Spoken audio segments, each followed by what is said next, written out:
in so that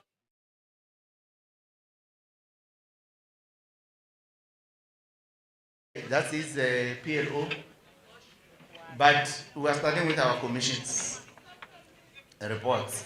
So we're going to start the sequencing in Commission 1, we go to Commission 3, Commission 4, Commission 5, Commission 6, Commission 7, and Commission 8. Then we go back to Commission 1. That's the sequence we're going to use. And Prof. Naudi is going to be chairing that. What I'm asking is that we must try to be precise because you know the need for commissions is that whatever we do as the work must be resolved as adopted by the Congress. So let's find a way of, even when we engage, I know that some political areas before you or arenas and platforms, when they talk, you start by theorizing 30 minutes before you say what you want to say. So today, let's try to be succinct in what we want to say and not repeat each other. If you agree, just agree. Don't say all the things you say, and then in the end you say you agree. And if you have already agreed and others agree, say you are covered. Then we'll move faster because I had said let's be here at 9. But today we were not fast. We were not fast today. But so I'm pleading for that, comrades, and requesting that Prof, if you can chair this session. That's what we have, and just a few things. But important is that there's a team that is dealing with the declaration. We can't leave this Congress without dealing with declarations. We can't leave this Congress without completing commissions because that's what gives us resolutions.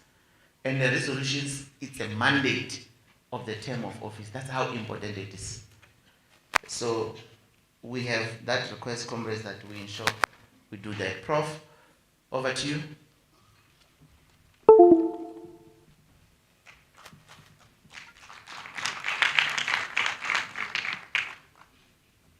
Amanda,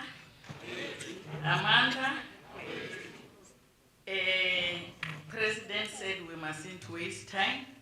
I'm just excited that the hall is full. I thought it will only be a few people based on last night and what was happening. So we are happy, comrades, that you are here. This really shows commitment. So we'll start by the first commission, which is the Organizational Commission. They were dealing with all matters related to the organization, the organizational report, organizational growth and development, discussion document, and composite resolution. So I'll ask the rapporteur or the person that is going to report on behalf of the team to come forward and give us the resolutions. And as it has been said by the President, be short, concise, and make sure that you have covered everything. Okay, they say the rapporteur is still out, so we are passing Organizational Commission. We go to Nursing Practice and Nursing Education Commission. They were dealing with all matters related to the nursing profession, nursing education discussion document, organizational report, and composite resolution. And I'm quite sure that because they are nurse educators, they will be short, organized, and to the point.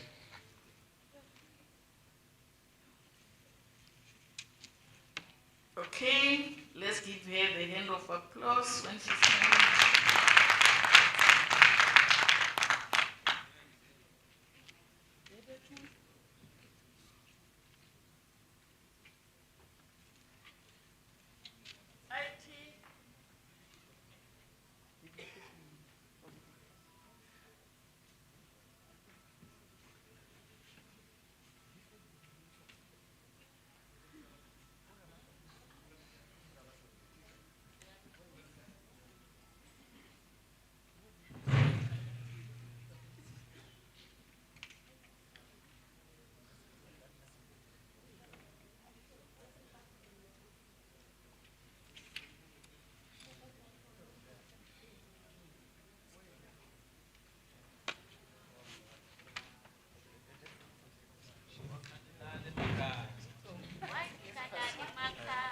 Sorry, Prof.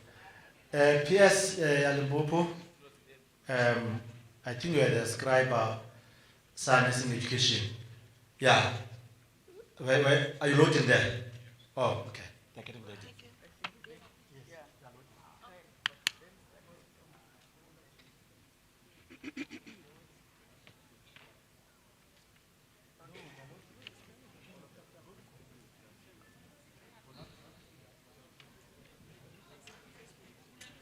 Okay, while we are waiting for them to load the presentation, the other commissions, if you are going to present, will you kindly make sure that you contact IT and then ask them to load your presentation beforehand? I'm hijacking, Prof. There's an input on litigation where we got advocate to Maseko Cassette. While they're doing that thing, she's got, is it 3 slides to this, to do it, it won't take long. Even if she doesn't go on the slide, I don't know what it is. But IT, can you jack up, load all presentation at once? When you load it all, you don't have. Please sort that out.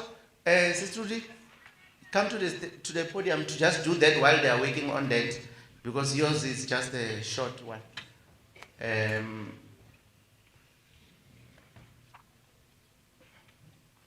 We will, all the presentations that were done here by PowerPoint are going to be shared, comrades.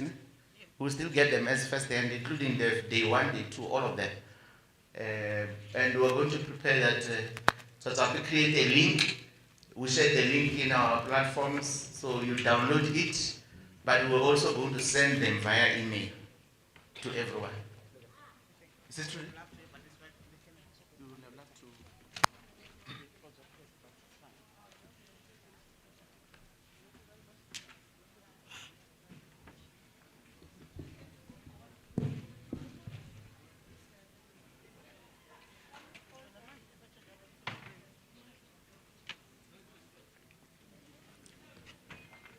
Good morning, colleagues.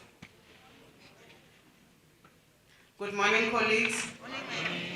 Thank you, it's better. I can now talk. I know people are listening to what I'm saying. I'm also not a very good listener sometimes. So that's why when I was asked to come and say something on litigation, I chose to just put 3 slides, because I know that by today there's a lot of information overload. People are not ready to get more and more and more things, but I'm just having a few things to say.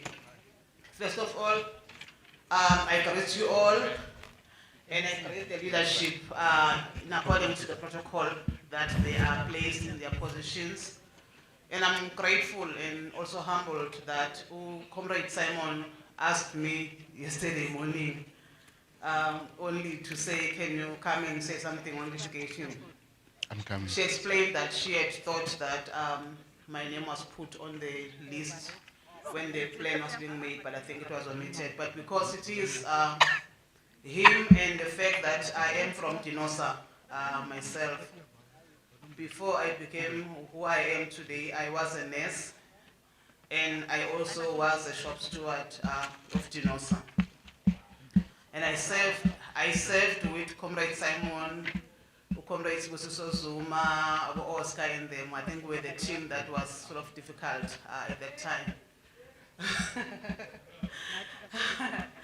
But I think from what we were told, the feedback that we were given, that we were not only militant, but we could also think, because I think there is a misunderstanding that people think unions and shop stewards are people who cannot think, they can just be militant. But I can assure you that DENOSA has got those that can think and be militant when the need becomes there, that you need to be militant on what we are standing for. Let me just quickly say this. Okay, so I'm a nurse. I am a product of the R425. Unfortunately, I left nursing and you guys allowed it to be discontinued for whatever reasons that you had. And I know that currently where I'm sitting, there is that question whether we are producing nurses that are fit for purpose or not. It's a discussion for another day. I also did Operation Theatre Nursing Science. I'm a moderator and assessor. I also I'm not an advocate. I know people refer to me as an advocate. I'm an attorney of the High Court, and I'm quite happy because that allows me to get direct contact with my clients. I also did legislative drafting, and I participated in the amendment of the National Health Act in previous times when I was in the Department of Health. I also did commercial health and commercial mediation, so I am a mediator. But first of all, I'm a nurse, and I actually am proud. I'm one of the people who's very proud to be called a nurse attorney. And sometimes people say it as of, yeah.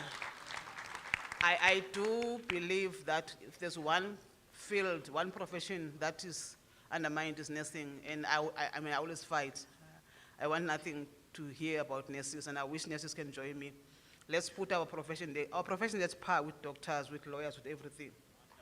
There's nothing that says as a nurse you are less than them. You are quite as smart as them, and I think we've proven that.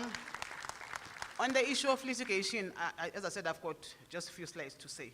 What has happened in the country, we've had quite a rise in litigation because our communities became just litigious. Whatever you do, I think in the previous times, those were at the nursing Ndaba, I did say that when a patient comes to hospital now, they're no longer looking forward to be healed. They're also hoping that they can get money out of a mistake that can be made out of them, whether the patient or their families.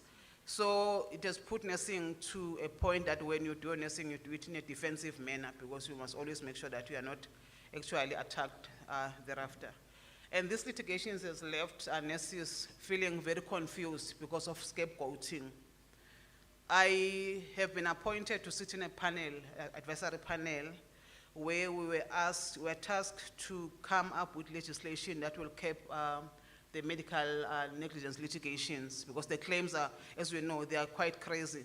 You get into one province, a CP claim gets awarded 9 million, in another province 33 million, and they're same CP, they're same babies and everything.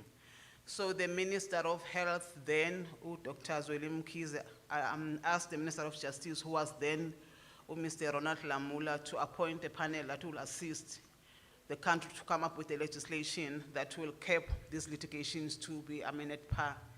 And I somehow found myself being appointed as one of those 4 panelists. And I think the work that we're doing there exposed me into understanding the role that nurses have in helping the country to minimize and reduce litigations. Because in most of the time I had to defend when we meet with a group of specialist doctors and everyone who ask, why is it called medical negligence, not nursing negligence, because these are nurses that are causing this. And I would fight with all my heart to say, no, let's not even try and change terminology now. It's too late for that. Let's focus on the problem that we're having as a country and see how it can be assisted. But today I'm just going to share that one of the things that it happens then when nurses become the scapegoats for these litigations, I think it also demotivates them, causes confusion, because there are people who wake up every day and work very hard. And maybe when I'm in this platform, just to say, really, really, I applaud every nurse who was working during COVID.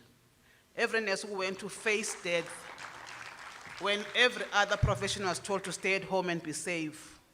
But the nurses were told to go there and confront that death. I mean, I'm a survivor of COVID. I know how cruel COVID was. I really, really applaud you, colleagues. The other thing that when these litigations happen, it sort of brings perpetual self-doubt to the nurses who are working, because they don't know, and no one seems to be acknowledging the good work that they are doing. So eventually people start doubting what they are doing. Then there's also reduced dedication to your work. It's obvious, we are human beings. When you blame me all the time, I'm going to end up losing interest in what I'm doing. And I've said that in other platforms, that as long as there's no one who stands up and actually applaud what nurses are doing, we're actually making nurses to have a reduction in what they were supposed to be loving. And there's lack of compassion. We are seeing lack of compassion a lot from, there's a lot of social media that come out now where you see nurses shouting at patients and everything.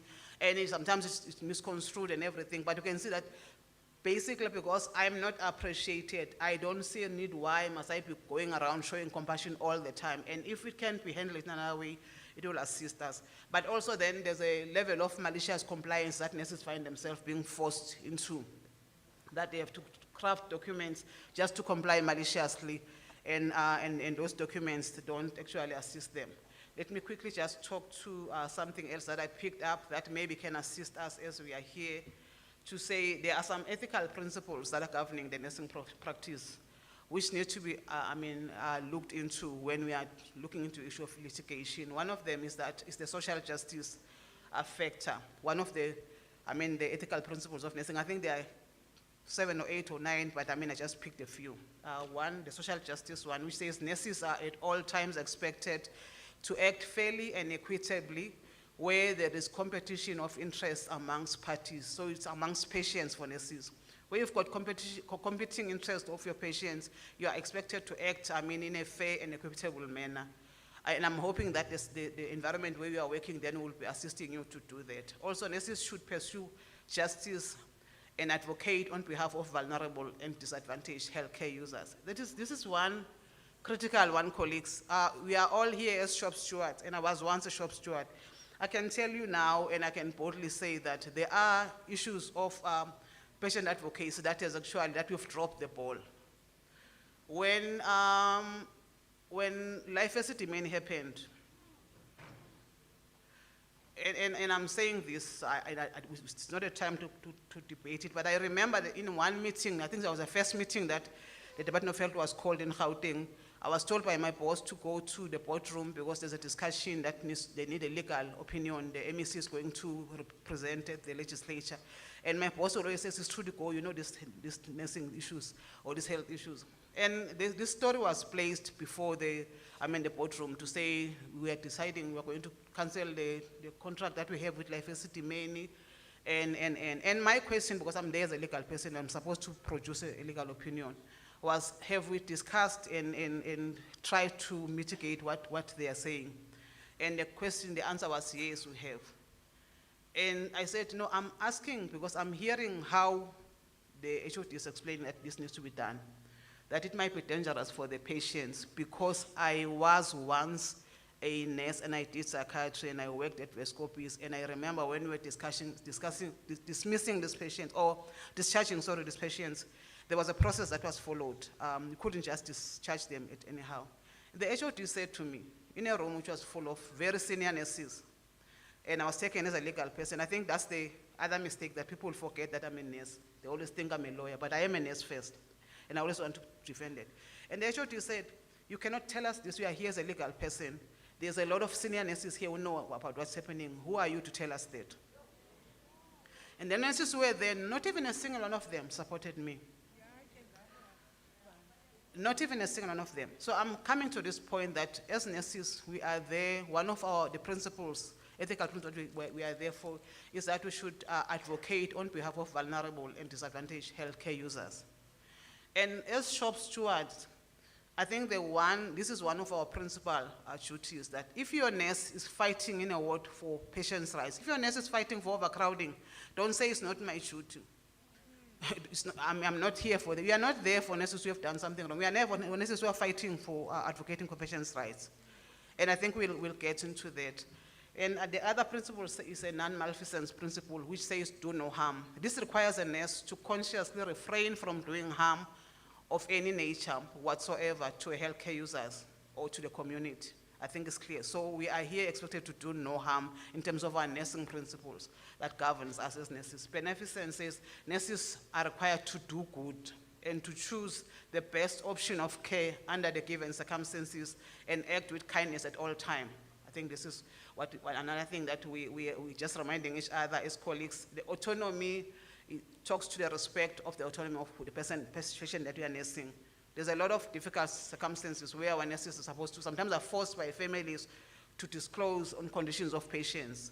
As long as the nurses remember that actually the principle that governs me says I should treat this patient with autonomy, they've got the right to decide on what they want to be known or not. And the caring nature of the nursing is one of the principles that's required. Nurses are required to demonstrate the art of nurturing by both applying professional competencies and positive emotions all the time.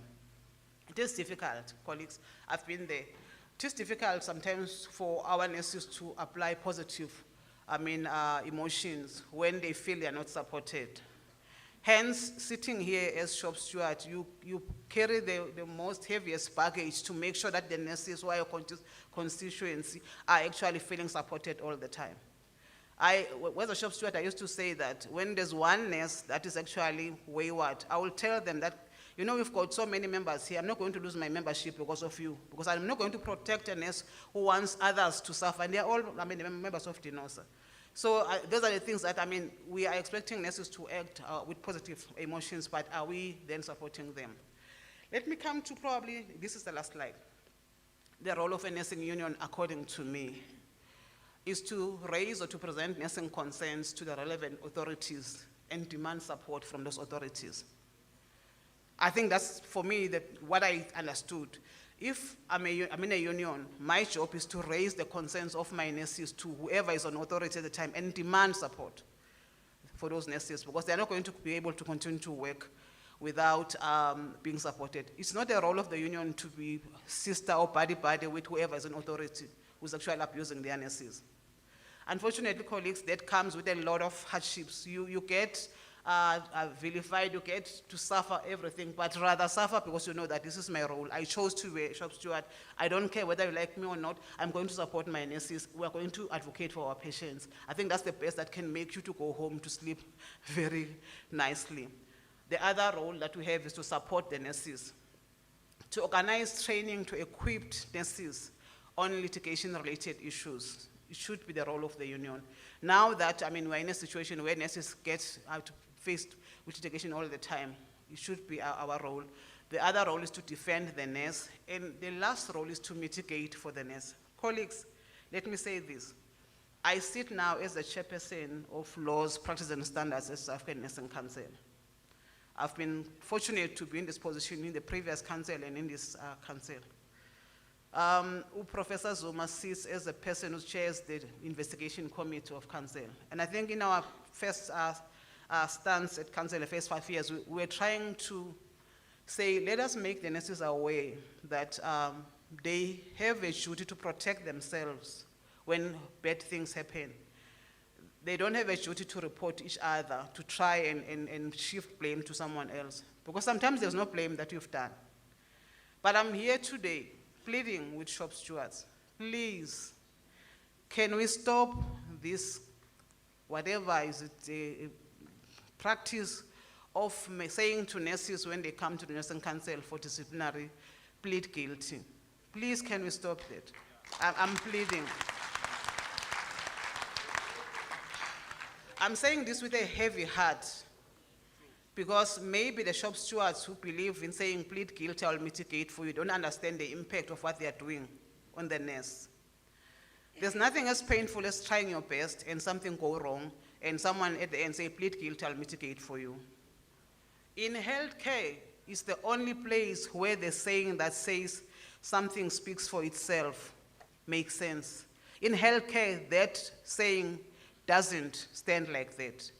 What you see, the outcome doesn't speak for itself in healthcare. In healthcare, someone goes to theater with a hand that is not okay, 2 fingers are not okay. And when they're operating, they decide to say, it's either we'll save this hand, but this guy is going to die, or we cut out the hand and save the patient. So we say life or limb. And I always explain to my clients when they come to me, because I've been doing medical negligence matters, to say, you know, I listen to you, but you know that if they hadn't done this, the person was going to die. What was going to be better? But unfortunately, we find that the nurses that I've dealt with in the nursing council who have been found guilty, when you really look into what has happened, you're like, but why did they plead guilty? And you put the PPC committee in trouble, because once you say the nurses pleaded guilty, they feel themselves they can't. I'm still trying to say, I've been in criminal law, and I know how many times the magistrates have refused my guilty pleas. They will tell you, Mrs. Kaseke, your client is not pleading guilty, go on full trial. And sometimes you go on full-blown trial, actually, and I win the case. And the magistrate said, you see, you were trying to, because your client wanted a shortcut. So, colleagues, if it's possible, and I think Comrade Simon will agree, I've said to Comrade Simon, can we organize a way of training our shop stewards to move away from saying people must plead guilty, two cases that come to me. So the council then appoints me, I don't sit in the PCC, appoints me to deal with the final appeal that people have to do to council when they're found guilty. I don't know if I spoke about this case before, but I'm going to repeat it, and I'm sure some of you who come from those provinces will know about this. Where nurses were found guilty in a high court, and they were charged to pay 100,000 each for drug-related issues, because drugs got missing in a hospital. And unfortunately, they were found guilty. They were ordered to pay this 100,000, and then after the matter was finished, they came to Nursing Council. Nursing Council said, we are striking you off the roll because you've put our profession to disrepute. Somehow they got someone to assist them to appeal, and I was appointed to actually deal with this appeal. And I called all of them. I think there were 12, but unfortunately, some had passed on, some were in hospital. All of them that I dealt with, they were not normal. You could see that these people need counseling, need assistance. Because they said for the first time we are sitting in front of someone who's asking us what happened. When we got to court, our DENOSA rep said we must plead guilty. We didn't know what was going on. We pleaded guilty, and then suddenly we were told this was what's supposed to happen. Anyway, we worked on the case. It happened that at the end, the truth is, in this hospital, they were putting the drug key in a shelf in casualty where, and out of trust, sometimes we trust each other too much. Where they were trusting that, I mean, the professional nurses, when they need drugs, we're going to take the drugs and we're going to write the patient and enter. And because I've worked in a busy situation myself, I know that. By the time I left nursing, I was an operational manager, so you can't tell me anything about what happens in a clinical setup.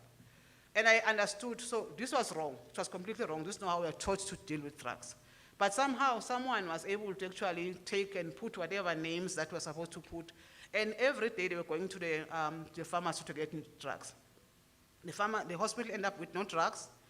And then the doctors had to go somewhere and ask for drugs. And eventually the Hawks were involved. And when I asked these nurses, they said we were 32 in the ward, but the 12 of us were, identified were the ones that were too vocal. We're talking about the situation, that the situation is wrong. Unfortunately, our DENOSA rep didn't even want to listen to what our story is. When he came to court, said plead guilty, and this is what happened. They'd lost some of them. They'd gone through painful divorces. Some of them, their children had to leave university because the parents were no longer working. It was just a mess. And I must say that I went home and I was literally crying.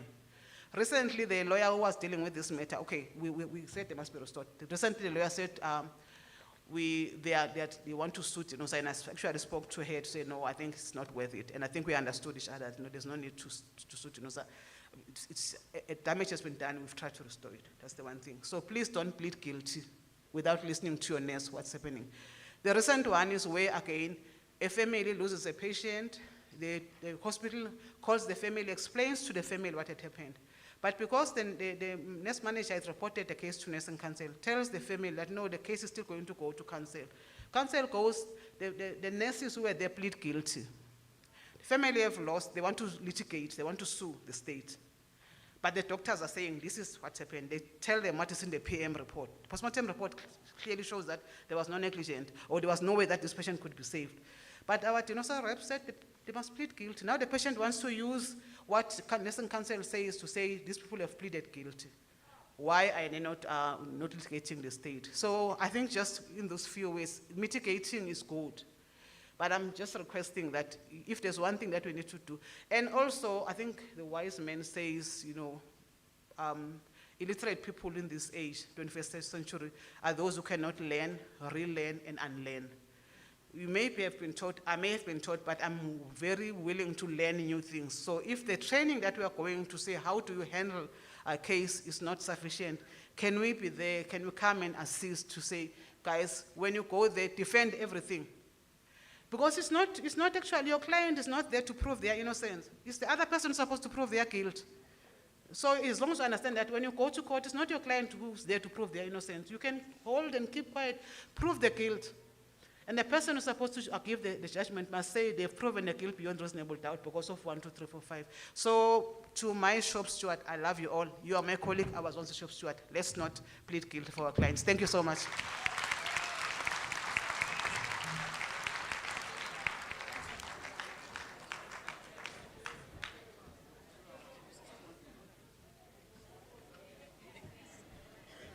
Thank you, Comrade Advocate. You have really gave us food for thought. We have learned a lot. We are no longer going to tell people to accept guilt. We will try to listen. And indeed, I think we need to call you back for training so that we can also understand legal issues. We will now proceed with the commissions. I'll call the Nursing Education and Nursing Practice Rapporteur to proceed.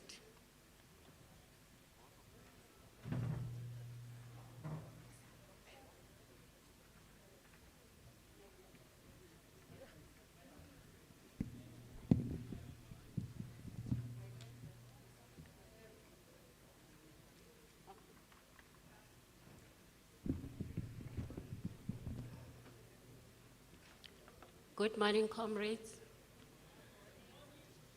I'm standing on that protocol from Tuesday. I'm going to present the Nursing Education Commission. We discuss positive practice environment campaign.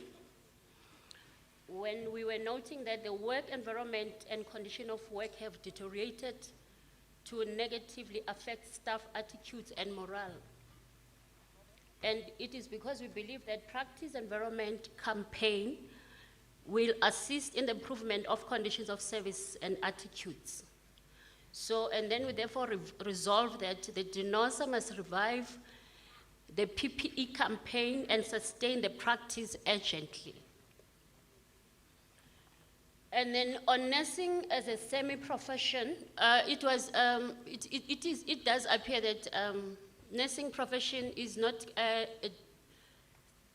declared or seen as a complete profession as a result of a lot of things. So we are noting that nursing is still classified as a semi-profession by the Department of Labor, without firm explanation provided, as well as unanswered questions on how the matters have affected the remuneration of nurse historically. We believe that classification of nursing as a semi-profession is undermining the marginalized and marginalize the profession. Further, we believe that nursing is a profession as accredited by both SANC and CHE. That will be your Council for Higher Education. And we therefore resolve that DENOSA must engage and collaborate with other stakeholders to ensure that nursing is classified as a profession. The nursing is a profession as per their training. That is our belief. Because of our training, it being a professional training, and that the Department of Labor should revise the classification from that of a semi-profession to the full profession. Where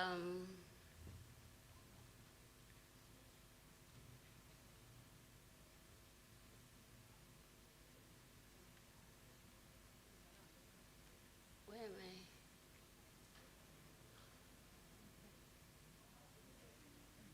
What? Yeah. I want to go up. Okay.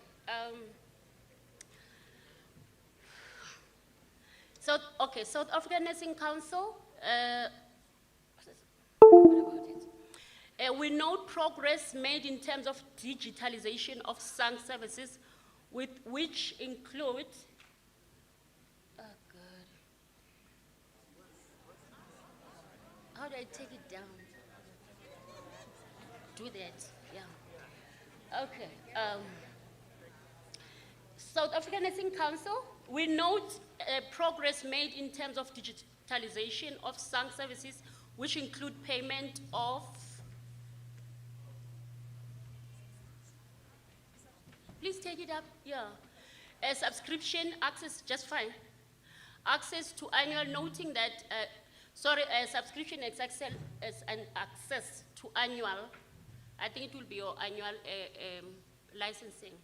Noting that the ever-rising subscription fees are becoming unaffordable for nurses, and that there are other fees that nurses are expected to pay as well, such as your, of course, the registration, which is your 830 currently, and for additional qualifications, noting that this deteriorating public infrastructure and poor service delivery. Can we go back up again? Up. No, back. Yeah. Yeah. And then we believe that these monies that the regulatory body is charging are unjustifiable, considering the challenges that nurses face, such as delayed registration and one central office that is inaccessible to majority of nurses. The part of the role of the regulatory body is to protect patients. That's what we believe. And therefore we resolve that the South African Nursing Council must amend the fees and fines regulation and payment of annual registration or licensing fee to regulate increment of annual licensing fee. The fees must be increased once every 3 years. We further amend that the previous resolution on decentralization of SANC services by developing. We further amend the previous resolution on decentralization of SANC services by developing programs to visit provinces to allow nurses to access services. We remember, comrades, we had resolved initially that SANC should be decentralized, but then we had to reconsider because we would probably have to fund that decentralization, because they would be like, then you'll pay for all these provincial offices. So hence the amendment to rather have those programs that will visit the institutions and provinces. So DENOSA must engage and collaborate with SANC to strengthen the relationship. It looks like our relationship with DENOSA was not so cute, was not so good. So we're working towards working with SANC into actually having an amicable relationship, because there's no need for us to be on the other extreme, like we're not fighting. And then SANC to accelerate their speed on digitalization of SANC services to allow nurses to access services. And the national office bearers should convene professional matters summit to discuss matters affecting nursing profession together with SANC. That's our resolve. And then professional image, noting that nursing has a tainted image. We believe that this is due to the lack of support of nurses by managers and lack of upskilling of nurses on ethos and ethics. A balanced and a well-supported nurse will provide good quality service to the patients. Programs gearing at improving the image of nursing will go a long way in improving this trust and nurses and the health system. And then we therefore resolve that the nurse ethos should form part of in-service education in the clinical areas. And the ethical conduct on ethos of caring should be standing agenda item in all DENOSA meetings and activities. SANC must speed up finalizing and implementation of CPD points. That's our resolve. And then on nurse population ratio, we noted that we don't have prescribed nurse population ratio. This resulted in nurse being overworked. Remember, they actually gave us a student population ratio just the other day, which was just on education. And the nursing practice was actually left unattended. So nurses are overworked to increase disease burden, which compromise the quality of care. Having a nurse population ratio will also assist in the current staff shortage, right? And now our resolve is that DENOSA must petition the Parliament to develop regulation on nurse population ratio to ensure fair distribution of nurses, right? Okay, yeah, so our shortage of nurses was not our baby. And then, please go good, and anything that is deferred, let's pass. Thank you. Then the reviewal of the Regulation 171 curriculum. We have noted that the new qualification framework, which creates more challenges for nurses to provide comprehension, or rather, this R171 creates more challenges for nurses to provide a comprehensive health care. You will remember that the previous R425 members, we have just indicated at some point that you could drop them anywhere, either psychiatry, community, midwifery, general. They hit the road and run, but the current program doesn't allow our nurses to actually be that effective. As a result, we further believe that the curriculum limits these new kids in terms of career pathing, as they first need to study midwifery before challenging postgraduate nursing courses of specialization. And then we resolved that DENOSA has to engage with Department of Health, SANC, Council for Higher Education, and other stakeholders to review the new curriculum in favor of comprehensive program, which is positioned to respond to health changes or challenges in the country. They need to review or revise curriculum that should be inclusive of midwifery. And then the Regulation 171 graduates must have direct entry to advanced diploma programs. Of course, that's currently a challenge because of the current intake that we have been given of the very midwifery. When we actually have RPL that should also be prioritized, and now we have this cohort that has to be prioritized. So we will have to have the Department of Health assist by employing lecturers to be more, so that they take more.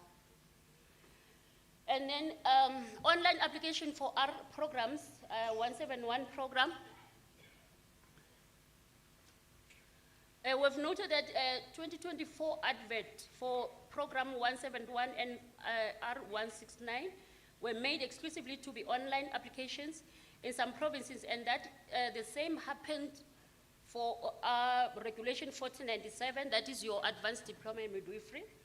The applications, 497 applications in 2024 and 2025 academic year. And then we believe that while these online applications were in the rest of the world is going, and that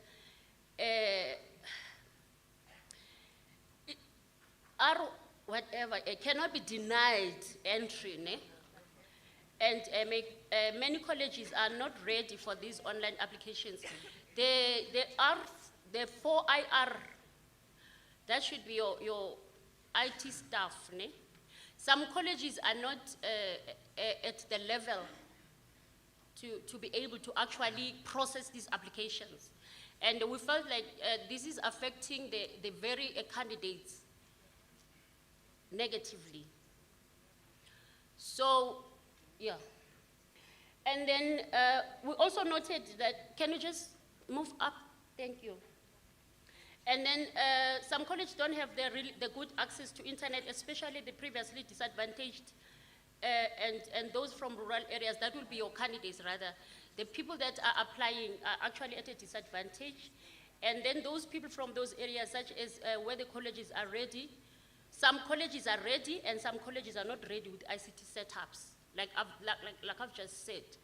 Maybe Gauteng could be good, and maybe Western Cape, but then maybe in Eastern Cape, the ICT programs and stuff like that may not be worker friendly, and it would affect then the intakes and stuff like that.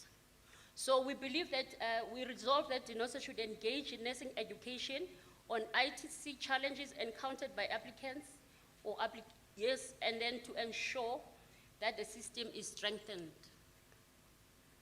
And then development of enrolled nursing assistants and enrolled assistant nurses. We noted that there's poor progress of training for the lower categories of nursing. in nursing, and that we believe that the continued professional development is of importance, and assistance should be provided for our enrolled nurses and enrolled nursing assistants for them to have a smooth entry to program R171. And therefore, we have resolved that DENOSA should lobby for increment of percentage of recognition of prior learning candidates. That funds should also be made available to send lower categories to further study as they are often in competition with matriculants to study. And then Council for Higher Education Communique 10 of 2022, we noted that the Council for Higher Education Communique 1 of 2022 states that there is a concession of 50% for RPL, which was meant for 3 years. And we therefore believe that the 3 years concession did not assist with the current backlog, as the intakes was in the nursing education was increased, rather was decreased. Remember the previous 425, R45, we went as far as 300 per annum to intake. Now imagine from each campus having been taking like up to 300 and then going up as low as 50 or 150 in the case of R171. So this was drastically taken down, and we therefore believe and we have resolved that the DENOSA as national must engage with Council for Higher Education to continue with the concession for another 5 years and allow provinces to go above 50%, that the DENOSA also must collaborate with training institutions and health facilities to develop a policy on how to handle those who are in the system. Okay, and then on the lack of preceptors in the hospitals, we noted that there is a lack of preceptors in hospitals to supervise students in their clinical areas. We therefore believe that there is a need to have preceptors in hospitals to alleviate the pressure from college lecturers and teach students in clinical areas. And therefore, we have resolved that all hospitals must appoint preceptors to support students in collaborating theory and practical in clinical environment. DENOSA must engage, or we should engage with the Department of Health and private healthcare institutions to ensure that compliance with the South African Nursing Council, whatever they removed. And then skills development. On skills development, we have noted that many provincial departments of health are regressing on the development of skills, nursing personnel, by refusing to release nurses to further their studies, thus rendering the skills committee non-functional. And therefore, we believe that nurses should be represented in all skills development settings that talk of nursing profession. That would come in a form of comrades, as you are, Shop Stewart. As you are, Shop Stewart, you actually be part of determining the skills needed. What is that word again? Yeah, and then so that when you go to these committees, you make sure that the skills that are actually needed, they represent your comrades, your members, so that you can represent them knowingly. And therefore, we have resolved that DENOSA should be participate in the programs at all levels, and leadership must ensure that skills development committees are resuscitated and functional at branch districts and provincial and national levels. And then upskilling of recognition of prior learning candidates. We've noted that there is a challenge in APS score, and that the Regulation 171 is 23 for RPL, and 23 points, and for Regulation 174 is 25 points. Your 23 will be maybe your nursing colleges, and who are actually giving 174, but for the bachelor, it is actually 174.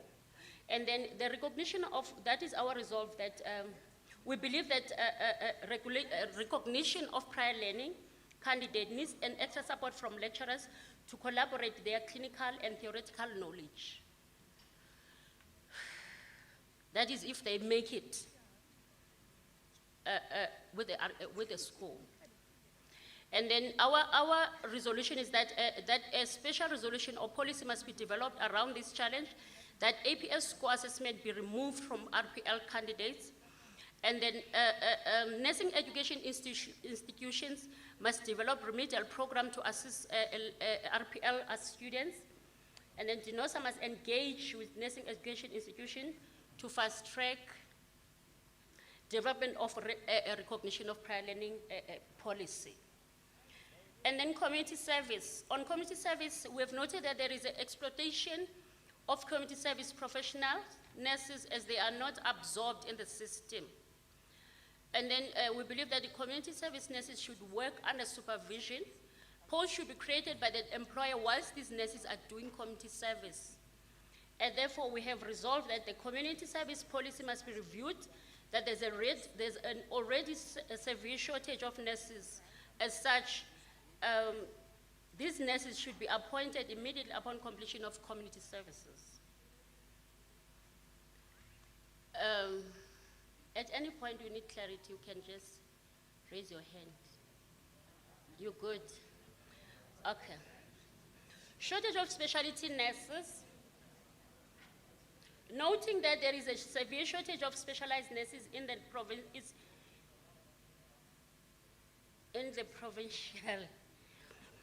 I think it's all in the provinces.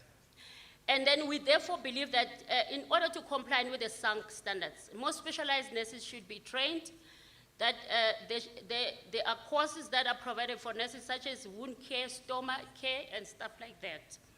And the shortage of specialty nurses will not be resolved anytime soon, as there will be continuous exploitation of general nurses by employer, right? You know that there are units that you can find that they're being headed by maybe a staff nurse, and who end up juggling between being a staff nurse and being a sister in charge and stuff like that.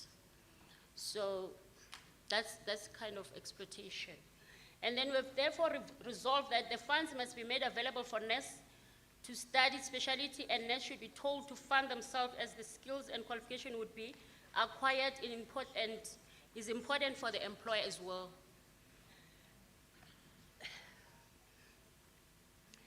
And then the South African Nursing Council must revise specialty recognition. General nurses working in specialty units must also somehow be recognized and paid because of where they are working. Because then if you have an ICU trained sister in an ICU unit, and there's just 2 of them, and the staff is about 6 sisters, it is clear that they cannot be working with all the 6 patients in the unit. So if somebody is working in a specialized unit, then they're actually assisting in providing specialized care.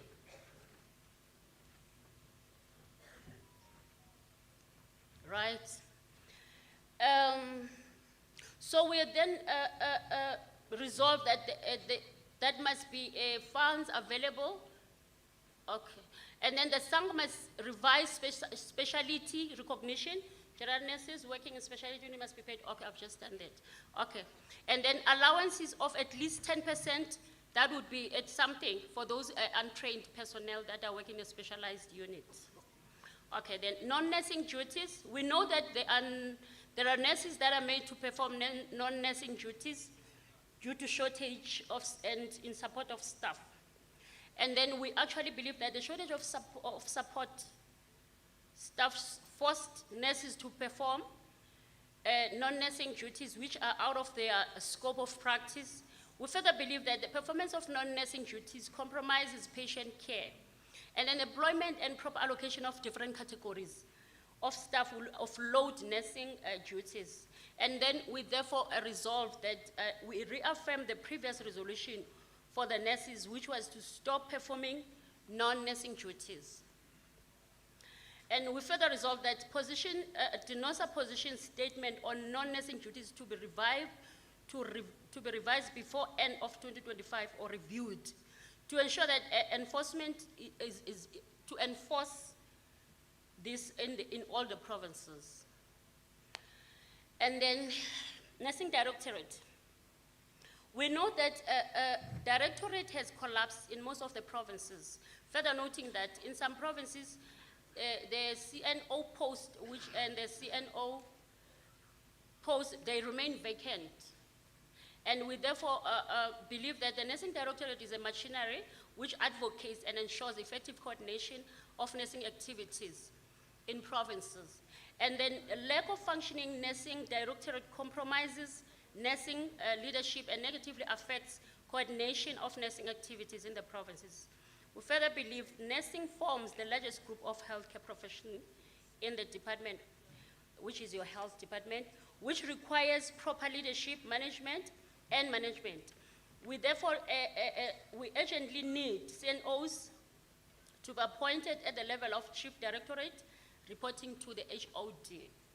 And then we have resolved that we affirm the resolution taken in previous Congress, further resolved that the Department of Health must establish nursing structures as prescribed by the nursing strategy at national and provincial level, and that DENOSA should lobby for the correct structure to be maintained in the organogram in cases where they exist. And then media attack on nurses.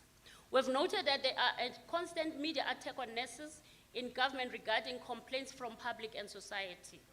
And we therefore believe that the government must follow proper disciplinary processes and procedures, and therefore resolve that DENOSA must stand firm on the media platforms to protect the nurses from unwarranted attacks, and that DENOSA must also deal with professional matters to train nurses about protection of personal information of rather POPI Act. Research and mentorship. We have noted that the organization is lacking in terms of research and mentorship, and we believe that research is crucial in keeping our profession updates. And with the current health affecting the health system in the country, and therefore resolve that DENOSA must establish a pool of mentors to support aspiring nurses, nurse researchers. Further, we resolved that DENOSA must roll out research workout in all provinces once a year. And then, please pass, I guess I'm done. Thank you.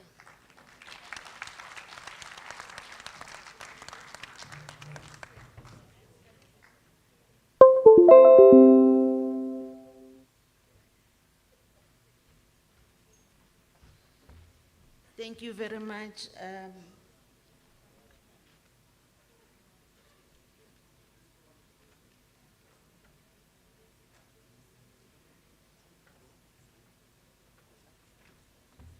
All right, comrades, we are only going to take hands that are enriching the presentation. Thank you very much to the commission. Are there any hands that are enriching? Okay, I'm noting the board of KZN. Looks like it's the only board KZN.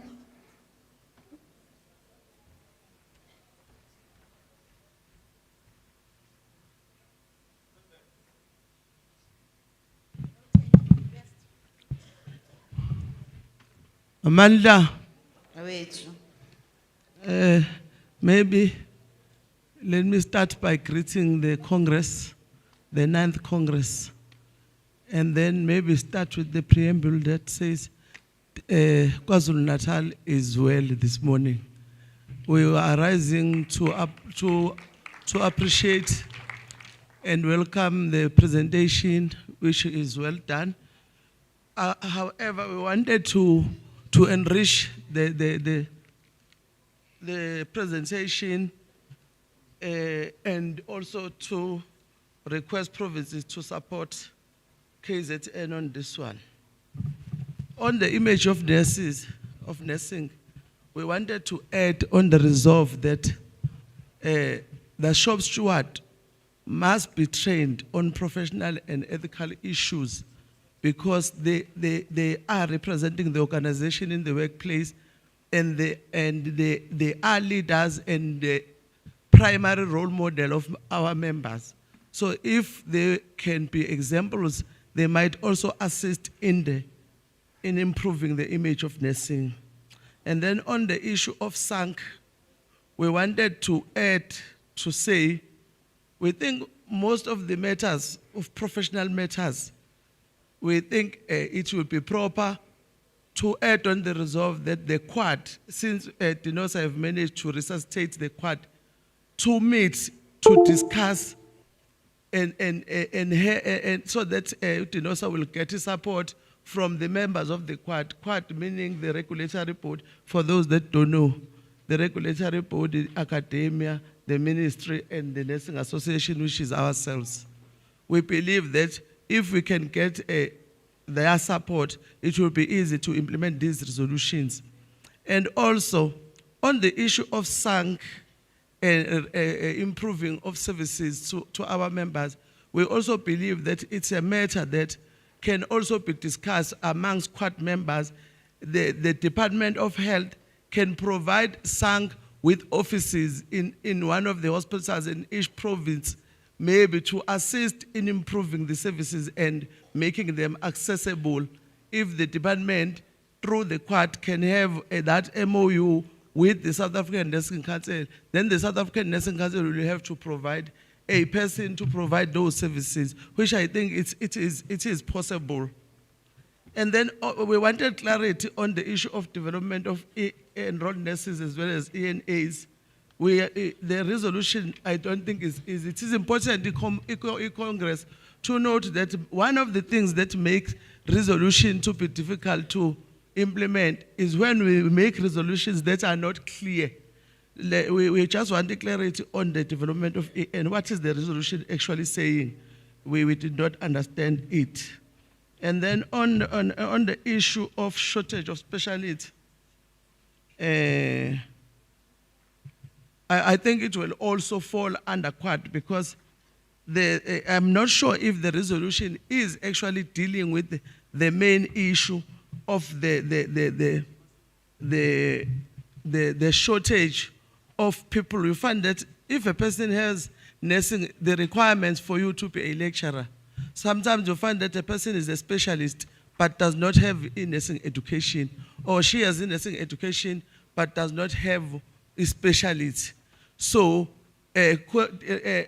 coupling it with the aging nurse population, that means there is a need, an urgent need to assess the available skills and versus the needed skills, so that we don't make that mistake like that we use. Hence, we have this problem of R171 that we do not find. We must make an informed decision in terms of how many skills we have and how many do we need moving forward, of which we think the professional committee that we're going to come and present as organizational committee will also assist to meet and discuss this matter further. But do that survey to properly diagnose the need, so that by the time we put an intervention, it is properly. Then on the issue of the last one is non-nursing duties. We agree with the resolution, but in our view as KwaZulu-Natal, we don't even think that non-nursing duties need a resolution. It just needs nurses that are empowered to know what is their scope, what is it that they can do, and what is it. To us, that is an unreasonable instruction, and you can refuse that instruction according to acts and omissions, comrades. Therefore, we must empower our nurses. We wanted to enrich that discussion to say, let the position paper, after being reviewed, be circulated throughout the provinces. So because nurses want to be covered, want somebody at their back, so that this position paper, they will have access to it, to show it when they refuse to do those nursing. That our union, there is a position paper, we don't do these non-nursing duties, and then I think that will also assist us to improve recruitment. Thank you, as we submit. Thank you very much, KZN. I'm advised by the table that the points of clarity, then they are going to be clarified by the chairpersons of the commissions, so that we can be fast, and the scribers that were scribing. So there's a point of clarity from this commission on the enrollment of the ENs. Can the chairperson give that clarity to KZN? The chairperson of this commission.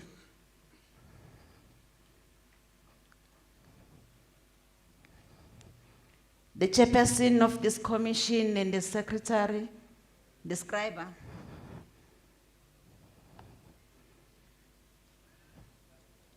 Can you please give clarity?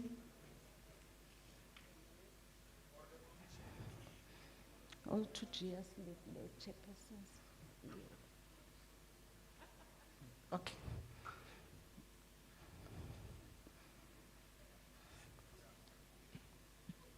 Okay. While preparing clarity, Northwest, Yeah. is it your commission? Yes, President. Okay, sure, thanks. Look, forgive my ignorance, President. Can you repeat the clarity question? She said she wants a clarity on enrollment of the ENs. If I'm correct, in KZN?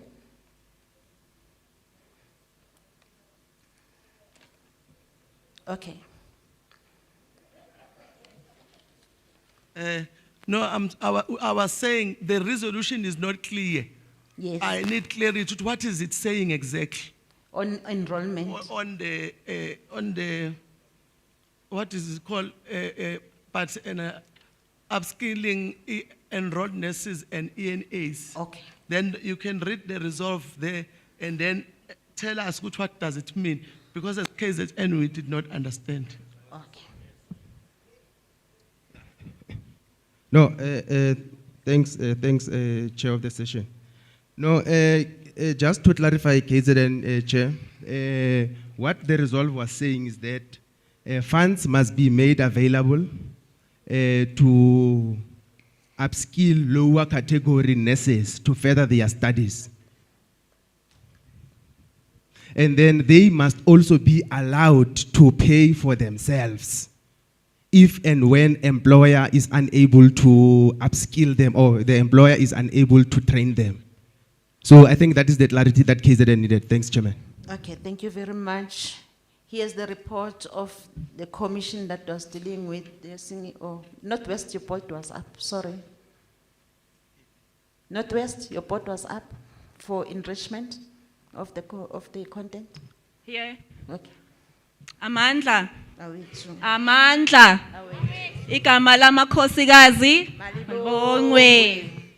Okay, my name is Zanele Mukhumuzi. I'm from the Northwest. I'm a deputy secretary on gender. I would like to enhance the development of ENAs and ENs. It just came to my mind. You have seen that the government has been closing down the nursing colleges. So I came to wonder whether our union, as a professional union, is it prohibited from opening its own nursing school? I was just wondering whether can we make it our living legacy that we open our nursing school. We already have our academia. We have professors, we have doctors, we have people who are very learned that who can even work in our own very own school, just to enhance on ENAs and ENs development. Let's put it as a suggestion on that enriches that resolution. Thank you. Instead Thank you, of Madam. putting it as a question. I know that DENOSA will have an investment wing that might think of that college as well. Okay, thank you very much. Can we then speak on adoption of these resolutions coming from this commission? I'm looking at the boards. KZN. Adoption. Northwest.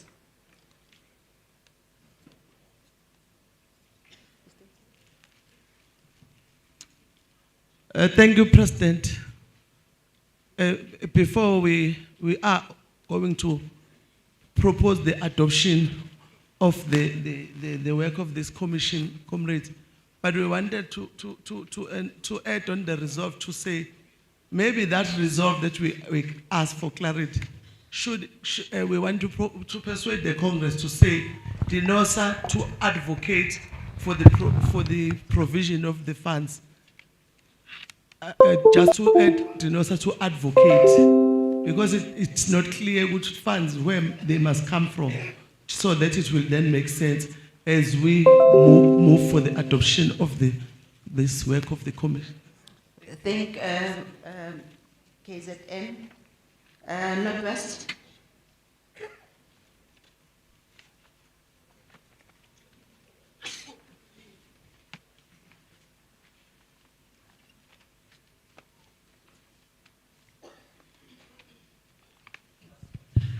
First, President, we second that.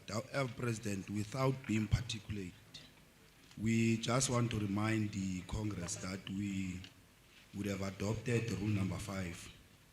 So if we're to stick to it, President, thanks. Okay.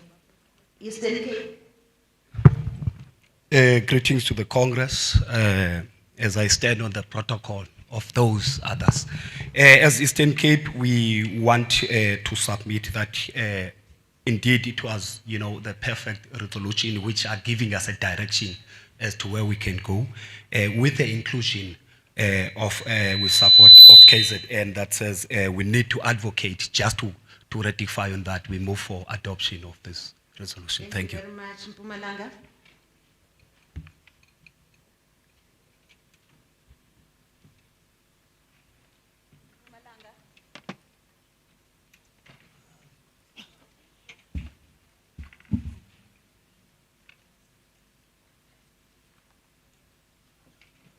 Thank you very much, President. From Mpumalanga, we rise to second those who have moved for the adoption of the report with all the amendments presented. Thanks. Okay, thank you very much, comrades. Can you give yourselves a round of applause?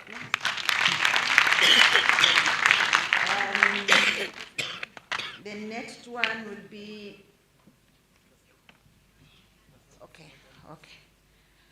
Okay.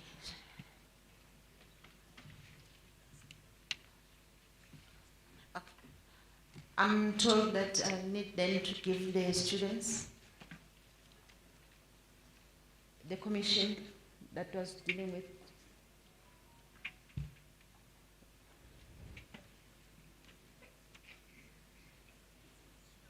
Yeah. The commission that was dealing with student issues. Bafuna kusukunyiswa ngengoma. Lena student movement. Thank you very much.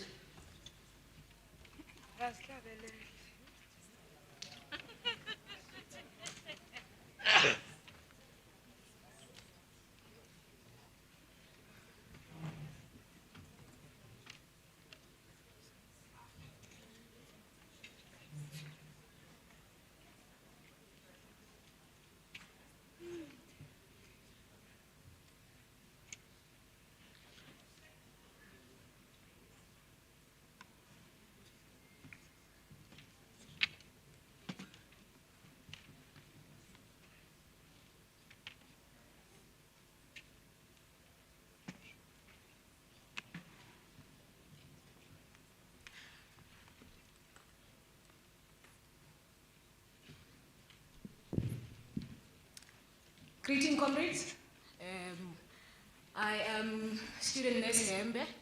I am the Deputy Secretary from Western Cape Student Movement. Firstly, before I get into it, we would like to appreciate and thank you for your camaraderie, for allowing us and supporting us to have our own commission and to take part of this National Congress.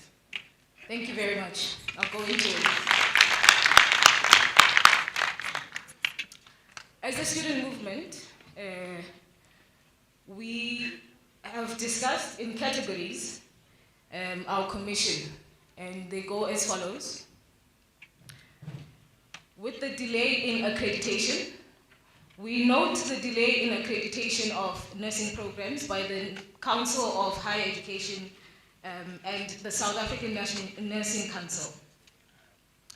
We believe that the delay of SANC and the CHE is impacting the progress of students when it comes to furthering their studies and contributes to the shortage of nursing staff in the country. We resolve that the SANC and the CHE have a time frame in response to the accreditation of colleges and universities. When it comes to the diploma in advanced midwifery, we note that the completion of R171 students are not able to immediately go and train for the diploma in advanced midwifery, as compared to the R174 students whose qualification includes midwifery. We believe that the current system of not allowing students to do the R1497 contributes to the severe shortage of midwives and delays nurses in furthering their studies, as midwifery is a requirement to specialize in postgraduate studies. We resolve that at the completion of R171, students must be allowed to continue with the R1497 immediately after completing their qualification. When it comes to, I should have noted that some of these things are reiterated in the previous presentation that has been presented to you, but bear with us. The emphasis can only note the importance of it. SANC decentralization. We note that the South African Nursing Council has only one office in the country, which is in Pretoria. We believe that the decentralization of the SANC offices to other provinces will improve accessibility and visibility of the council and further fast-track accreditations and registrations after students complete their studies. We reaffirm the resolution of the 8th National Congress that SANC must decentralize. When it comes to the student and lecture ratio, we note the communique of the South African National Nursing Council on student and lecturer ratio. We believe that after this circular, the nursing education institutions are still failing to comply with this communique. And so we resolve that SANC must have periodic visits to monitor if the nursing education institutions are in fact complying with this communique. And reaffirming the infrastructure. We note that students are utilizing nursing education facilities that have poor infrastructure, such as nurses' homes, residence, lecture rooms, and skills labs. We believe that the poor learning environments that students are subjected to impact both their mental health and their academic progress. We resolve that SANC and the CHE must have periodic monitoring visits to assess if the nursing education institutions are complying. And when it comes to computer literacy as a module, we note that we are moving to the 4IR and a paperless system. We believe that computer literacy will be of assistance to all students, as some healthcare institutions have already started with a paperless system. And we resolve that computer literacy should be added as a module in this new nursing curriculum. The standardization, this one is very important, leaders. The standardization of bursary package. We know that all provinces have started with the bursary package, and we know that all provinces have different bursary packages. We further note that university students are funded by different bursaries. We believe that all bursary packages in all provinces should be standardized. We further believe that all students should be funded by the same bursary, which will result in all nursing students being treated equally, whether you're from the college or the university. We resolve that the National Department of Health establish a new and standardized bursary package. When it comes to socio-economic issues, we discussed the high rate of unemployment of student nurses post their studies. We noted that there is an increase of the unemployment rate of student nurses post their studies. We believe that the unemployment of student nurses after their studies, including community service, contributes to the staff shortage in the country. We resolve that qualified nursing students, both from the college and the universities, should be employed after their studies, and those includes the ComServe students. When it comes to the organizational development, we discussed the following. We discussed the DENOSA bursary, and we noted that the high costs that are involved with education. We believe that the current study assistant in terms of monetary value does not cover the entire student fees. And so we resolve to increase the amount of the DENOSA bursary. Additionally,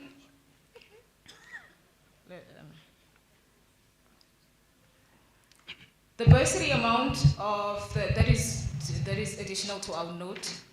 The bursary amount of the new nursing undergraduate students working must not be the same as those who are doing their postgraduate studies. We discussed leadership, political schools, and induction programs. We note that the organization does not have enough political schools, commissions, and leadership programs that focus strictly on students. We believe that there should be programs strictly for students and a shop steward training manual to be developed strictly for students. We resolve that a shop steward training manual must be developed for students, in example, induction booklets. We further resolve that at a national level, there should be virtual trainings and political schools for students. We further discussed the visibility of students at universities or higher education institutions.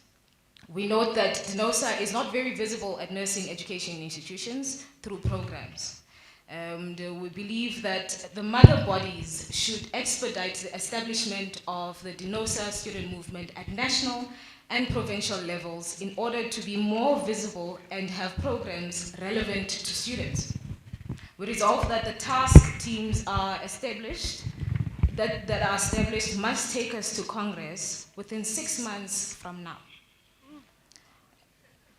We further discussed membership follow-up. We know that some students only pay subscription for indemnity at the commencement of the course, and we believe that after students have received the indemnity, they stop subscribing to the organization, and there is no follow-up from the member service team. And so we resolve that the member service team must not only send SMSs, but make calls to the students and further submit to nursing education institutions the list of those who stopped paying, as indemnity is a requirement. And we discussed DENOSA Fridays and national games. We know that we don't have programs that will attract students to remain within the organization, and we don't have organizational regalia for all members that will increase visibility at the nursing education institutions. We believe that quality t-shirts will promote visibility at all nursing education institutions. Programs such as an annual national games will attract more students and will result in team building for all provinces. We reaffirm the resolution of 2014 and 2019 of the one member, one t-shirt. We further resolve that each nursing education institution is to have DENOSA Fridays and annual programs such as the national games to be returned as it was in 2015. We also discussed the indemnity fee to be part of the bursary package. We know that students are expected by the nursing education institutions to have indemnity cover, and yet this is not covered by the same nursing education institutions. So we believe that since the indemnity cover is compulsory, it should therefore be covered at the bursary package by the nursing education institution. We resolve that DENOSA negotiates with the Department of Health and universities that in the bursary packages, the indemnity must be covered annually as they cover in tuition fees and any other levies.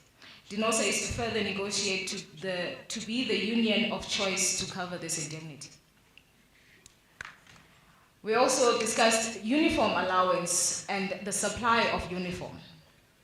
We know that in the Resolution 1 of 2022 and the National Nurses Uniform Policy signed on the 3rd of January 2024 by the Minister of Health, Dr. M.J. Phahla, and the DG, Dr. S. Buthelezi, signed on the 15th of January 2024, which states that students who commence their training from January 2025 and use public health clinical facilities will be expected to purchase their own uniform from a designated service provider. We believe that the bursary package should allow for a uniform provision for students. We resolve that to ensure that standardization of uniform, the resolution and the national policy scope should be extended to cover students as well. We also discussed the tools of trade. We know that only DENOSA student movement, PEC members, receive tools of trade. We believe that DENOSA student movement at the provincial level must be treated equally like the POBs of the mother body. We resolve that the DENOSA student movement POBs, all 5 of them, are to receive tools of trade like mother body. We further discussed the gender structure at student movement level. Whoever's working my computer is not doing the things. We note that students at nursing education institutions are faced with lots of gender issues, including sexual harassment. And yet the Constitution does not cater for gender structure at the DENOSA student movement level. We believe that having gender structures at all DENOSA student movement levels will assist to address gender issues that are affecting students at nursing institutions. We resolve that the Constitution must be amended and include gender structures at DENOSA student movement levels. That is the entirety of our presentation. Thank you very much. Amanda! Viva DENOSA student movement! Viva! Viva!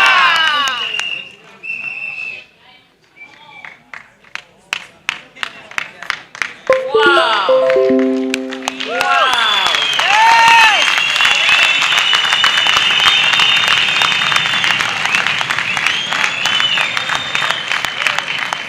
Yeah, indeed, the future of our profession is in good hands. I think everyone will leave this Congress fulfilled and very happy that indeed we have raised giants. You know, based on what they've just presented, I think what we can do is just to enrich and enhance those resolutions. And I hope they have just given us food for thoughts, even for those that are going to come and present, because I call this short and concise. In beautiful English, we say sunset. You know? So we hope all the commissions will do the same.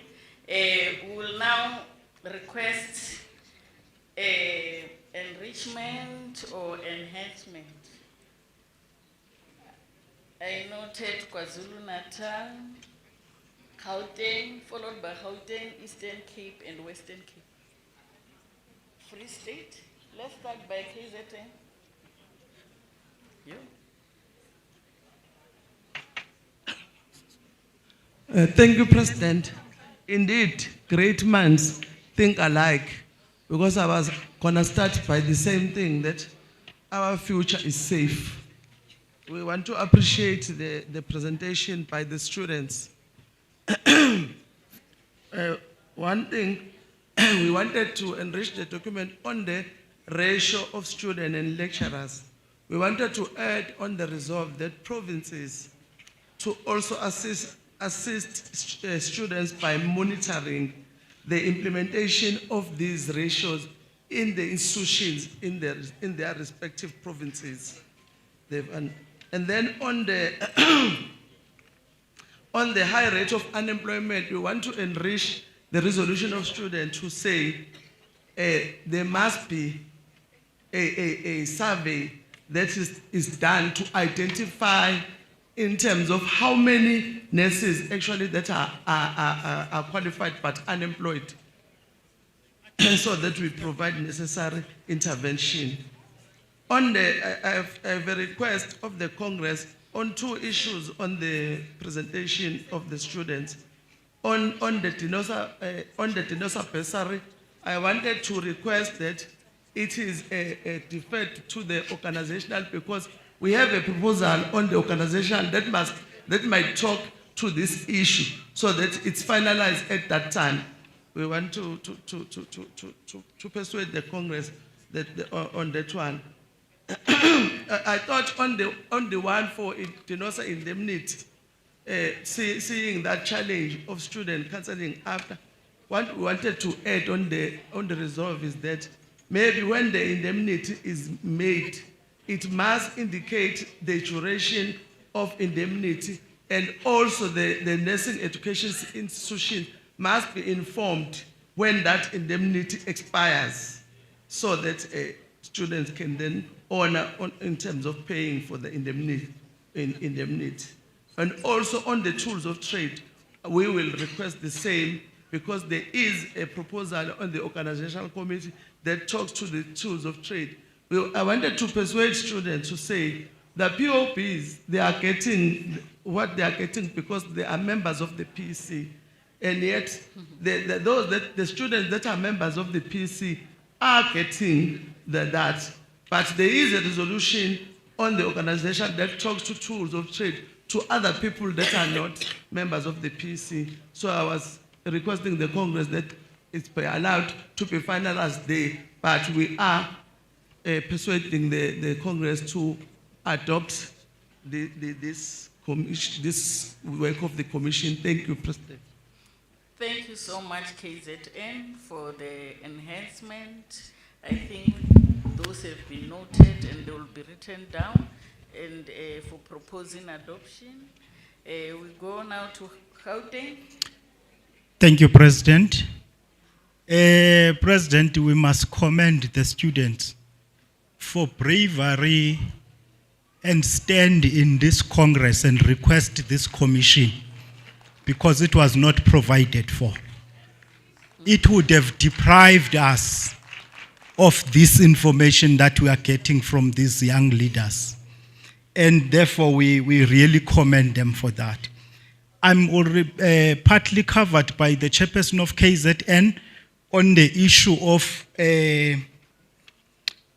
because the students were given a broader scope to look into the student matters. Now, most of them are overlapping to other commissions that were dealing with particular issues for the mother body. I'm covered with that proposal that the chairperson is making to say, perhaps let's wait for those presentations, then conclude on the matter, like the matter of the bursary, because it's there in the organizational and there's a proposal that has been made, including the issue of the indemnity. The chairperson has covered it well. The training and the producing of the manual of training, the organization has the manual, but it was not specifically for students as it is requested now.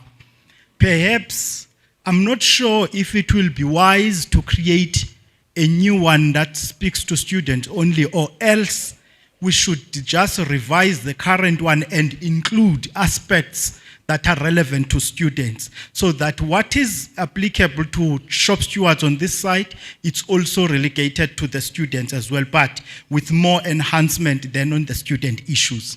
Perhaps that is the route that we should take instead of starting afresh. I'm convinced, and I understood and wish this Congress will follow suit.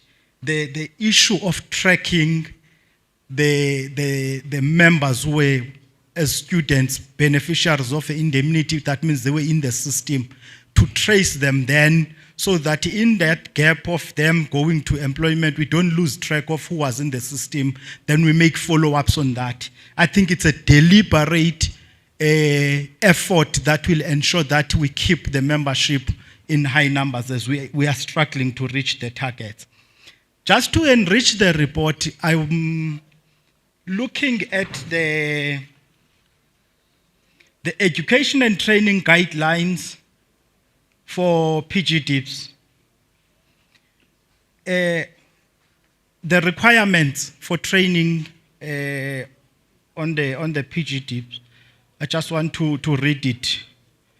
On number 7, those guidelines are in the South African Nursing Council guidelines. There are requirements that are stipulated for training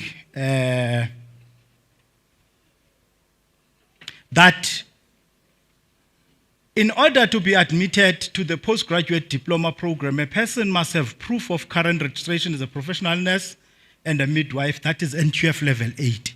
It further states that a general nurse with midwifery qualification, NQF level 7, then it's part of that requirement. It says in 7.1.1.3, sorry, in terms of the admission requirements as stipulated in the regulation relating to approval of a minimum requirement for education and training of students leading to registration as a nurse specialist or midwife specialist, general nurses should have a midwifery qualification in order to access the program. I'm suggesting, President, that this Congress deliberate and conclude or resolve on wavering of this requirement, or persuading SANC to waiver this requirement of midwifery before specialization in any other area. We are currently under a crisis when it comes to nurse specialists, and this requirement is not assisting us to rescue the situation, because a general nurse will have to, via the midwifery route, to get to the advanced psychiatrist qualification.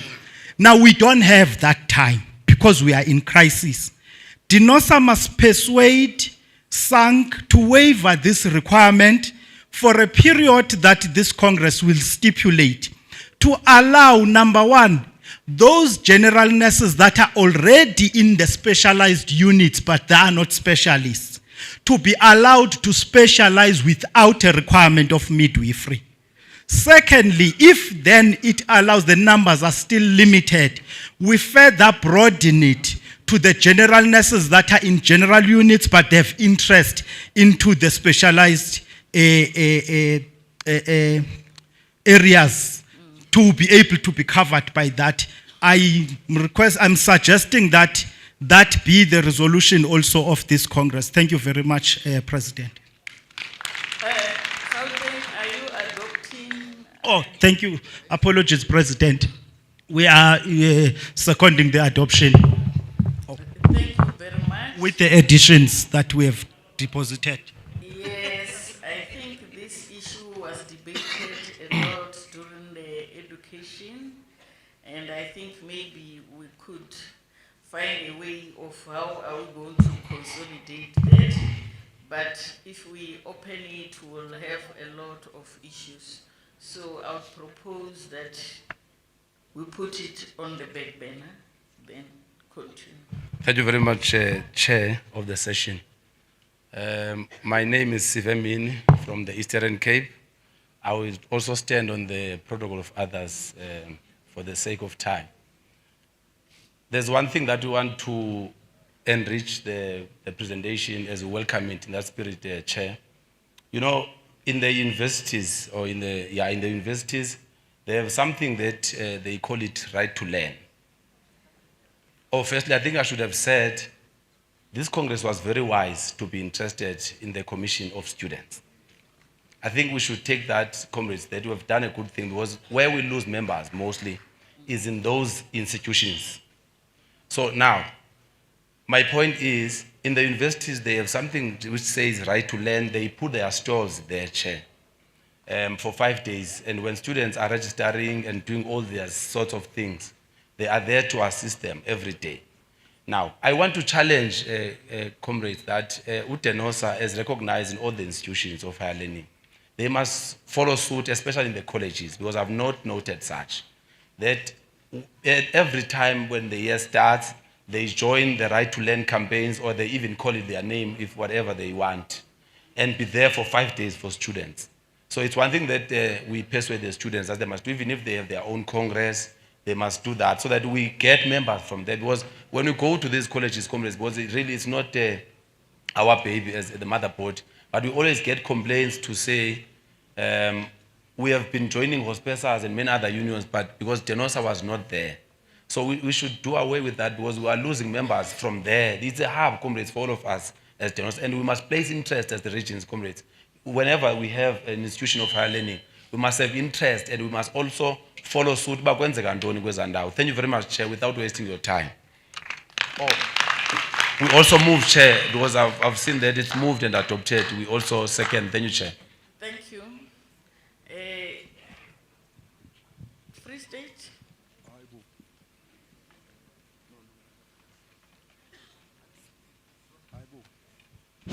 No, thank you, Chairperson. Yeah, Chair, we also want to enrich the resolutions of the students. Chair, on the issue of the regional offices of SANG, I think the commission that started, we were persuaded by that commission to say they are skeptical to pursue that route, because the funding of the regional offices will require more money, and that money will come from NSS. So we want to piggyback on that proposal they had made in the first commission to persuade the students to say the regional offices must be something that we must relook. Chair, there's a first point. The second point on the regional offices, Chair, is that want to persuade Congress to say, as we are moving to the 4IR, Chairperson, we must be able to understand that things can be done through technology. If a nurse must order epilex, they do it via internet, they will courier it to the house. I think the idea that we must have physical offices, because even ourselves as the DENOSA, we are saying it's difficult to have physical meetings, therefore we must move to virtual. Now, if we are saying SANG must have regional offices, we are basically saying we must go backwards, Chair. So we're trying to persuade the students on that issue. On the issue of indemnity, Chair, I think for us in the Free State, Chair, we want to caution that indemnity in itself is not a recruitment tool in itself. So students must not, including the nurses general, indemnity is but one part of the package that you will get when you become a member of DENOSA. We must not make indemnity as a standalone, because what we have seen is that nurses only, they tend to join DENOSA because they are told we have indemnity, but they are not told that there are other benefits that comes with being a member. So it should not be the sole proposition that we give to members. Also, I think we want to also add to say what we can perhaps do And what we will ask the students to do is to package the proposition that we want to sell to the students in terms of why they want to belong to the student movement, Chairperson. On the tools of trade and gender, Chair, I think I want to concede that students, when they're in colleges, they're activists. It's correct. And I think the posture they've taken is to be activists, to want tools of trade, and also that gender must be included at their level as students, Chair. But what we want to persuade them, Chair, is that we have seen historically that the student movement tend to want to operate like they are the mother body. So we are saying students, when they are in college, their primary focus is to be activists, study, learn, and join the workforce. Because in the olden days, they were lucky because if you did not complete the 4-year program, you live as a staff nurse or an assistant nurse. Today, with the R171 Chair, if you don't complete the R171, there's nothing, it's over. So we want to persuade them, not caution, persuade them to say, our primary responsibility on campuses is to educate ourselves and exit, whilst also being activists at the same time. That's the input we want to make, Chair. Whilst we move with the line to second, Chair. Thanks. Thank you so much, Free State. Are we adopting, can we? Northwest? Oh, Western Cape, my apology. Please let us not do a presentation. Let us remember that we have got 3 minutes only. Thank you.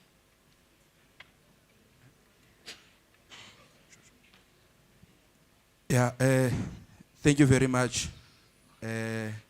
All protocol observed. Firstly, when I stood here yesterday and raised the point, we're actually gambling, and we didn't know that our gamble will end up being a win. So thank you so much for recognizing and giving the students an opportunity to also have its own commission, as it is bearing fruits right now. But I just want to explain the part of indemnity. Yeah, we know that many students don't have funding. Some are in bursaries, some don't have bursaries, but we wanted to persuade DENOSA to be in relations with colleges and universities so that this thing of students not paying and paying, not paying and paying can be added and be a package so that when the university or maybe wants indemnity, they pay for the whole year with all their students and not students getting to pay one-on-one, but the institution just pays for everyone. In that way, we're adding numbers to student movement, the organization is growing, and DENOSA becomes visible nationwide in terms of students. Number 2, I just want to add, we have what you call SRC, Student Representative Council, and it would be of best that DENOSA student movement can be affiliated in colleges, can be also affiliated in universities, because remember, each and every home has its own rules of operating. You cannot come from outside and you want to operate inside without being given permission to operate inside. So we want to persuade our mother body to try work with us so that we can be allowed to operate inside. We contest SRC elections. If we win, DENOSA student movement represents students, and again nationwide we are growing as students, and eventually when we are moving and graduating, we obviously from a background become good shop stewards and going to workspaces and affirmate. So thank you so much. Thank you. Northwest. Yeah, no, thanks, President. President, we want to join the choir that supports the presentation of the students. However, I want to caution the Congress of the resolution on reaffirmation of decentralization, because in the previous commission or presentation would have agreed differently. So we just want to persuade students to say, let us carry what we have already agreed upon in the previous presentation on nursing education. With that, President, as Northwest, we still advocate for Rule 5, and we second the choirs. Thank you very much. Let's clap hands for the students.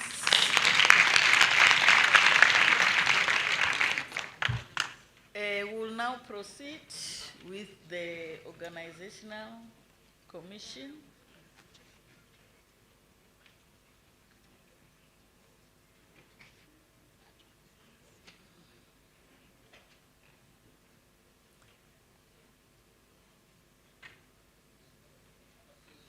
Organizational, must I pass and call another group?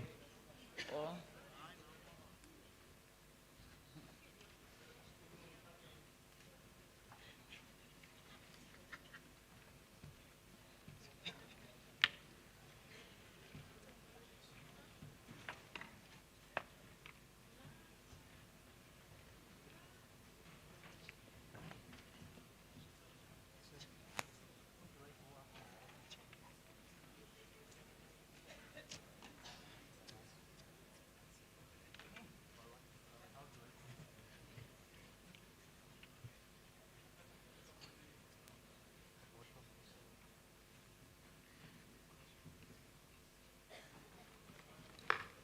Thank you very much. I stand on the protocol of, of the others. Thank you very much, President. This is the Organizational Development Commission. The commission started by reviewing the previous resolutions of the 8th National Congress that were provided in the resolution book. Upon discussion on the issue of recruitment and retention, we have resolved then, or we have realized that the target goal of reaching 100,000 in membership, we were not able to, we did not reach that target. We were not able to supply members with golf t-shirts as previously resolved. We also failed to provide membership cards for the members. We did manage to send out recruitment packs to provinces, though not consistently. And queuing training was done in all the provinces. While under the tools of trade, motor vehicle cost continues to escalate, as reported in the finance report, and regional secretaries were given laptops in the administration. Under the policies and organogram, the organization produced policies but failed to finalize the organogram. The subscription increase was implemented as resolved. That one, it was implemented as stipulated in your books. The organization has not been able to realize the resolution of having regional offices in the provinces. In the renaming of offices, we have not been able to realize the resolution either. The Organizational Development Commission has deliberated on the issue of Diebold, basing it on the reports that were already presented in the finance report, and we've realized that the organization has made a good progress with Diebold, being almost ready to trade, meaning that the resolution is realized, but the process is still ongoing. Based on the above, we are resolved as follows, considering the latest submitted resolution from provinces. That means after analyzing the previous one, then we went into the recently submitted ones. Then the resolutions on the recently submitted ones was based on the analysis we've made above on the previous resolution. Under recruitment and retention, we note that we have not reached the target of 100,000, meaning that we have not achieved the previous resolution. We believe that this could be as a result of failing to implement some of the previous Congress resolutions, like the failure to give the golf t-shirts to members. It's an example of thousands that we could not implement. We therefore resolve that the organization should provide golf t-shirts for members, improve member service, intensify capacitation of shop stewards, ensure that the recruiter system is improved, a policy be developed, and that they should be paid what is expected, that is the recruiters. Good recruitment strategy must be in place. Good member servicing will help the retention of nurses, channel resources to recruitment and shop steward training. There is a proposal then to do away with the calendars and in exchange for other tokens. As you know that on a yearly basis we've got diaries and calendars. The view is that maybe we should look into other different items instead of following that routine. We need then to pursue the issue of securing organizational rights in private sector in order to gain access to the facilities, and that will increase the membership. Under marketing and branding, noting that our branding is not adequate. Apologies for an omission there. We believe that good member servicing and case management, together with improved shop steward visibility in the branches, can be a great marketing tool. We therefore resolve that DENOSA cars should be branded with stickers. We should have perhaps look into, these are the examples of things, marketing items that we can use. We should be having licensed discs that are branded DENOSA.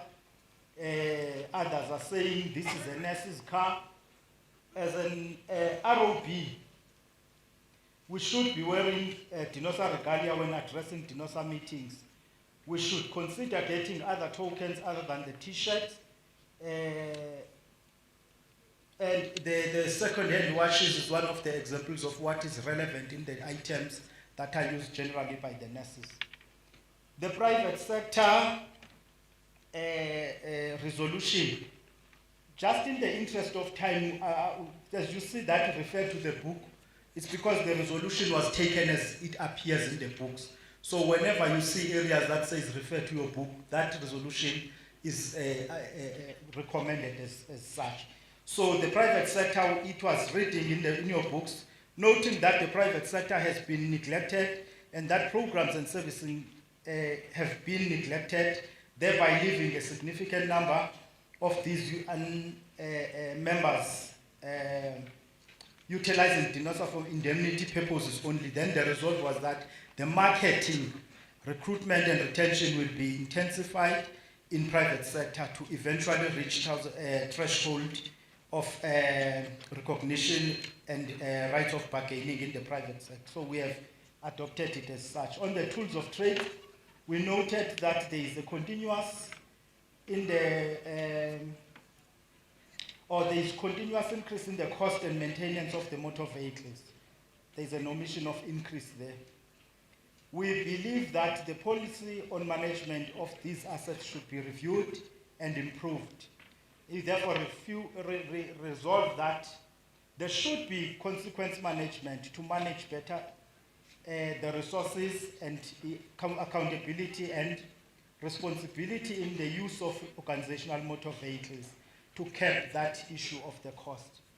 We further note that the development of fourth industrial revolution is the necessity to adapt to those developments. We believe that organizations should make access to virtual meetings and other online activities easier for ROBs and LOBs. Then we resolve that organizations should provide data bundles for that purpose so that people can be able to access those meetings.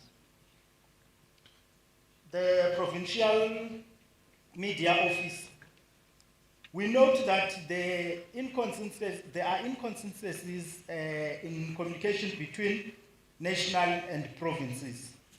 Others are more visible, others not. I think it was highlighted even in the report, the differences of that visibility. We believe that there is a need for improved communication from provinces. This will improve the presence of the organization in the media space. POBs then will be responsible for the media and communication in the provinces, but they should be trained in that space, considering that not all of them are like me, are technologically advanced. The travel claims, we note that the ever-increasing cost of living, including the fuel prices. We believe that the increase in fuel and vehicle maintenance affects the traveling and participation in union activities. We therefore recommend that FinCom must recommend an amount of the increase or the percentage of increase to the NEC so that we move from the current amount that we are in. The union wing overtaking the professional wing, the noting is as is. We believe that DENOSA is a professional organization with a union wing. And therefore we resolve that there must be a relaunch of the professional wing structures with the support of the academia from the branch to national level. Perhaps look into the elements of positive practice environment campaigning that are relevant in the professional side. Also then those elements be launched or revived. The membership cards is taken as it was proposed in the booklets. Some service points also as it appears in our books.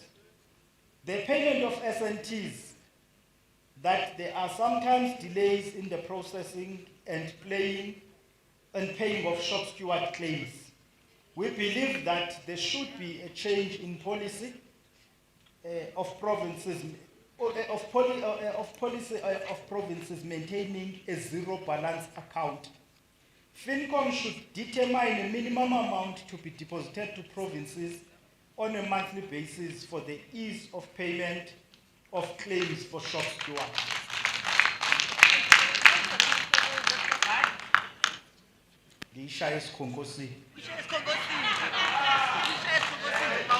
Establishment of new committees. That our current committees overlap and they are not effective, and it does not assist us to resolve on issues. We therefore believe that there should be a realignment and establishment of new committees for national, from national to provinces. These are the proposed committees or the proposed alignment. We resolve that there should be new committees, namely one, bargaining and case management committees. You would remember that we had bargaining, but we didn't have case management committee, but that will then fall into one committee. Secondly, professional matters committee, that will include nursing practice, nursing education and research. The political and international relations committee. The last one be recruitment, organizing and campaigns committee. The monthly subscriptions, we note the escalating cost of running the organization due to increased cost of living and poor economic performance. We believe that there is a need to review membership subscription sustainability to ensure sustained financial stability of the organization. We resolve that membership subscription be reviewed as follows. Students to be increased to 40 rand per month. Retired nurses to increase to 250 rand per annum. We further resolve that the fast track of the investment efforts in the organization will assist in improving the revenue generation. the big one now. Okay. I'm being contested by the DGS. Thank you very much. The DENOSA bursary. The noting is the high cost of the higher education. The cost. We believe that the financial assistance provided by DENOSA should also address and mitigate this challenge. We resolve, therefore, that DENOSA needs to commission a study on the name to be used first, either the bursary or called the financial assistance. Further, the amount to be given to the members, and also check best practices with other organizations that offer such assistance to their members. This study should be concluded before the next CEC so that the CEC will be able to ratify that proposal. The naming of the regions as it is presented in the books. Regional offices. Regional offices, it is taken as, it is on the resolution books, but in addition in the resolution is that to have regional offices in phases.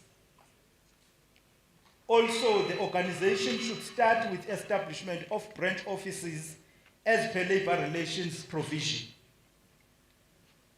DENOSA organogram, the belief is taken exactly in the book, and the resolve is that DENOSA to expedite the finalization of the organogram. Shop steward training, there was nothing to dispute there. It is taken as it is proposed. Organizational unit, the strength of organization differs from province to province. And then I lost my belief there. But the resolution is that a deliberate effort be put in place to empower all the provinces. That means to strike a balance now in those differences of the strength of different provinces. The DENOSA regalia. We note the accessibility of DENOSA regalia in terms of other, and I think it should be other items. It is difficult. It's regalia and other items. It is difficult currently. We believe that accessibility of DENOSA regalia and other items will enhance marketing and visibility of the organization. We therefore resolve that bookshop should purchase and send merchandise to provinces to sell to the members, so that, to sell to the members, and also explore the online shop or online sales as another means of enhancing the access. There is a resolution on establishment of deputy secretaries, provincial deputy secretaries.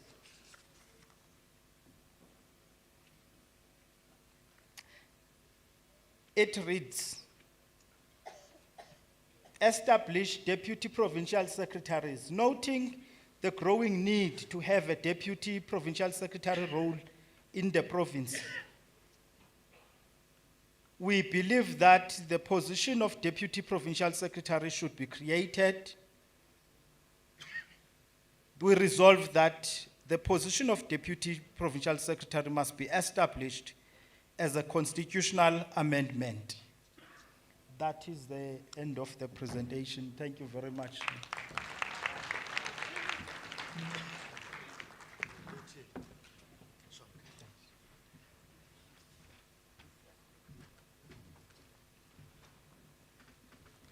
Thank you so much. I think the report really shows that the organization wants to really improve by all means. So the both are already up. I've noticed Northern Cape, Northwest, KZN, Gauteng, Eastern Cape, Limpopo. Let's start from Northern Cape.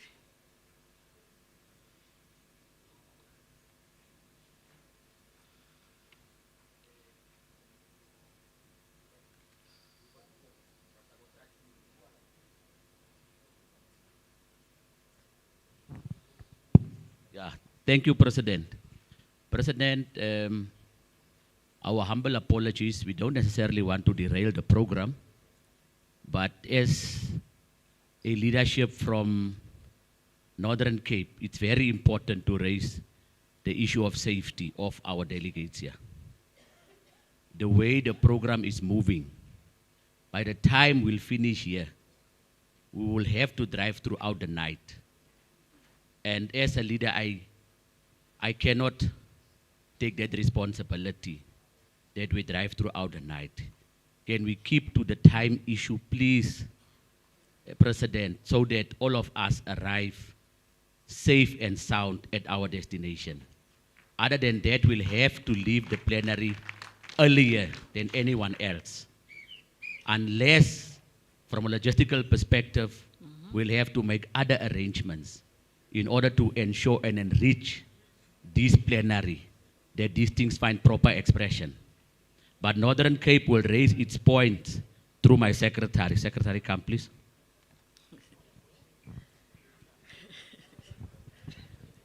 With power. Thanks, President. Ours is just 2 points from the Commission. Maybe we should start by appreciating the good work that has been done by the Commission.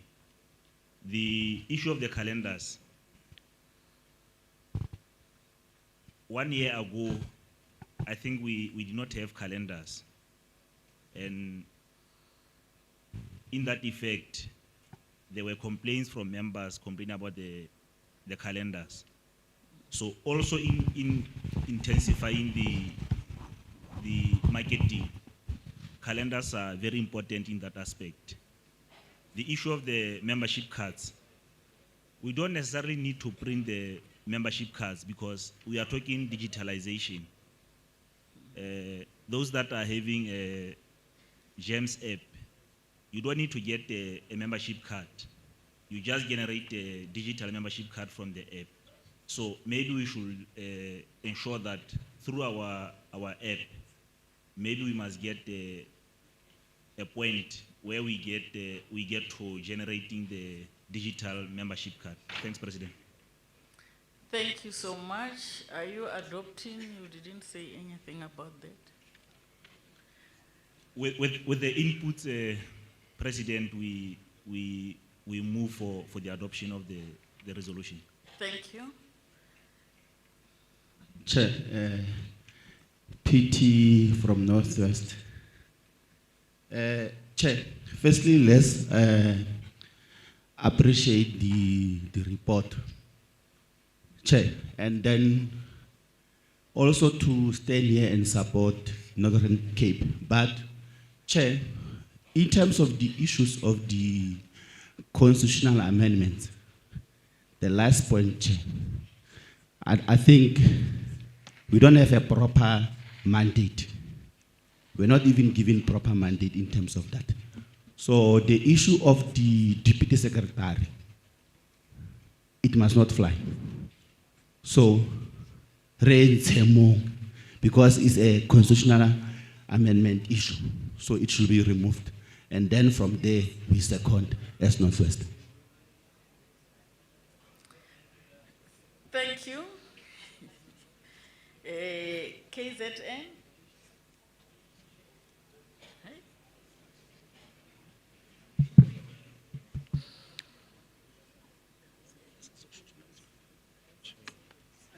Thank you, President. I wanted to add things that the presenter may have missed as a person that was chairing the committee. There are things that I wanted to add. I wanted to add that the commission did not say we must do away with calendars, but it said we must produce a soft copy to move with Fourth Industrial, so that is properly captured. And also, on the Provincial Media Office, we did agree to amend that is not, because the initial proposal was proposing that there must be a provincial media office. So the commission said, let's rather rephrase the topic to say maybe improve visibility of DENOSA in the media, but using POBs instead of having a provincial person and then training of that. And then the other one was the issue of the one that was talking about union wing versus professional wing. And the commission further agreed that during our IND, we must relaunch the PPE campaign during the IND. That was the proposal. And also we wanted to amend on the belief, because there was no belief in the item that talks about organizational unit. We wanted to add that we were supposed to say unity of the organization is sacrosanct. And then it continues. And then there is also our delegate that wants to submit something who was not part of the commission. Thank you, President. Thank you for the clarification. I stand on the protocol of others. As per Congress Rule number 6, my name is Buyan Cele from the province with an internationally recognized king, Ubayete. Chairperson, before I say my point, I want to say my concern. I've observed that when we deal with the issues of elections, the House is full. But when we deal with the critical issues that will shape the future of our beloved organization, the House is half empty. So, Chairperson, to ensure the successful implementation of these beautiful resolutions, we need to have an M&E system in place, monitoring and evaluation system in place, so that we are not going to wait another 5 years and learn about the resolutions that are taken today, whether they are implemented or not. So, NEC needs to sit down and establish clear objectives which are measurable, achievable, relevant, and time-bound. Also, I suggest the NEC need to have a reporting system in place. Like they need to provide us with the quarterly report on the status of the implementation of the resolutions. Thank you for the opportunity. Thank you very much. I'm now noting that there are 2 people that are talking from each province. So Northern Cape and Northwest, do not really blame me, blame the comrades for not sticking to time and also adding issues that are not part of enhancement and enrichment and adoption as agreed. We'll continue. Thank you, Chair. Chair, can this speaker be shifted a bit, Chair? There's noise. Thank you, Chair. Few things, Chair, that would really wish to lift as Eastern Cape. One, having understood, Chair, that the golf sheds, as the previous resolution in the previous Congress, are very expensive, and as such, I think that was the excuse for not making for members the T-shirts. But Chair, we want to enrich the commission to say, you know, with this Congress, I think we are having plus minus 1,500 T-shirts as was seated here. Because each one of us has got about 4, not more than that for that matter. We've got 4 T-shirts, each one of us. And they are coming from sponsors in majority. Now, we don't believe this notion to say we can't get T-shirts for members. We are putting a challenge, Comrade Chair, to the NOPs that are going to be elected. That, comrades, you can't, in the 4-year term, you cannot produce 1 T-shirt for members. No, comrades, at least to understand that it was too much for you that you would say each year a member must get a golf T-shirt. But for a 4-year term, comrades, that's a bit ridiculous that you cannot get a T-shirt.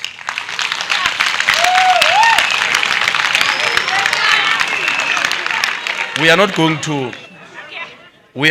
to educate, Chair, that how you must get a T-shirt, but please work around it. Even if you get 1 T-shirt in this term, If we did not get a chair, because we've been talking about this thing, comrades, in all the congresses for many years, since I started to be a shop steward more than 10 years ago, we are still talking about the same thing. You mean, comrades, now I'm coming here for the third Congress. Ne? So, comrades, it can't be, comrades. It's not correct. Secondly, Chair, without wasting your time.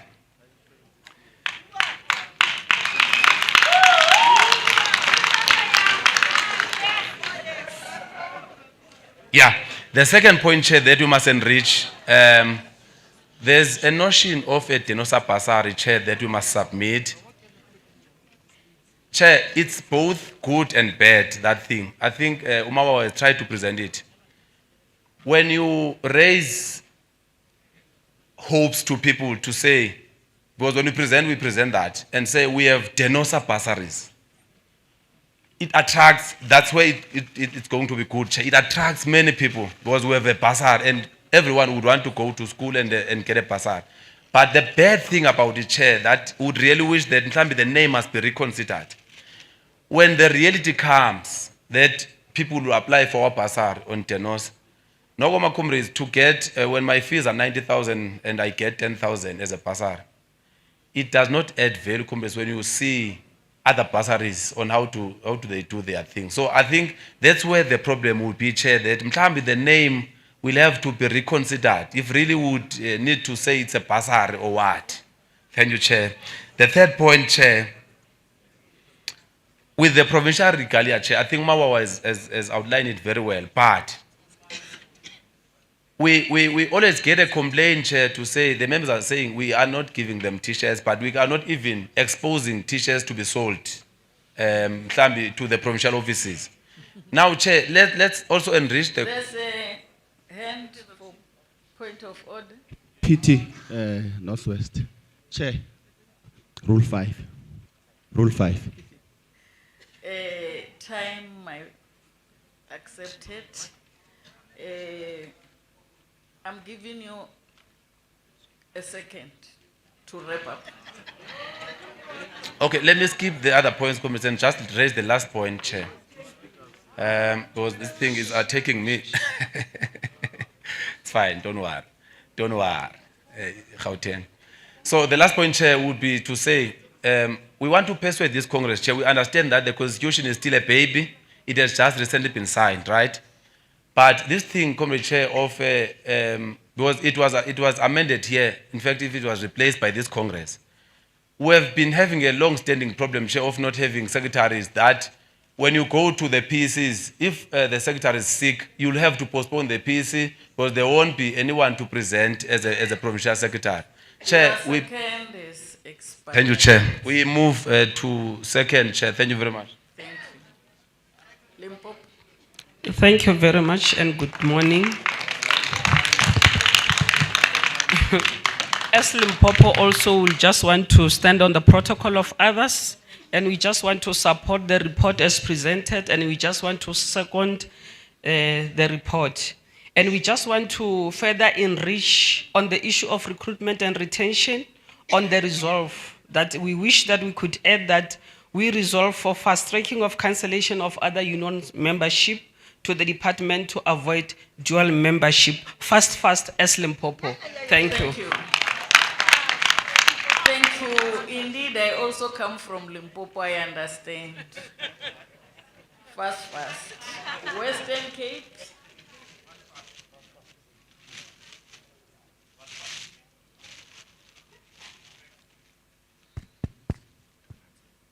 Thanks, Chair of the session. Western Cape, we also... Can you hear me now? Yeah. Comrade Chair, we just want to also move with the other provinces to support the resolution, but we have only one concern with one resolution, which we tend to disagree with the Congress, is the resolution that seek to extend the NEC. From where I'm standing, from financial point of view, I don't think that will be the solution currently to have another position of deputy secretary at the provincial level. We already have a chairperson that works with the secretary. We already have a provincial treasurer that are working with the provincial secretaries. But extending the NEC, it will be costly to the organization. I don't think there is any substantive reason currently that motivate the reason for us to have a deputy provincial secretary. I think that will create another big problem to the organization. Thank you. The aim is to enhance and to enrich and adopt. So you are not adopting that one. Is that what we are saying, or are you adopting with amendments? Yeah, no, I think our amendment, Comrade Chair, will be to remove the resolution that talks about adding the deputy provincial secretary. We are totally against that resolution. Thank you. Okay. Thank you. Gauteng, are you still? Okay, you are covered. I think we will now pause in terms of continuing with resolution commissions. We'll now call upon the the IEC, to come and give us the results.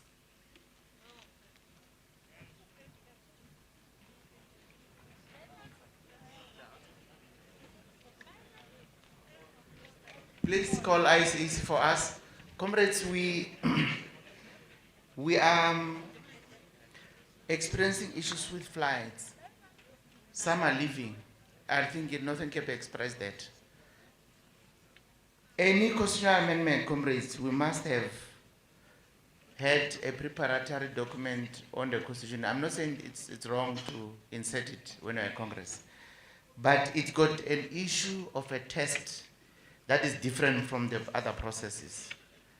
So probably we'll look into it. Where's IEC? I don't see them coming in. Who's calling them? Mama Khat? Okay. So let's find a way not to be hard in how we debate with each other. Because Mama Khadi, I'm calling IEC. We're inviting IEC, Ale.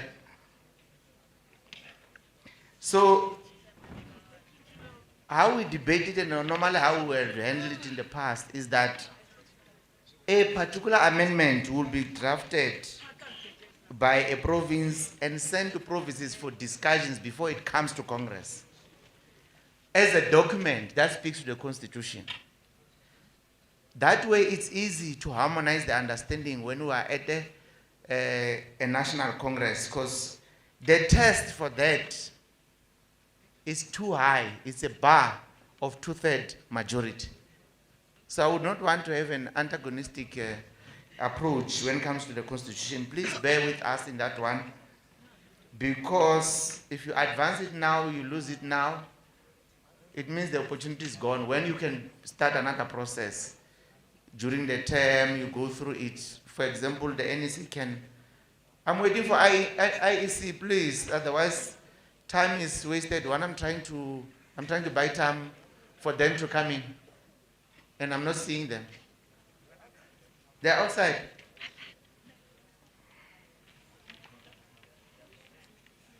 Or they're protesting. So some delegates and who are nominees are going to be leaving, and it won't make sense when it's announced and the person is not here. We could have unwittingly created that environment for such a person, and it will not be fair. So that's why we're asking IEC to confirm the results for Congress to receive them. Did they move backward or they went far?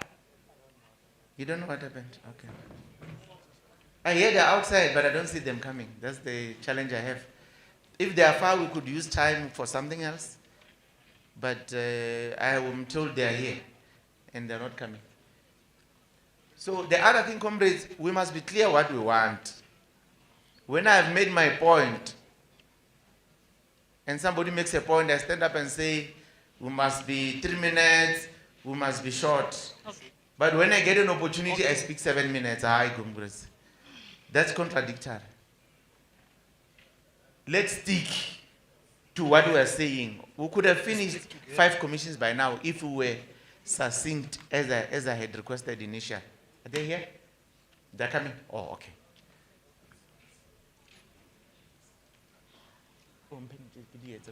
Okay, while IEC is coming, may I request, Mama Khadi, where are you? Josabi, I need, oh, they're coming.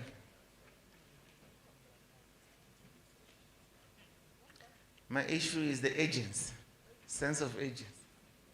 Yeah, here with them. Josabi, Aruka. Oh, okay. They are coming. Everything is coming and I don't see anything coming. That's my challenge.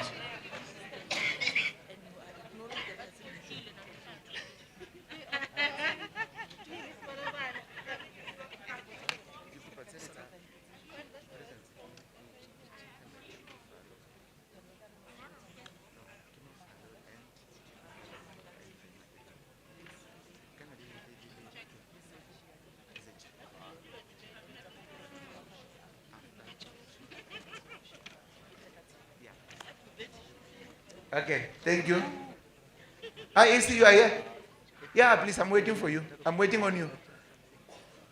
I'm waiting on you. As you come to the stage, I might as well do the other things.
Savumelana, Genesite Twendenye, Siyovumelana,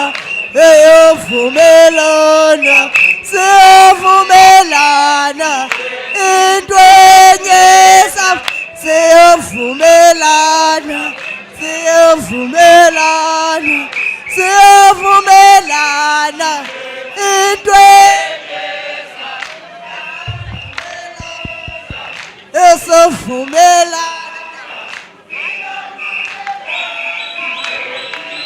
Yenyesa siyovumelana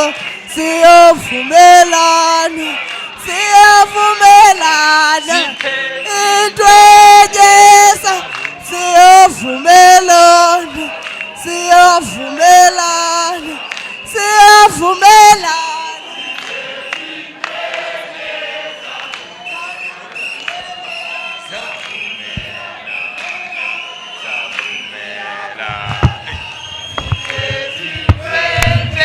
Savumelana, siyovumelana, Siphetwinhle, yo.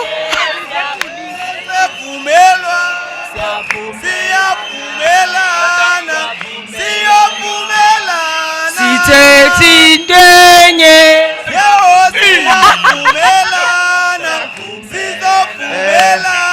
Bacale isikhathi sabo, asiqale. Sithethintwenye savumela.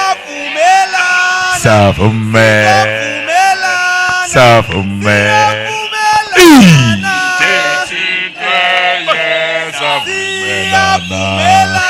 Savumelana.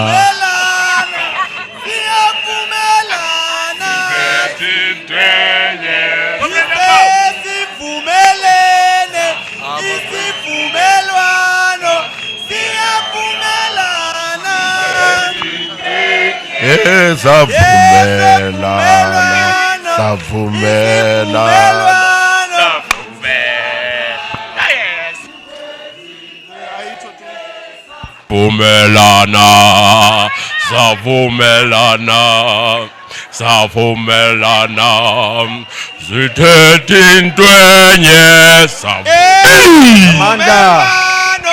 Siyavumelana, siyavumelana. Sesivumelene, isivumelwano. Siyavumelana. Sesivumelene, isivumelwano.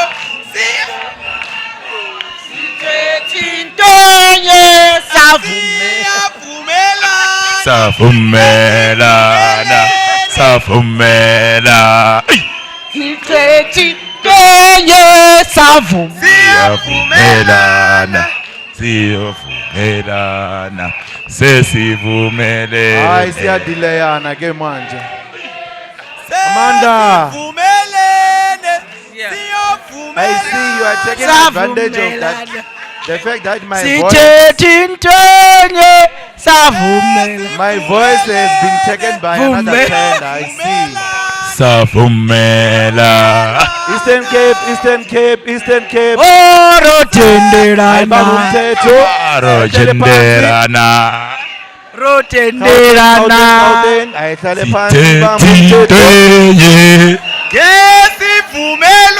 Northwest, Northwest, ayihlale phansi ibambe umthetho.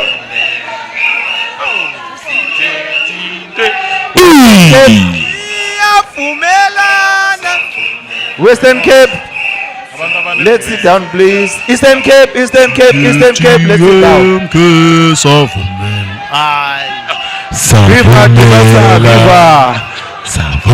Viva, Eastern Cape, Comrade Nodlaw, Comrade Nodlaw. Andikuboni ukuxelela ama-delegates ahlala phansi, andikuboni lapha. Comrade Vale, Comrade Vale, andikuboni. Andikuboni ukuxelela ama-delegates ahlala phansi, andikuboni lapha. Limpopo, thank you. Mpumalanga, KZN, thank you. Comrades, we are waiting for, okay, I see. Long live DENOSA, long live. Long live DENOSA, long live. While we are processing this matter, IEC wants to start with the dissolution. So we are having the issue of authorizing some of your issues, as you know. And as I told you, DP is one of the authorizing, so she's fetching the laptop to authorize. When she comes back, they're doing that. But in that process, comrades, because we had arranged something else yesterday or last night at the gala dinner, the time was not permitting us. I can't give background. I just want you to know that we want to appreciate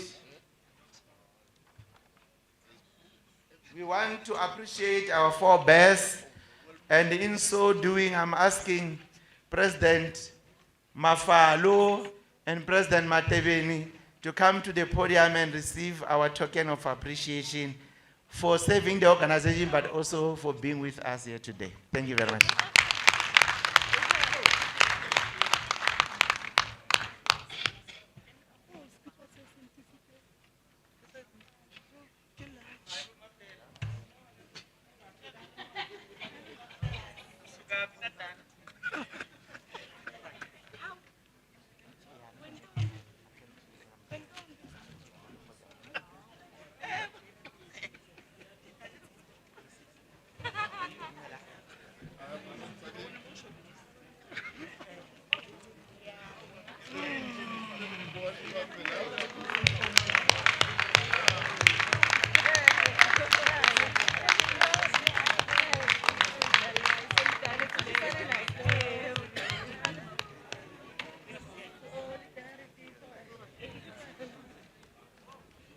They are saying I must tell you that they appreciate it. DENOSA.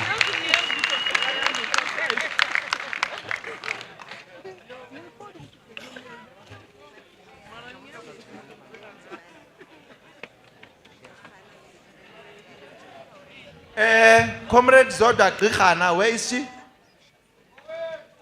Upira. Ndimcela la stage uphi. Okay. Akho ngxaki man. Comrade Nodlaw. Ndiyacela che uzomreceiveela le gift.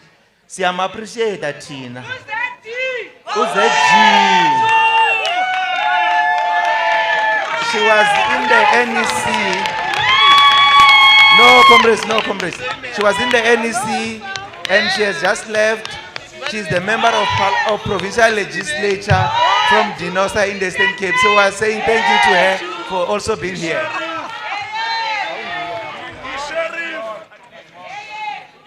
Uthi uyambongela naye. KZN Chairperson. Ndiyacela Comrade Chairperson KZN. Khawuze lana. Uzo receive appreciation ka Professor Nzimande.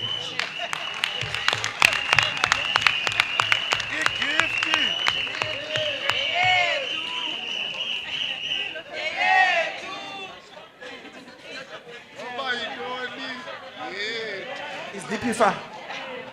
She's here? Oh, okay, thank you. President Losi, over to you. Mawawa. Singana selusaka. Mase ngiqedile but asialaweni upresident aka. Emfowethu singana selusaka.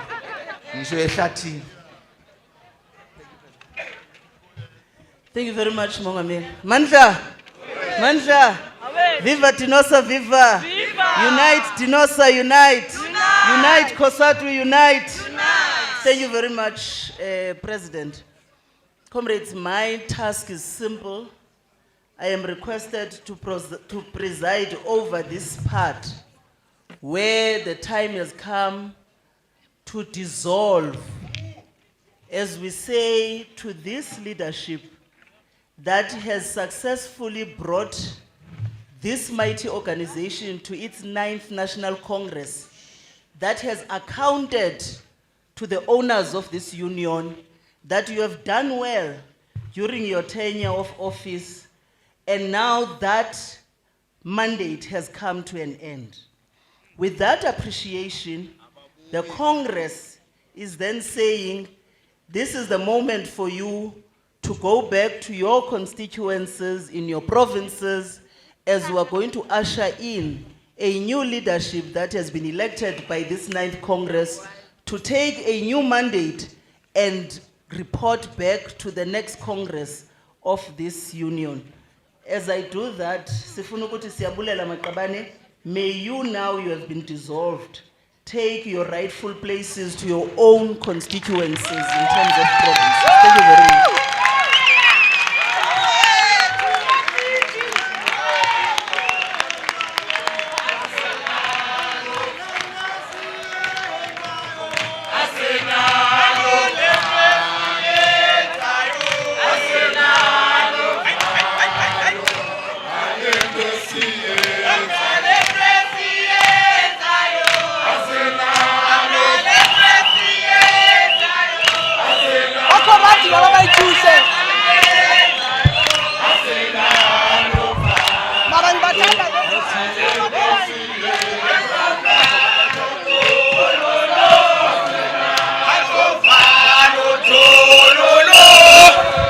I will end the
Kawuvume moya wa, umoya wami uyavuma.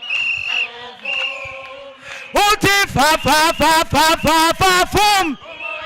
Une fa fa fa fa fa fa fum.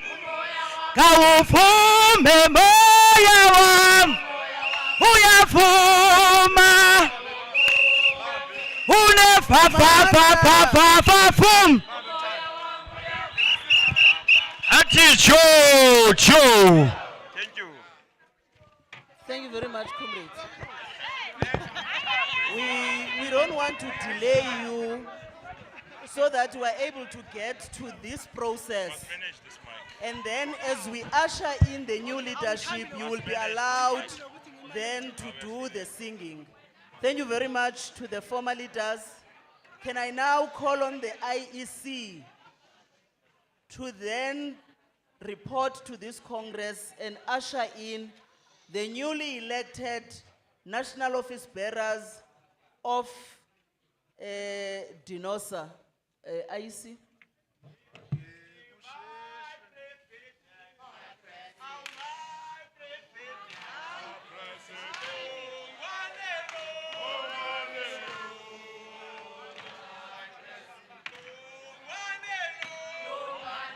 Bopa, comrades. Comrades, imani kalo. As alaweni le process. Andita kwa contestation. Cha sifuna ukwenza la nto basibe nala excitement yoba siba news. Otherwise ngesike sathi kuhlabanga zubuya kubuya ababebeni. But sifuna ukwenza kakuhle i-dissolution. We're asking to give the IEC time. We will sing as she is calling in the leadership. You are allowed at that time. Thank you very much. Sanbonani madinosa amantle. We are here again. Our task is the simple one for today, to announce the results. I will start with the National Gender Office Bearers. Allow me to call upon the National Deputy Gender Secretary, Nozuko Oki.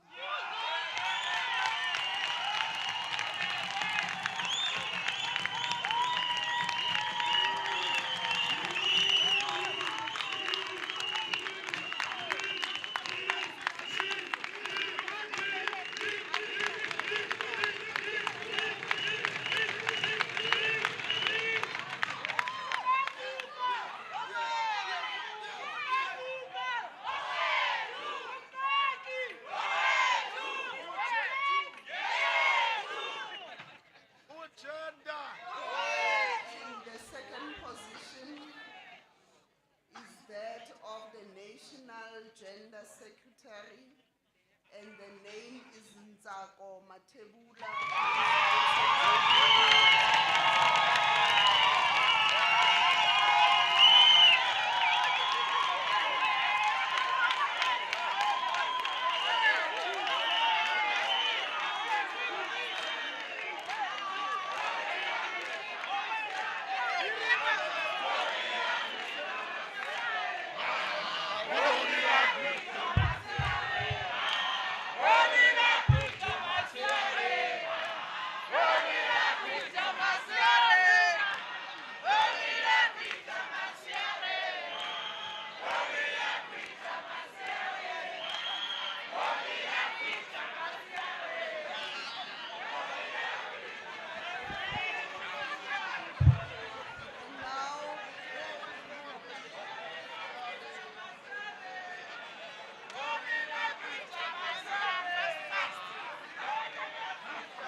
Oliver Tambo. Oliver Tambo.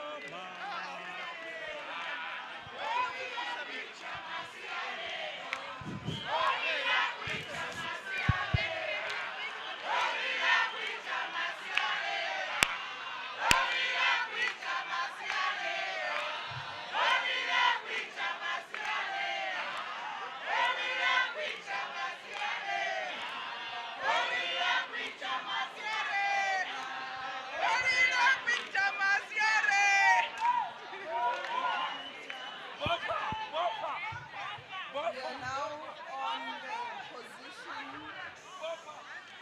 of the National Gender Chairperson, Kutlang Letena, duly elected.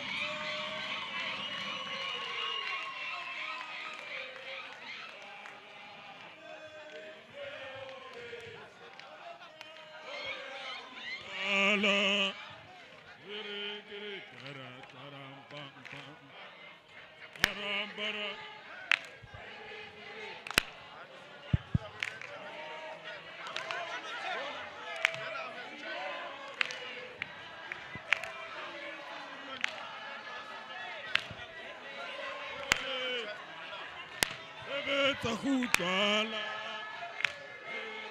Kere.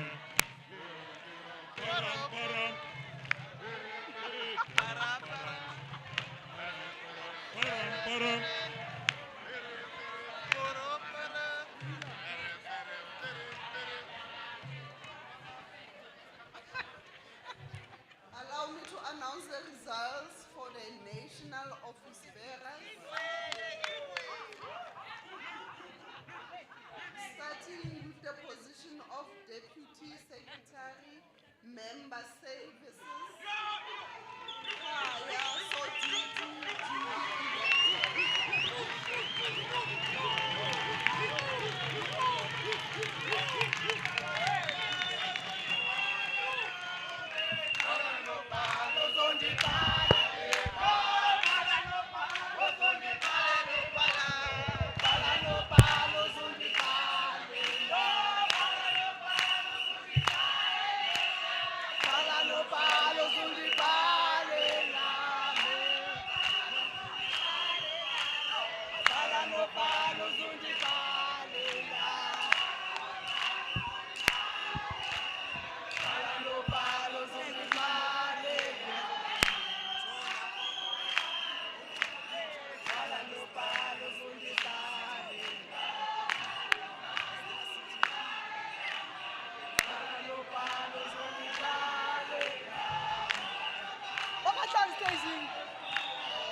is that of the Deputy General Secretary Operations, and the name is Dimakatso Sebopa.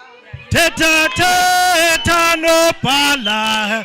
Teta tata no pala, asatubule sepam, sachoga mnandi, sachoga mnandi,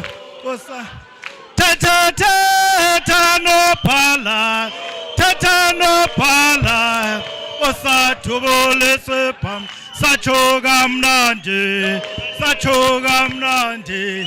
osatu amakwala sobale, asobale, osatubule sepam, sachoga mnandi, osatu amakwala sobale, asobale, osatubule sepam, sachoga mnandi,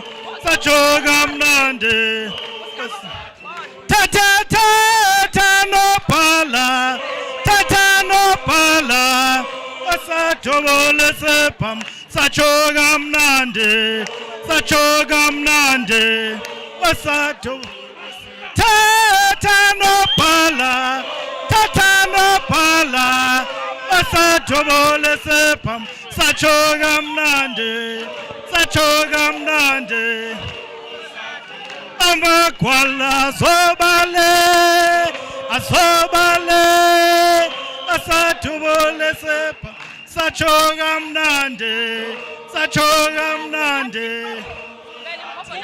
isipam enjoyami, asatubule sepam, sachoga mnandi,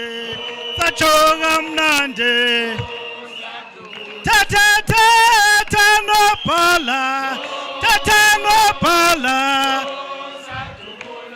pam sachoga mnandi,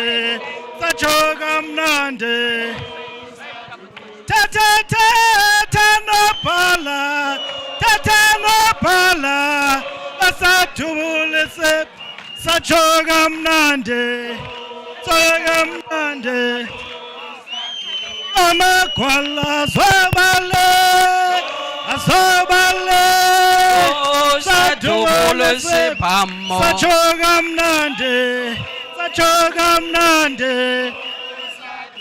amakwala sobale, asobale, tubule sepam, sachoga mnandi, ayihlale phansi bamba umthetho.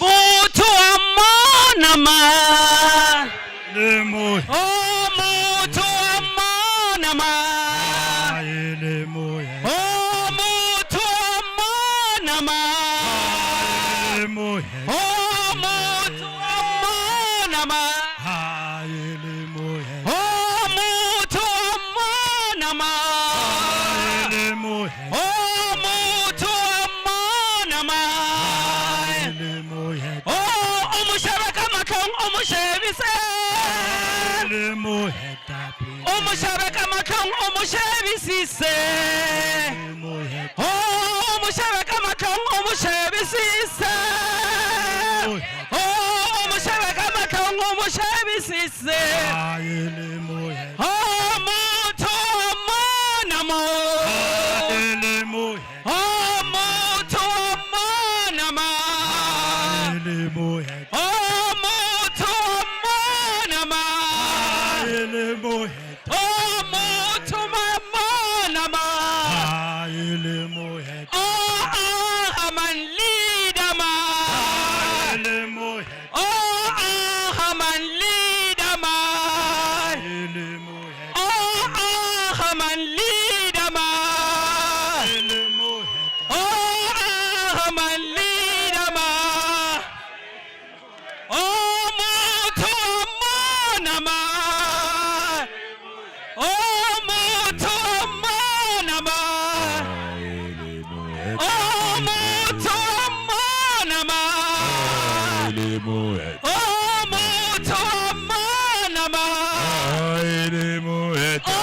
Mushaka makango mushabisisa.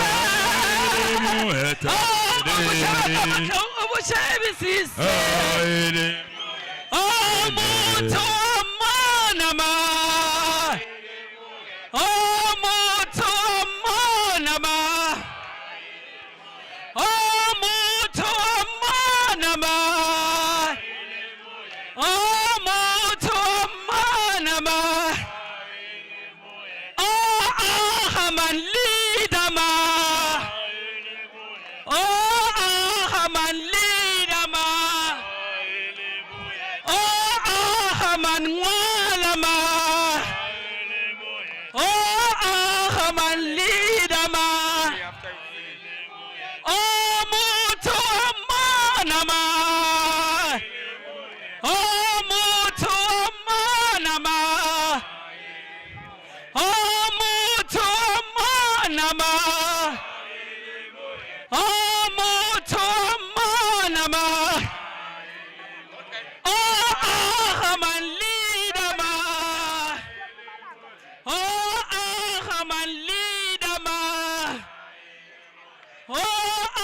Haman lidama. Haman lidama.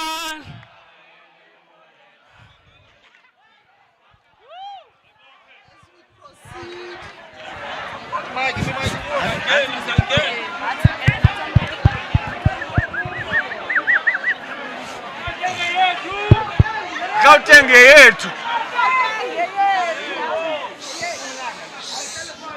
As we proceed, Gautenge yetu. I now announce the position of National Treasurer.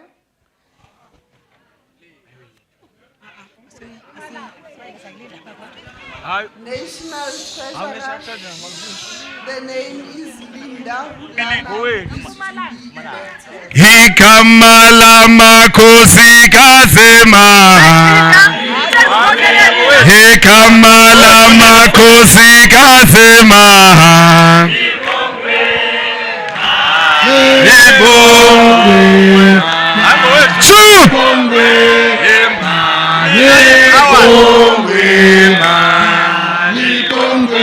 Hikamala makosi kasema.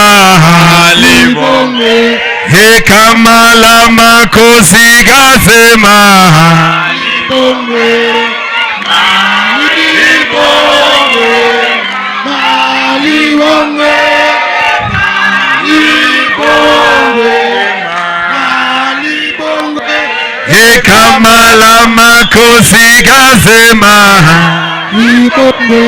Hikamala makosi kasema.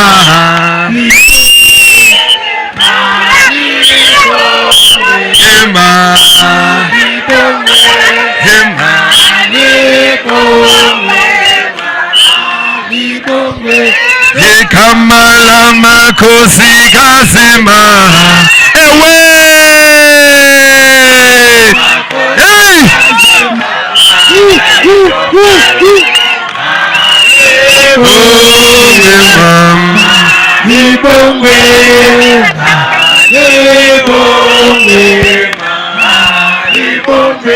Hikamala makosi kasema. Hikamala makosi kasema. Malibongwe,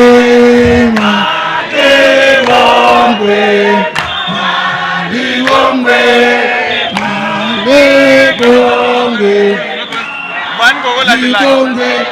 Ekamala makosi kasema. Malibongwe, Ekamala makosi kasema. In Northwest, yeah, two. In Northwest, yeah, two. Utreasurer, yeah, two. Upresident, two. Go away, two. In Northern Cape, yeah, two. Ulinda, two. Ukata, DENOSA.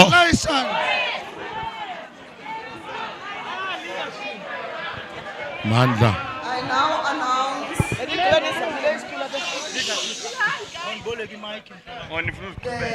For the position of second deputy president, Lina Gianni. Sama Zumelo, Sama Azume, oh Sama Zumama Wazo, Sama Zumama Wazo, Sama Zumelo, oh Sama Zumelo, oh Sama Zumama Wazo, oh Sama Zumama Wazo.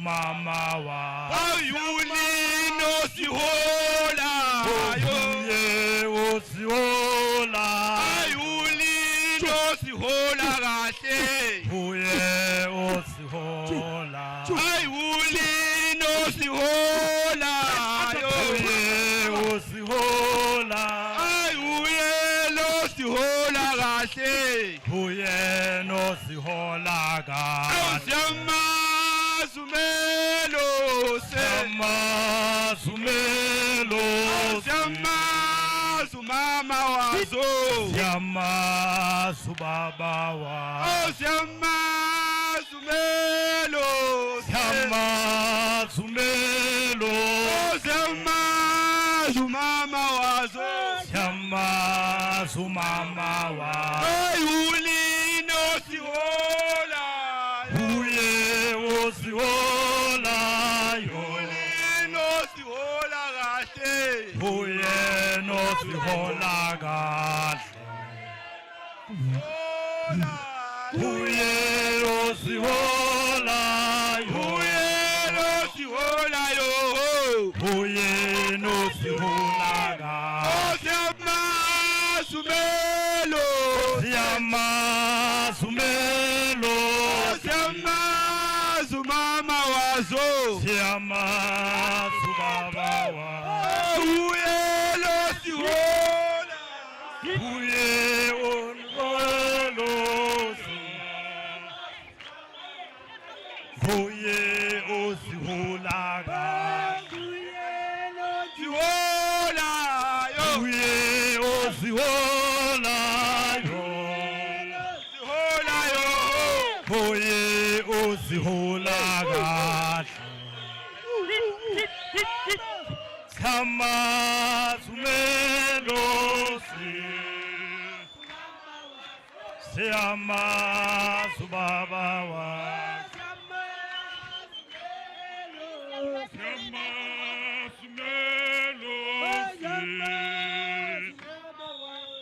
Sama Subaba wa Kuyeno Dihola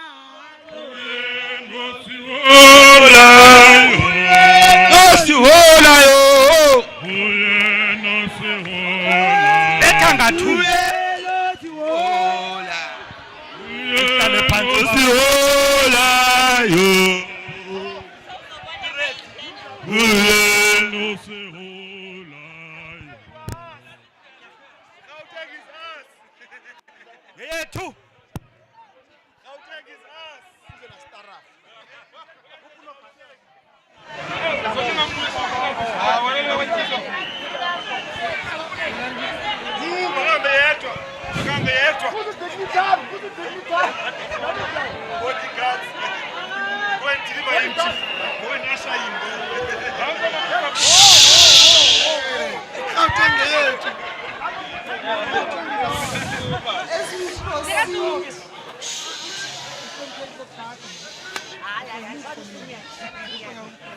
proceed,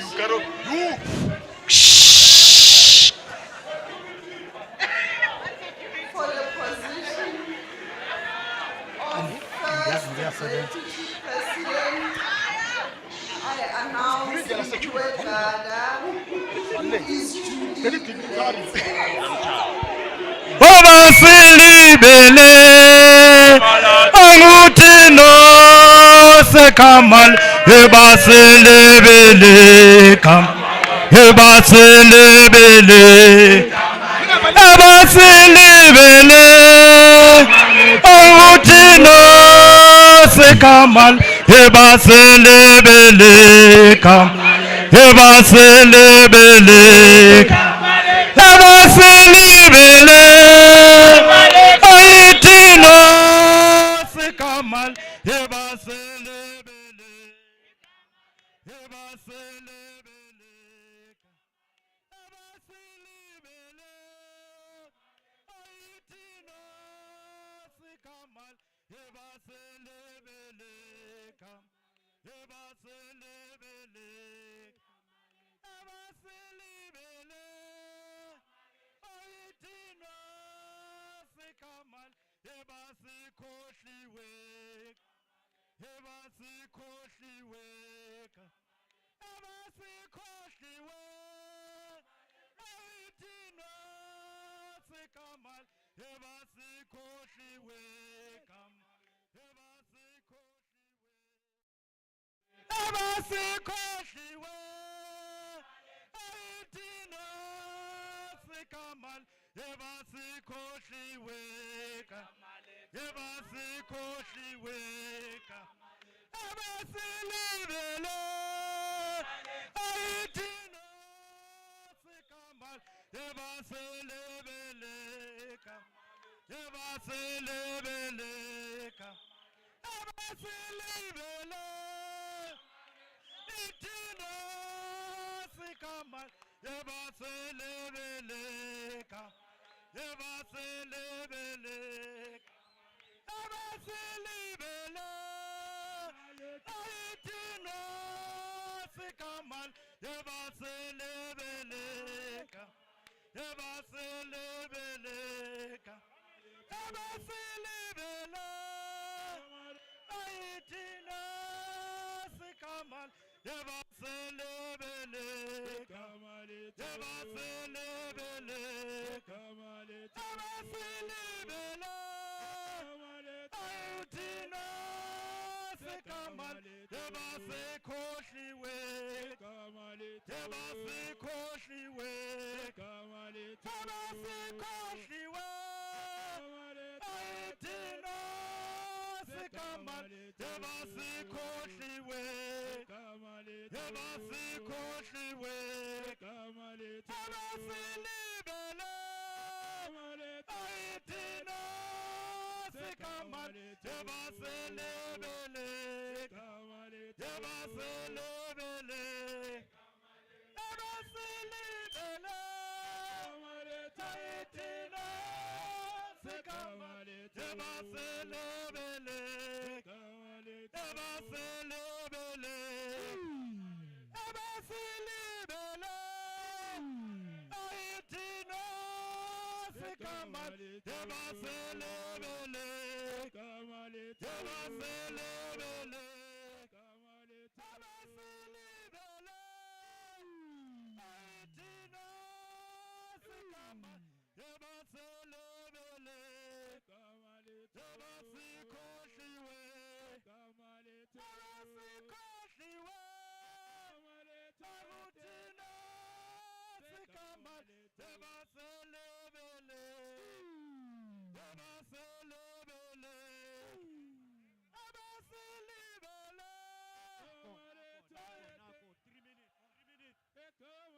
eba se lebele eba se lebele eba se lebele ayihlale phansi bamba umthetho inyanga yami shaka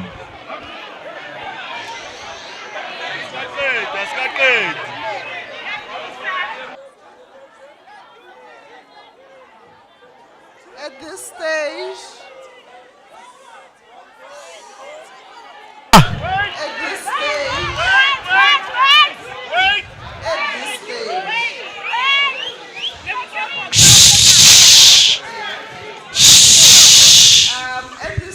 I wish to take this opportunity to thank DENOSA for having trust in the Electoral Commission South Africa to administer your elections. Remember, IEC is a permanent institution.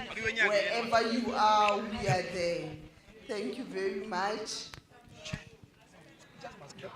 Now, I announce the position of President and Simon Kumwani is duly elected.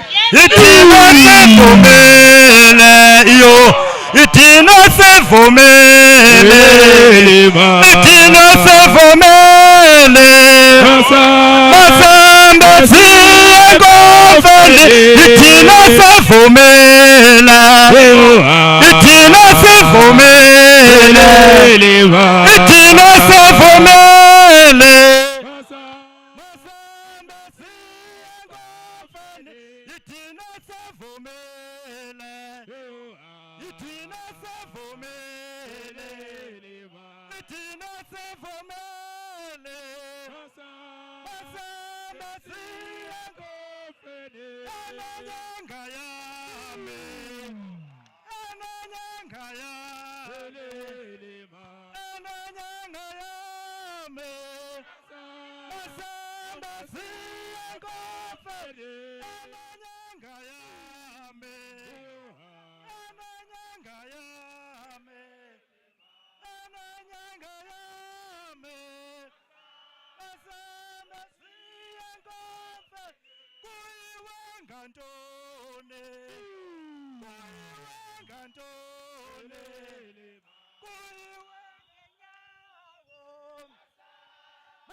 president, our president, our president.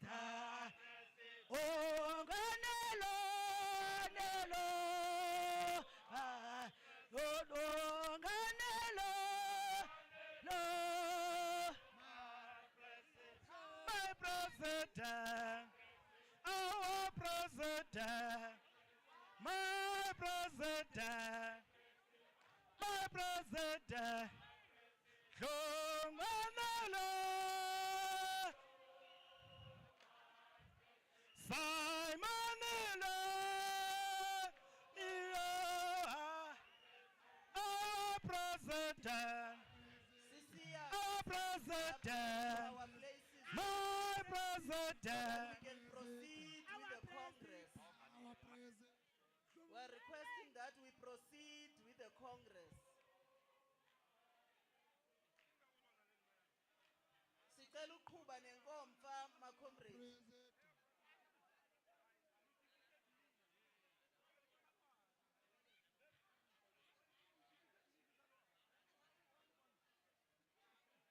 Sicela ukuqhuba nenkomfa, my comrades.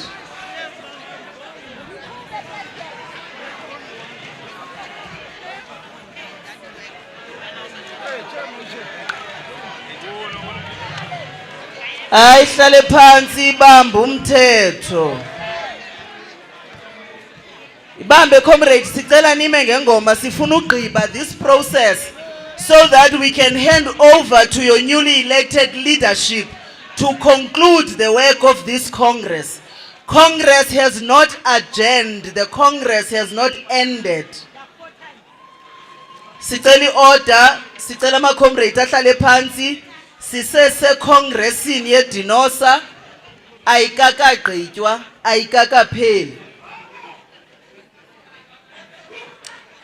Ayisi.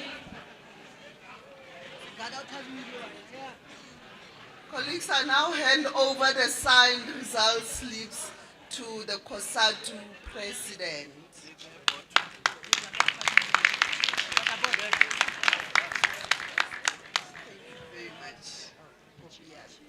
Thank you, dear. Thank you very much, IEC. Comrades, can we settle down? Siyanicela. You have the whole term with this leadership. Comrades, allow me, on behalf of the National Office Bearers of COSATU and the Central Executive Committee, firstly, to extend our deepest gratitude to the former National Office Bearers, Professor Mulaudzi and Comrade Thandeka Msibi, for your dedication and unwavering service to the nursing profession and the labor movement. Indeed, your leadership, your commitment and sacrifices have strengthened the fight for workers' rights and improved conditions of healthcare workers. As women leaders, you have been an inspiration, breaking barriers and paving the way for future generations. We want to honor your contributions and wish you success in your future endeavors. Sifuna ukuthi siyabulela Zimbokodo.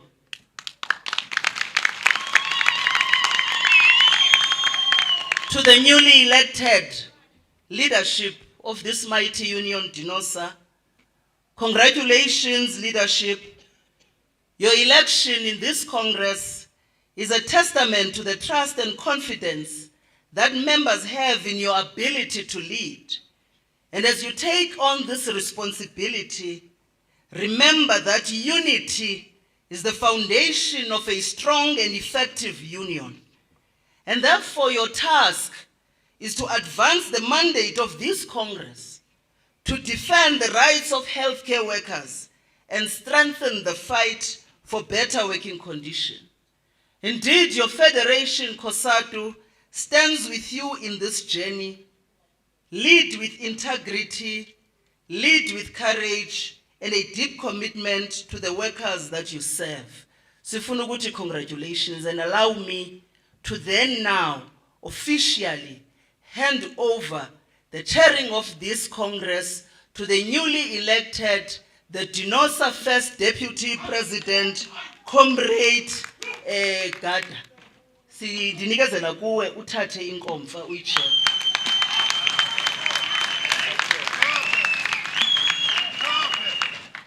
Mandla. Mandla. Away, two. No, thank you very much, President of the Federation, Comrade Zingiswalusi. Thank you very much, and thank you to the Congress. Comrades, we are going to proceed with the program, and we are almost there. We are going to plead with you that let's respect, because the next part is the most important part, because as we gathered here this week, the nurses of this country, the workers of this country, including government, they've got interest in terms of the decisions that are coming out of this Congress. So we've got to make sure that we respect the part that we're going to go to, because it's binding all of us. A declaration is very much important. We'll always refer that in our declaration we agreed on 1, 2, 3. So it's very important that we respect the process. I'm going to check GS. Are you ready? I'm going to call upon Daniel, Namdi Daniel. So this structure is blessed. It's got 2 Daniels. Going to call upon Comrade Daniel Kwena Manamela. But before we do that, I see there's a pot. I will take Northern Cape, Free State, Northwest, and then followed by Gauteng.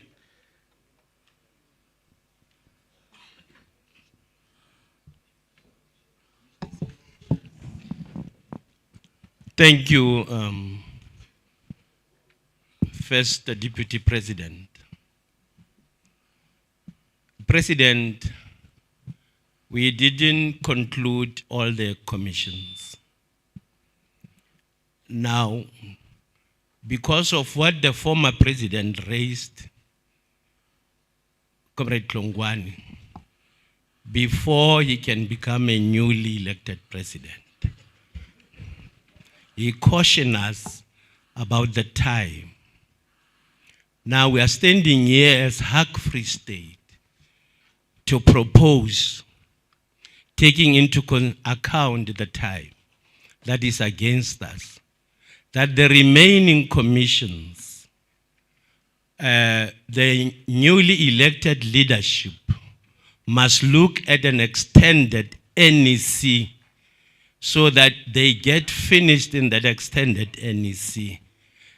And after being polished, it will then be sent to the provinces. But the NEC shall have adopted that before we get to declaration, President. Thank you very much. Thank you, Free State, Northern Cape.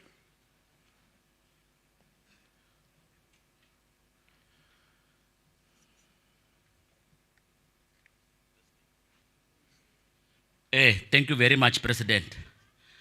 President, it was actually asked to caution the Congress about the safety issue. We concur with Free State.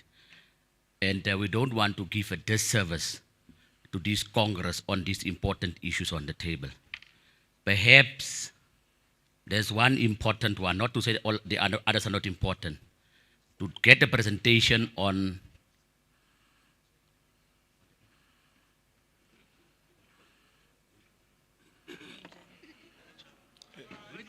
I thought sober people don't have hangovers. Yes, it's important to get clarity on this thing. We are very much sober, and that is why we engage. Okay. Yeah, we must, and even yourself, President, you must engage us. Newly elected as you are. Let's do the organizational one. Get a presentation on it, not necessarily the entire engagement on it. And the others will agree with Tole. It's Northwest. Yeah, President, Arleboge, Yaka province ya Bokone Bophirima. Now, President, we want to support Free State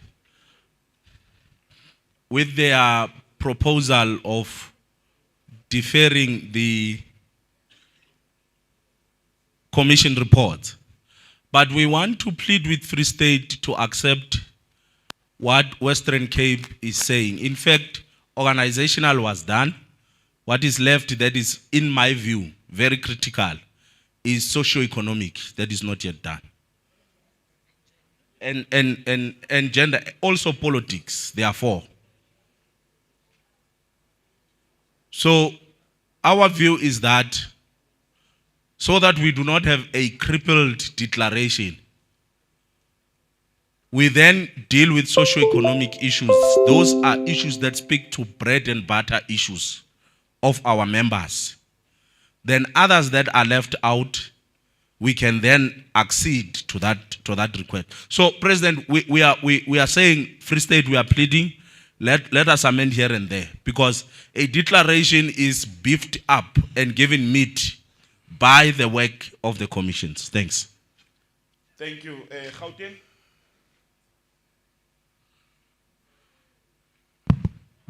Thank you very much, Chair of the session.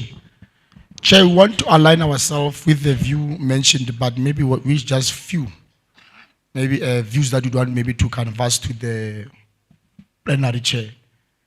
Chair, we understand that we are contesting with time.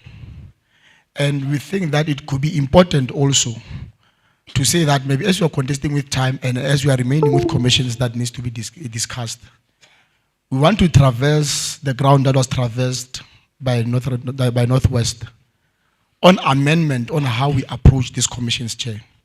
However, we want to say, can we maybe start with political commission chair so that if the time is not on our side or maybe somehow it dictates otherwise, let us be able to deal with that commission. Because we think, Chair, that if maybe we are contested by time, as others they need to leave, we'll have to get to a point where other commissions, they'll have to be deferred. Maybe either to the NEC or maybe to maybe where we can agree to which platform they can be. But please, Chair, consider political commission to start so that you can be able to unfold with them. Thank you very much. No, thanks, Gauteng. I think, comrades, let's not engage any further because we are wasting the very same time that we are talking about. The only thing I'm going to plead is that those who are presenting, just do an executive summary hitting the key issues that you know that need to be processed by Congress. Because as we move forward and we forge forward, there are certain things that DENOSA would be needed to have policy positions, to have, to have taken decisions on those things. So I'm going to plead, don't read the whole document, word for word, just give us a summary of the gist. And the first one that we're going to take is the political commission. Who's presenting the political commission? Chair of chairs. Who's? Mkhumutsi, all right. Summary, ne? Isishwankathelo ngesiXhosa.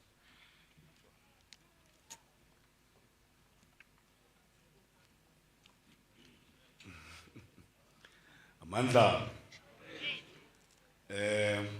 comrade, I'm going to deal with political. I rise on the protocol of others. Yes. Under COSATU, we resolved under, I think our items are not many, comrades. Number one is that we resolved under COSATU, we noted the role that COSATU plays, and we still feel that it's very significant. And we have also noted the activity of the young workers across. And it was important also in our commission that we note that COSATU is turning 40 years this year, but 70 years as SACTU. And, but also we have noted the decline in the representation of racial groups in COSATU. So, comrades, I'm not going to go much to the belief because of time. We're going to go to resolve. We reaffirm the resolution of DENOSA to remain affiliated to COSATU and participate in activities and programs of the Federation. The DENOSA should take an active approach in leading the direction of COSATU that direction that COSATU should take, with emphasis to ensure that women are empowered in those leadership roles. The union should put more emphasis on rewiring to move from quantity to quality of members and leaders deployed to COSATU, and that DENOSA must mobilize and commit to attend the celebration of the 40th anniversary of COSATU and the 70th anniversary of SACTU in December 2025. Let's move quick. Yeah, comrades, the commission grappled with these three. There are three commissions that we grappled with. There are three items in the commission: the African National Congress, the Alliance, and the SACP. Let me just go quick on those ones because they are very critical and they took our time in the commission. We have noted that the ANC-led government in recent wage negotiations have often resulted in wage freezes and minimal increases, undermining collective bargaining process for public sector workers. And that we noted that it was once regarded, ANC was once regarded as a pro-worker party, and that it has recently prioritized fiscal austerity and economic stabilization over workers' needs, raising concerns about its commitment to labor rights. And that the ANC president committed to prioritize health as part of improving the current health challenges in the country. But now, in our resolve, comrades, we decided that the ANC must prioritize pro-worker policies, including fair wage increase, improved labor conditions, and the protection of workers' rights in the public and the private sector. And that the leadership should follow on the commitment made by the ANC president to prioritize the health and ensure realization to improve the current health challenges. And we also resolve that the ANC should ensure that its deployees to government must drive and implement its policies. And in that, if the ANC fails to meet this expectation, DENOSA must reconsider its political affiliation. DENOSA also resolved that we must play part in rescuing and resuscitating the ANC, and that COSATU must develop a joint program where DENOSA will participate fully. The alliance, comrades, we noted that the relationship within the tripartite alliance has been characterized by tension and discord, and that the GNU is also the basis of the limping of the alliance after the 2024 national elections. Resolve that the alliance partners must engage and resolve their differences and focus on advancing the national democratic revolution. Resolve that we support the call by SACP to reconfigure the alliance, and that must be fast-tracked. We encourage our members to swell the ranks of the alliance and participate actively so that to assist the alliance to function better. We need to strengthen the working relationship with SANCO by convening meetings and inviting them to all our meetings as the vanguard of the same communities that we serve as nations. SANCO, as alliance partner, should assist DENOSA with the continuous uptaking of nurses by the community at the various health facilities. The Alliance Summit should sit and report to the massive structures of the current development and challenges, but also to get proper mandates. DENOSA also resolved that should influence cadre deployment to the ranks of the ANC in key positions of government. Education and socialism as political ideology that we subscribe must be strengthened as well. DENOSA rejects the DNU in its current form. Comrades, that's where we grappled and had a lot of issues there. The SACP. There were provinces that forwarded that the SACP should be supported to contest the state power. But that discussion took us very long in the commission because we were divided in terms of a particular aspect. But at the end, comrades, of the discussion is that we have noted the announcement by the SSC that it will contest state power in the upcoming 2026 local government election. However, as DENOSA, we believe that the SSCP contesting election without reconfigured alliance will cause friction and division within the alliance. Therefore, as DENOSA will resolve, comrades, that the SACP and ANC should be allowed the space to engage on the recent developments, while COSATU and its affiliates should be allowed the space to have engagement through its structures. Because that was a dividing factor, comrades, and we couldn't reach a climate and a solution in a particular matter. Therefore, we said, let SACP be given time, let us be given time, SACP and ANC, because these are two political parties that are causing confusion within us as the alliance. So, I was there, comrades. We then said, we went in an involvement of nurses in politics and political education. We noted that nurses were considered to be apolitical or non-political in the past. and noting that our members who are nurses are not well capacitated in politics. Therefore, comrade, we resolve that nurses must be represented at all political spheres and influential institutions. DENOSA must establish political schools and political council to deepen this education. We are saying also, comrades, that all sub-steward meeting must have political education as a standard agenda item, and they must invite SACP to provide political education for these classes. We further resolve that DENOSA leaders must join the SACP for ideological clarity and identity, which will assist in understanding of its class consciousness. And the last, I think this is the last one, who's controlling this. Bringing back of NUMSA, FAU and others, Progressive Union, into COSATU. We are noting that the departure of these unions has left a gap in their respective sectors outside COSATU, and thus left workers in a precarious situation. Then we decided as DENOSA that we must talk to COSATU to call this union to a meeting and engage them to come back to COSATU, and that the return of this union will strengthen and unite workers gradually after the banner of COSATU. So, yeah, I think this is the last one. Mandla. Wait, too. No, thanks very much, Comrade Mkhomotsi. Comrades, we are going to take hands, but we must also provide direction to assist the process to move forward. Especially on the last one, the contentious issue of the elections. Ne? I think Congress must also note that the SACP went to a national Congress and resolved that they are going to contest, or it's going to contest, the upcoming elections. And that is a decision which cannot be changed outside that Congress. And President, we want to propose that as provinces engage on this, that the issue of the political commission, probably if we could convene a political commission to discuss this, because 3 hours is not enough. You must understand that the political commission and the decisions or resolutions taken there need to be properly processed. So that, because they've got the potential also to divide the organization. So we want to, as the national office bearers, indicate that we must still call for a political commission, but we are putting it to Congress. Congress must speak to that. I'm going to take Limpopo, followed by Northwest.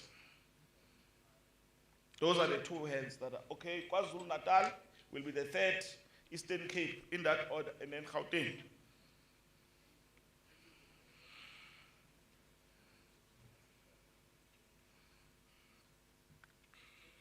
Yes. You can take the podium. Can you assist with the mic? Can you assist fast, man?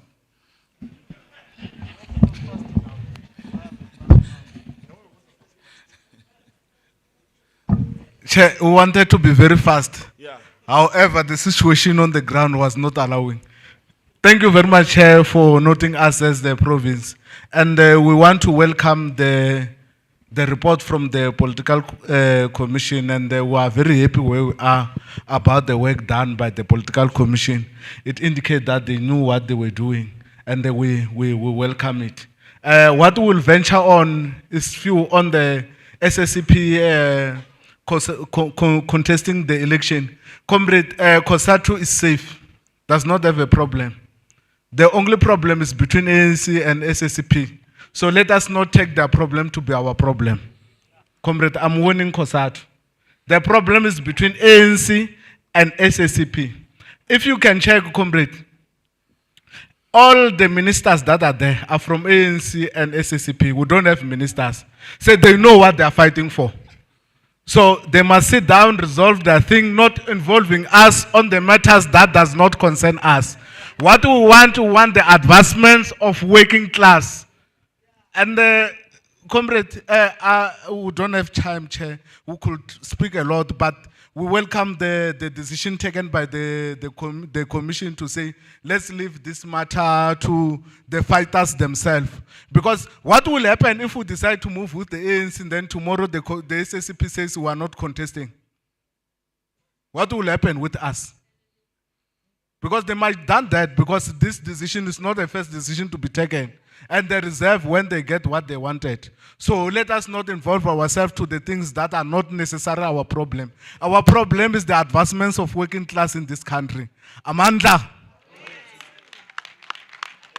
Let's take the next. Yes, Peter, you're on the platform.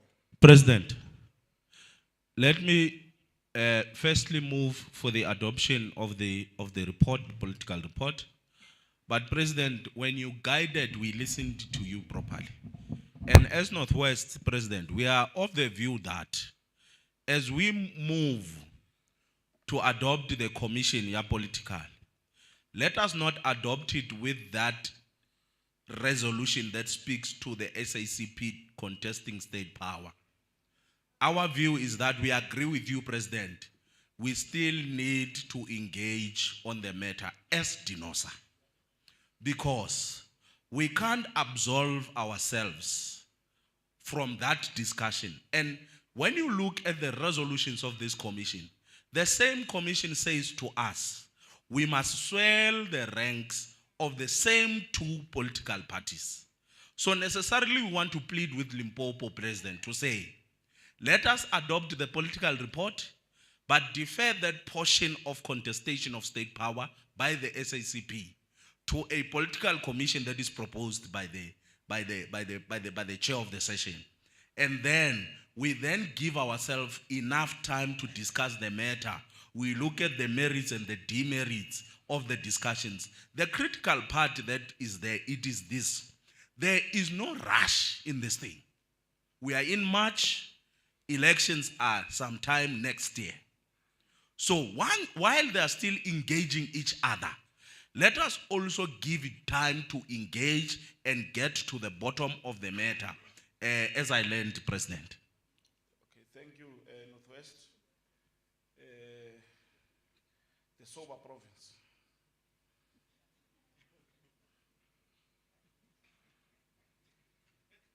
President, thank you. We allow ourselves to be led. Amen. Thank you, Chair. Can we take, I think it's KwaZulu-Natal?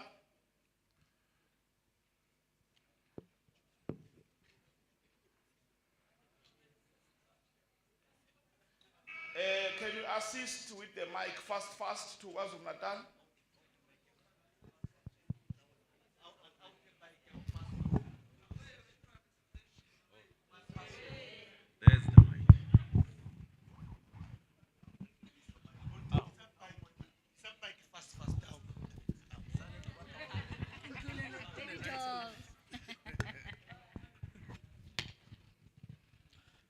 Thank you, President. We must start by congratulating DENOSA for having won in this Congress, managing to elect the new leadership, the new old leadership. We congratulate as KZN. And then we must appreciate the political commission for the presentation, and we are welcoming it. However, there is one area that we need to persuade the Congress to amend. The area where the commissioner that was presenting was proposing the women that must be empowered. It seeks to suggest that it's only women that need to be empowered. I then propose that it must say all leadership from all levels must be empowered, especially political education. And we also want to add, to enrich the commission on the issue of NTR, that we note that NTR is in the state of stagnation, and we believe that NTR is the shortest route to socialism, which we are pursuing as the Leninist Marxist organization. We therefore resolve that the political education, or rather the political commission as advised by president, the newly elected president, must sit and look at starting to educate people on the issue of NDR, because we have observed that many people do not understand the NDR, National Democratic Revolution. And then we also want to also support the issue of the political commission dealing with. I just want to correct this. Our position as KZN is that the SSCP must contest elections under a configured alliance. However, as DENOSA, we must take a decision in terms of the SSCP contesting elections independently, because that is where we're supposed to take a position, which is why I support the proposition to take this matter to the political commission so that they will advise us accordingly as we submit, Chair, and as we move for the, or rather propose for the adoption of the political report. Thank you. No, thank you, Comrade Chair. I think, comrades, as Gauteng is preparing to speak, or Eastern Cape, I think, comrades, just a few basics that we must agree on. Ne? We must agree on the following, that we are advised in terms of our ideological character, and we have been taught the basics that the working class has got a particular interest. That interest is that of improving the working conditions as well as the wages so that we are comfortable. Now, that interest that we have is in conflict with the interest of the capitalist class. And therefore, out of the two interests that threaten one another, is that in order for the working class to pursue its political aspirations, that the party was born out of that, to pursue that interest. But where we are, the political program that we are pursuing is the National Democratic Revolution, and therefore there are certain things that we should not be debating like this at a Congress level, which indicates that we must go back,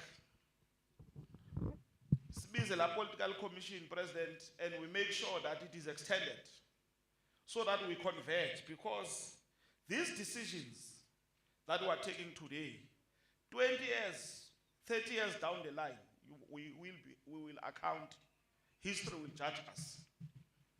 And I want to caution Congress that we need to move on the same ideological understanding.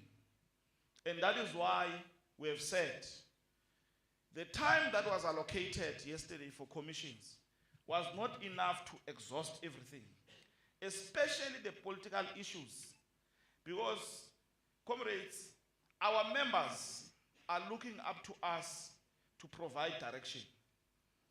And whatever decisions that we take must put them at an advantage and improve them. So, as Gauteng is taking to the podium, Eastern Cape is taking the podium, we strongly advise Congress, because there are certain things that we should automatically agree on based on our ideological character, if we understand it, and not have a lengthy debate around those issues. I will take Eastern Cape, then Gauteng, you prepare. But keep that in mind, that the task of ensuring that the political commission sits and we are able to take this decision so that every shop steward of DENOSA must be able to explain that decision post the Congress once we have taken it. Thank you. As you go, Eastern Cape. Thank you, Chair. Hey. Thank you, Chair. I can see that you are adopting us as Eastern Cape. We are not Gauteng, we are the Eastern Cape. Chair, I want to speak on the political commission, Chair. Chair, I was part of the people that were there in the commission. I know how it was so difficult to come to the resolutions. But Chair, as the Eastern Cape, we want to move with the motion that has been proposed. I'm not sure whether it's Northwest, but that sober province. We can see that they are sober. Chair, we are still having time. But I want to remove this mentality of saying, what if the SACP doesn't contest? SACP has taken a decision to contest the state power, and it will contest it independently.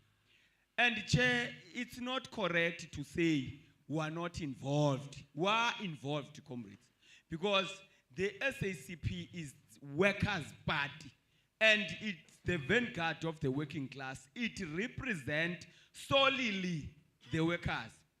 And the ANC is the organization, Chair, that is a multi-class organization that were there as COSATU and SACP to influence the ANC to be biased to the left. But now, comrades, if we are then saying, no, we are not involved, that means we are misleading ourselves. We are involved. When we are the siblings from the same mother, and there are these two that are fighting, obvious, again. So what we are saying when I chair, masithathe lento nyani siye kula political commission and si engage ngalento sijonge chair. Umhlambi, in the meantime that we will be engaging as DENOSA, at least there will be a direction kulando yeza engagement iziqhubayo between SACP and the ANC. Xa ndizohla chair, ndihla ngento ethi chair, I think in the meantime that we are still waiting to convene that political commission, Chair, we should institutionalize the political classes, Chair. And those political classes, they must focus solely on the class consciousness, Chair. Because we must have shop stewards that are class consciousness. If we are having the shop steward that are class consciousness, we won't have the shop steward that will be selling out the revolution, which is the revolution of the NDR that the KZN has spoken about, and the socialism that we want so much. I don't want to go deep, comrades, in terms of... Yeah, but masiye ku political classes and mayiqhubele political commission. Masingayivalini pha kweza resolutions kuphela. Thank you. Right. Ngiyabona basonqamele kula political commission. So phakathi ku module 1. Comrade Chair, Gauteng. Yeah, thanks, Chair of the session. I think, Chair, without wasting time, because we have a lot to can articulate on this issue. However, Chair, we are guided by yourself with what you have mentioned. And Chair, with what you have guided, Northwest has categorically mentioned how this matter must be actually followed, Chair. And we want to second, as Eastern Cape would have moved, that motion that was submitted by Northwest Chair to take this matter to the political commission. Thank you very much. Mandla, comrades, let's not have any discussion now. Ne? The work of the political commission has been adopted, but will be further be taken to the political commission, which will be extended to be inclusive, so that when the decision is taken, all shop stewards must rally behind that decision and explain it simply. Siyabulela, comrades. Socio-economic, we want to take you will be the last commission that we're taking, and then we're going to move with that proposal of finding a process to process the other commissions. Also reporter for socio-economic, we just want a summary. Oh. Yeah. You must be strategic. No. Let's hand over.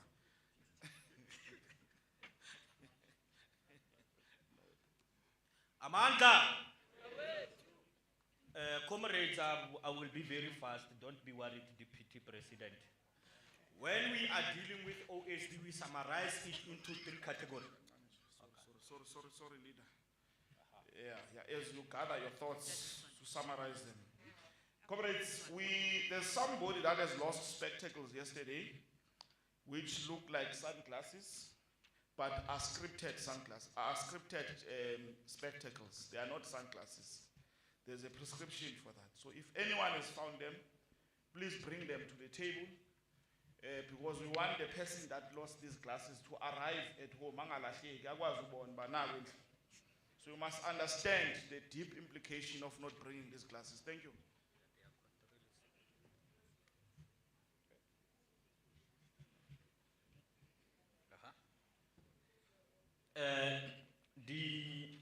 The commission dealt with a lot of other matters, but we're dealing first with the OSD.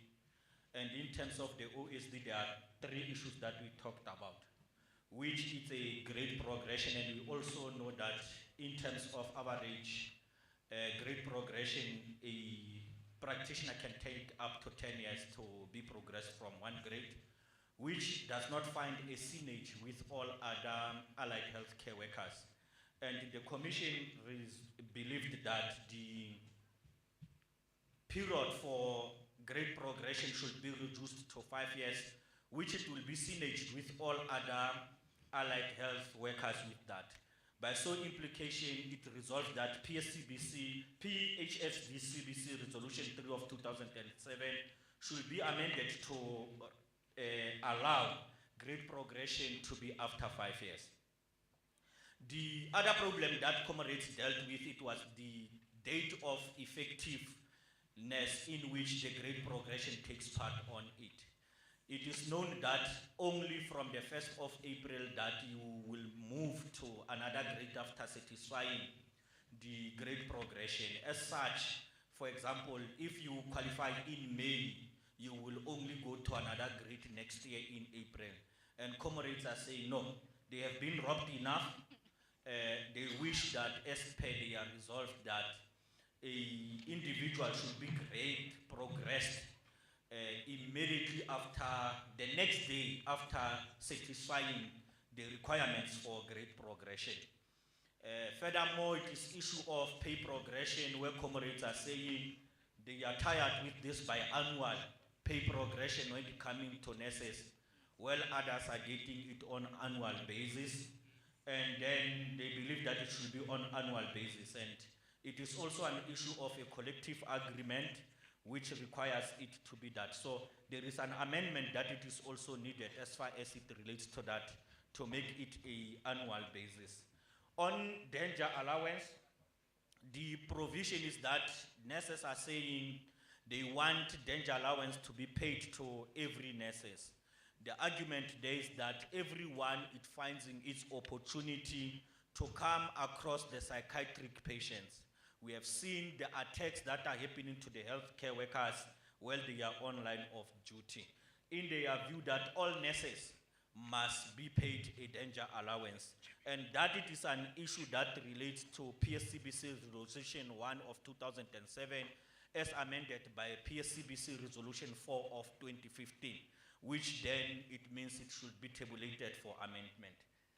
In rural allowance, there is a noting that there is an erroneous exclusion of enrolled nursing assistant and nursing assistants and enrolled nurses. And their view is that all nurses should be capable of being paid this rural allowance, and that it is a reaffirmation of the decision that was taken when we were in Durban in 2019. Though some are still believing that the current resolution, it is provision enough to its own, it's just an issue of enforcement. And again, there was an issue about standardization of rural allowance. You will pick up that the identified designated health professionals are getting various percentage in terms of rural allowance. It does not make sense that when you are there in Khanyesa District Hospital, the doctor gets 22%, but you are a nurse, you are getting 8%. It cannot be a difference as so. So the resolution from the commission, it was that let us get a standardization. It's either the government, we meet it halfway to bring us to 15% all, but if they cannot come to 15%, let them us take to the maximum one. That then put us into 22, all of us equally to the doctors. There is also an issue that relates to payments of acting allowances. The comrades are taking note of the provision of PHDS BWC Resolution 1 of 2002, where precisely that acting allowance will only be paid for people that are acting on positions that are vacant and funded. Comrades are saying such a provision is tantamount to unfair labor practice where comrades are acting on higher position without being remunerated. It is the position of this commission that anyone who's acting on higher position should be paid the acting allowance. Now, there is also an issue about exploitation of nurses in a private sector. The problem, it comes there because you'll see in public sector we have our own OSD that has determined the minimum entry notch on every category.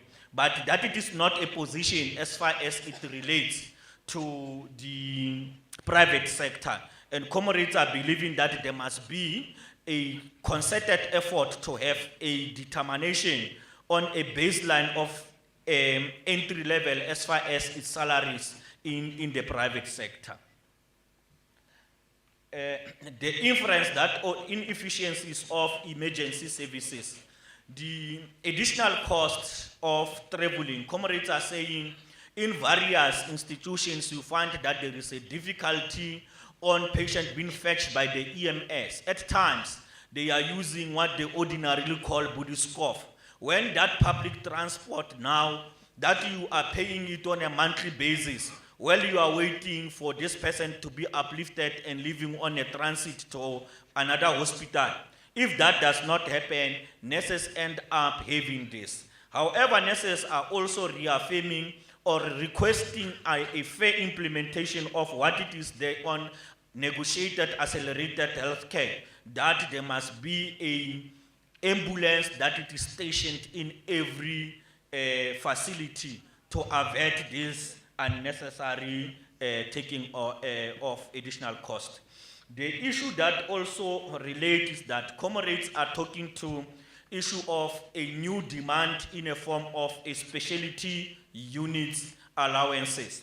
In this, comrades are taking cognizance of the shortages of health professionals, particularly the specialized nurses. And where general nurses are found to be running and working in the specialty units where they are not benefiting anything, well, they are giving a specialized care.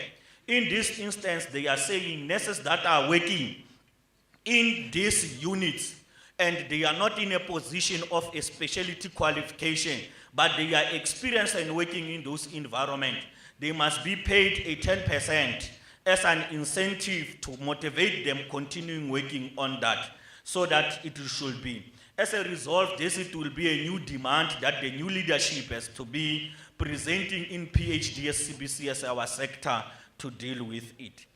Issue of unsafe working environments, comrades have cited various reasons that I will not want to repeat in the interest of time.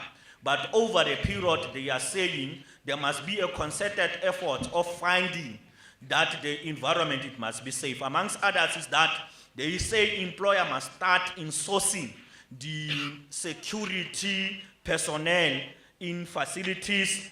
The security personnel must be trained on how to operate and function within the health setting environment. They also wish that the health establishment should be declared as a free gun areas. And there is a request that CCTV cameras must be inserted or installed in various institutions. The panic buttons that are also linked with the police stations shall be installed and be functional at all times at the facility. Now, on issues of unemployed nurses, we are taking note that there is vast numbers of nurses that are unemployed, inclusive of post-community service nurses. And we believe that there is ongoing, if you look into the Human Resource Strategic Plan, they are estimating a huge nursing shortages around 2030. And as a result, they are saying, let us have a baseline of nurses that are unemployed. Can we have an automatic translation of nurses under POSEF? Because our training should be based on demand and supply. That it is another issue. There is also, comrades are saying, there must be some sort of incentive to those nurses that are NIMART trained. That it is on the basis where they see that in waging against HIV and AIDS, this it becomes a demand and a skill that needs to happen, which it will agree that they find a huge and play a vital role on that. Equally, they are saying give us some incentive for those nurses that are playing that role in combating HIV and AIDS. And they are saying let it be 10% calculated with the annual notch. Now there is also issue that relates to low salaries of nurses compared to others. It's the comparison between all OSD. And you'll find that in all aspects, nursing categories in general, they will be earning a low salary.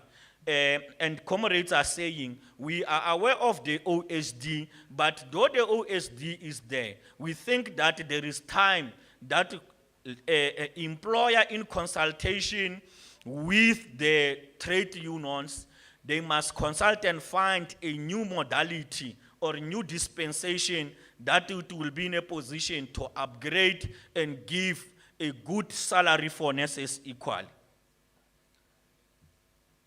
As I'm about, there is also issues about government employee medical scheme. And here they are saying openly that let us open competition. It seems like this issue of GEMS, that now when you are employed after 2007, you must only affiliate to them. They are saying, let us have an open market, but the employer must continue subsidizing you with the choice that will be taking where you want to. There is also a request of a standalone that will facilitate issues of lecturers.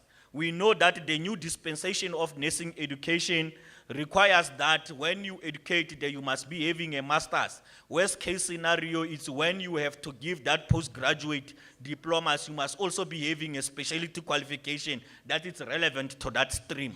But at the same time, the salary does not talk to your qualification and it remains low so that you can retain. That they are saying probably then there is a need to look for a dispensation that relates to lecturers. As I thank you, Chair.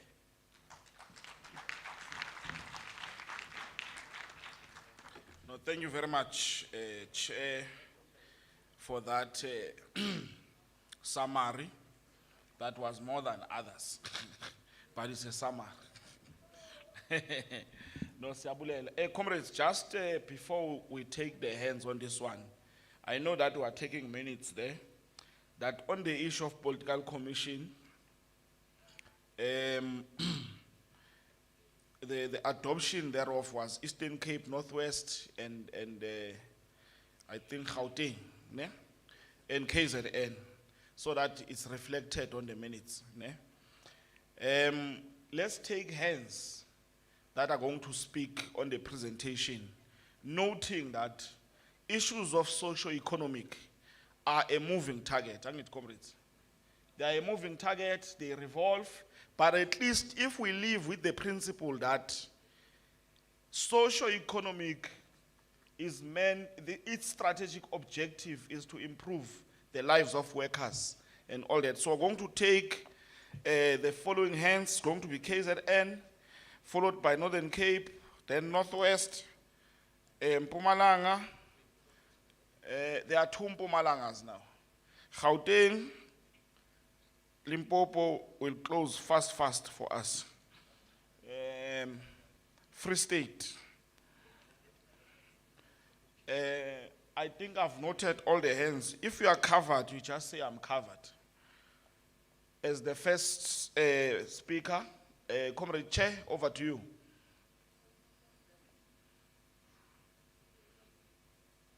Can we stop sabotaging KZN? Hlangana DENOSA, hlangana. Hlangana DENOSA, hlangana. Thank you. Can we get a working mic to Comrade? Hello. please? All right, it's There we back. go. Thank you, President. We must start by appreciating the work of the Commission as KZN. We want to start with this. It's a good thing that we started this discussion. We started with political discussion, then to the social. Because I want to start by saying socio-economic issues, comrade, are symptoms of a bigger problem. And the bigger problem is what we were discussing in politics, which is the system of capitalism, that we intend to deal with it. So we agree with the Commission. We just want to enrich it on the following matters. On the acting allowance, comrades, in the policy of acting, comrade, there is a provision and the requirements for a person to act, and people are supposed to be remunerated. If they are not remunerated, that means somebody is not doing their job, because our job as representatives of our members is to educate, as we propose that we add on that DENOSA embark on educating its members on the floor to understand that you must not act on a post that it does not exist. Those are the things that end up making members not remunerated when they're supposed to be remunerated per police, and that they may have acted for 6 weeks or more. So our members must know that we will assist them. Then on the next thing, on the incentive for NEMAT nurses, I think it should go under review of Resolution 3 of 2007, because it is the one that determines that a course must be 1 year for it to be considered for remuneration as a specialty course, so that we remove that clause or review that clause, so that these nurses can also get something. And also on the rural allowance, which is the last thing, we want to add, Chair, it will be important to add that the rural allowance policy must be reviewed to change the objectives. Remember, the initial objectives was to deal with scarce skills, and it turns out now that even professional nurses are no longer scarce skills. So that we change the objectives to suit all our members and not be divided by this policy as we submit. Thank you, Comrade Chair. Let's take Northern Cape.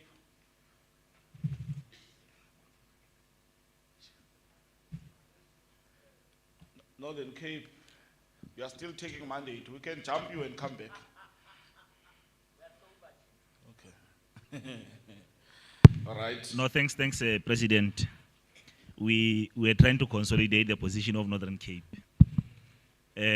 President, let's welcome the presentation from the Socio-Economic Commission. Listening and looking at all the points that were presented by Socio-Economic Commission,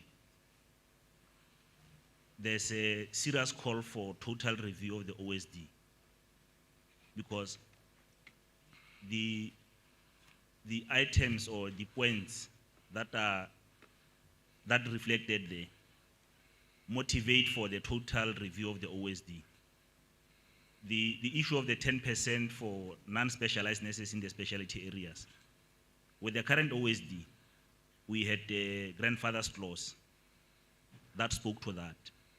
It's just on how we are going to amend that particular clause, because ordinarily we will continue to have non-specialized nurses in the specialty areas. It's a given, because every nurse that get to be qualified from a training institution automatically will become a general nurse, and will have to acquire certain experience before they can go and train, because there's also that clause that talks about the 4 years experience as a general nurse. Therefore, our submission is that overall from the Commission, let's call for urgent total review of the OSD. Thanks, President. Thank you. But are you supporting? The last part, President, that we forgot, the issue of the HIV, the NIMAT, we think that it should be clubbed with the TB because those two are both pandemic in the country. So as much as we are saying, give the ones who have NIMAT or that are working with the HIV patients, also consider the ones of TB. But we therefore propose, we move for the adoption of the resolution, President. Thanks. Thank you. Let's take Bukoni Bupirima. Thank you very much, brand new president.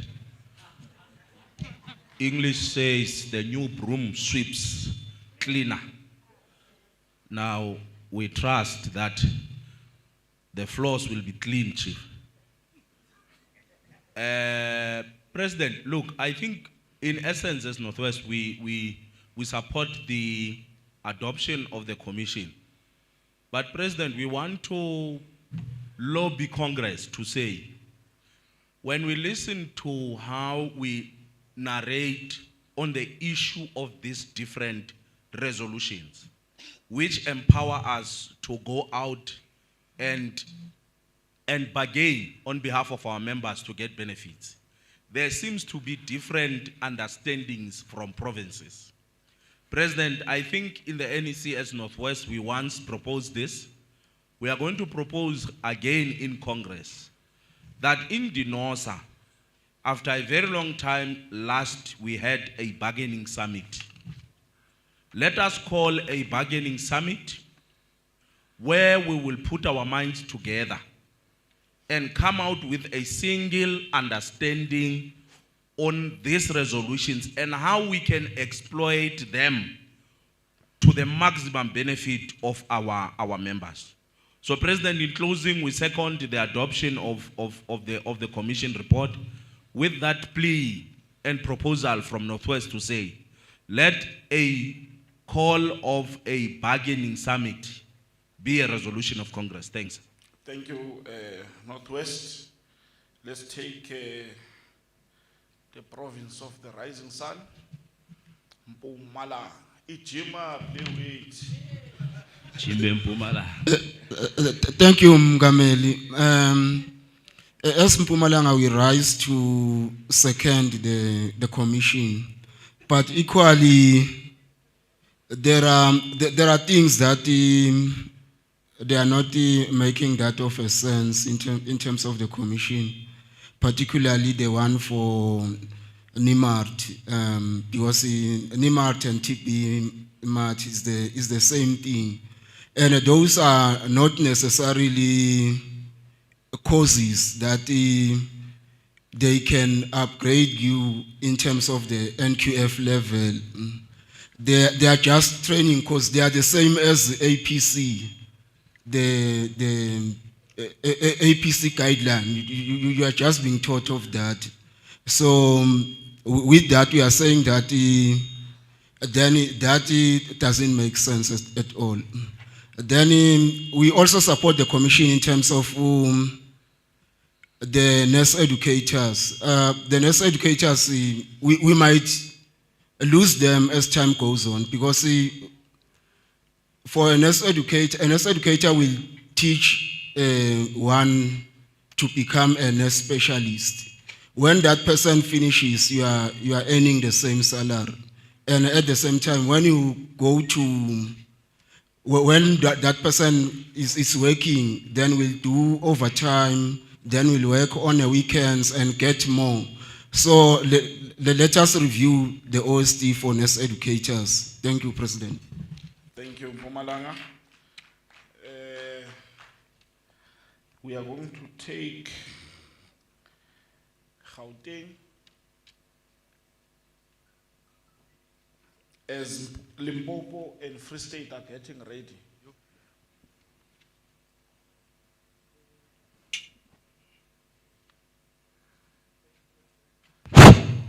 Thank you, President. Gauteng supports the work of the commission with just a minor enrichment on the issue of OSD.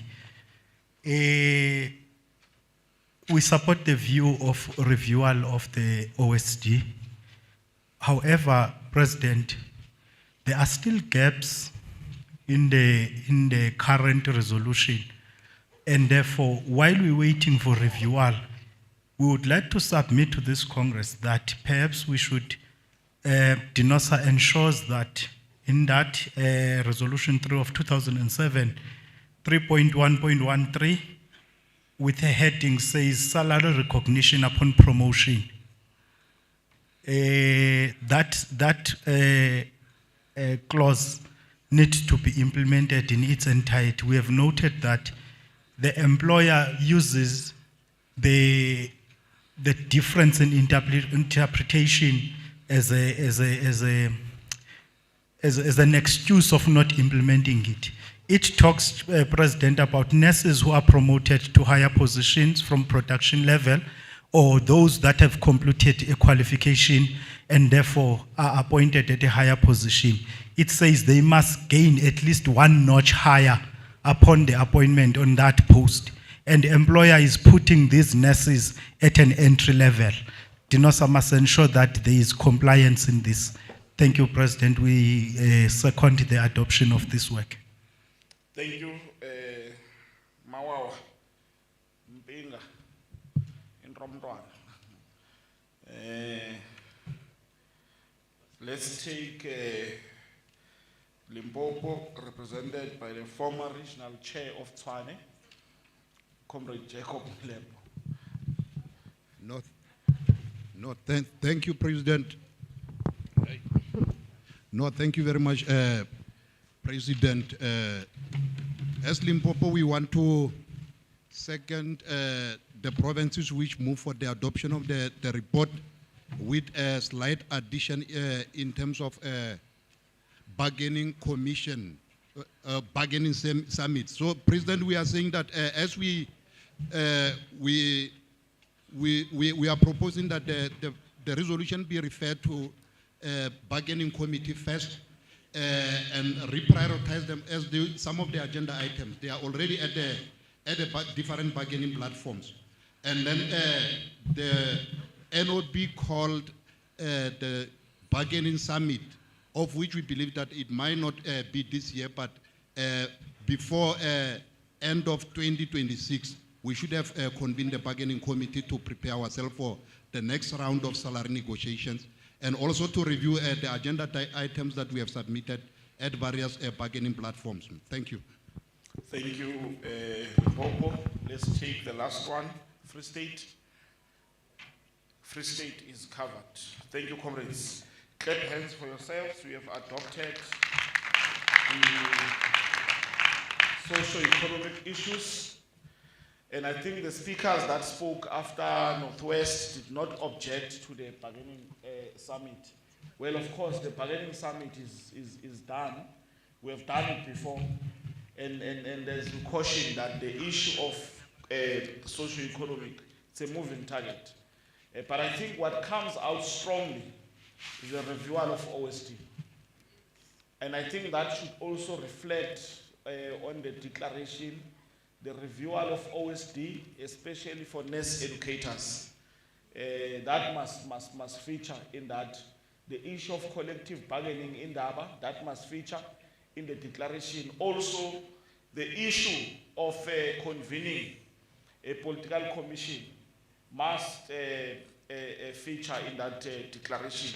So, comrades, as we have indicated that we are going to defer the other commissions in the interest of time, because other comrades have already left the Congress, and the NEC and the NOBs will process the remaining commissions and will advise on what platform we're going to finalize. So, comrades, it is at this moment that we're going to call upon the General Secretary of the Democratic Nursing Organization of South Africa, DENOSA, to come. Okay, before that, I see, but why is Comrade Sipho raising in Eastern Cape?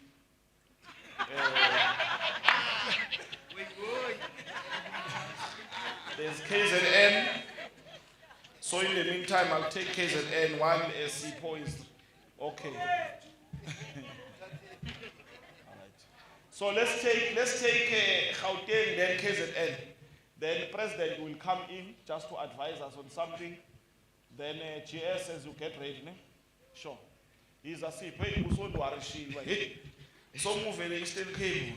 No, Chair Andy Bonang, Chair of the session.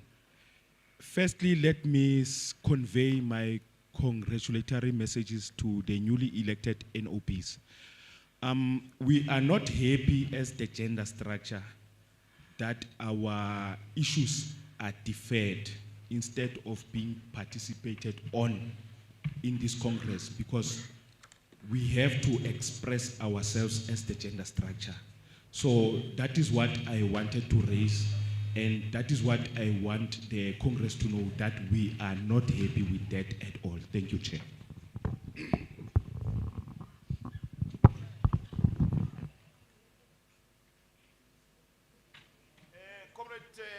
Comrade Chair, KZN, there's a mouse and a mouse pad from the PH, lost and found. Comrade, so if you have lost this, please come and collect from the table. Thank you. Thank you, President. We wanted to put a formal apology for some of our delegates. Since the weather is bad, we had set 2 to the driver, which was the time of the end of the program to end. So we are apologizing that most of them are traveling on a bus, so they are now leaving. And then 2, I want to support Eastern Cape comrades, that in this organization, there is an issue of undermining gender. And yet, gender is a constitutional issue. Our constitution specifically says the organization must be gender sensitive and biased. Now the issues are deferred, which suggests that they are not important because the two commissions were allowed to present. So we are supporting Eastern Cape. Thank you. It's Gauteng. It's Gauteng, Eastern Cape. No, comrades, can we not ventilate any further?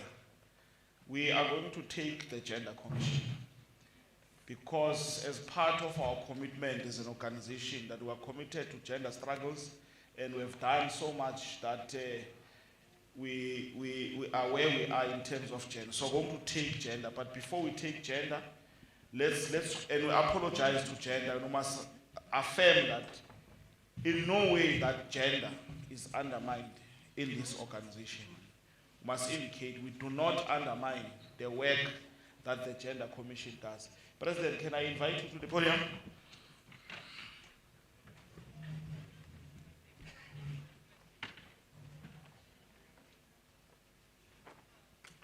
Thank you, DP. I rise because I realize that the comrades will be leaving and some of those who are supposed to get this might be gone. Can I check Western Cape Provincial Chairperson? This was long prepared for Comrade Alida Portland so that they go with it to hand it over if they're still there. Gone? Okay. But I'm just announcing because Congress must know this was prepared as a token of appreciation for our former treasurer who happened to serve with us but resigned or retired in between. So it will be handed over. Thank you. Can I then request Mastole? Angimbun, ukhona lapho? Comrade DP? Comrade Thandeka Msibi? She's gone. Comrade Chair KZN? Ngicela uzomthathela i-present that was prepared by the organization. Oh, this is a sponsor from Old Mutual. I forgot, but I can't know what are the items inside.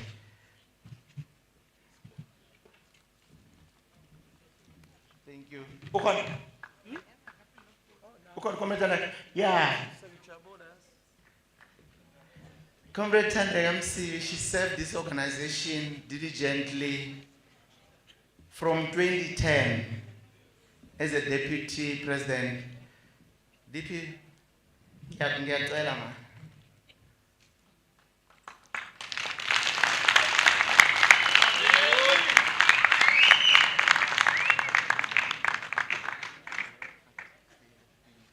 So I'm handing over to her. Thank you very much.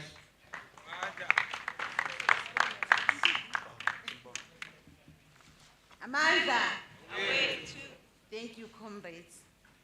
I'm actually not from 2010. Abantu basebonal said they know. Nationally, 2010. From the province, 2000. Kaleng se say board member. So, if DENOSA was my home, if DENOSA ibe yimi, nami ngabai DENOSA. So, I want to thank you very much for this opportunity. You have really made me the person that I am. Otkotole said to me, you don't know anything when. Was it DENOSA? Yes, if you count 2000 up to now, then you'll realize that it's half or the entire age. So Amanda, continue to protect nurses, comrades, continue. Thank you very much. The last is to Professor Mulaudzi, the former First Deputy President.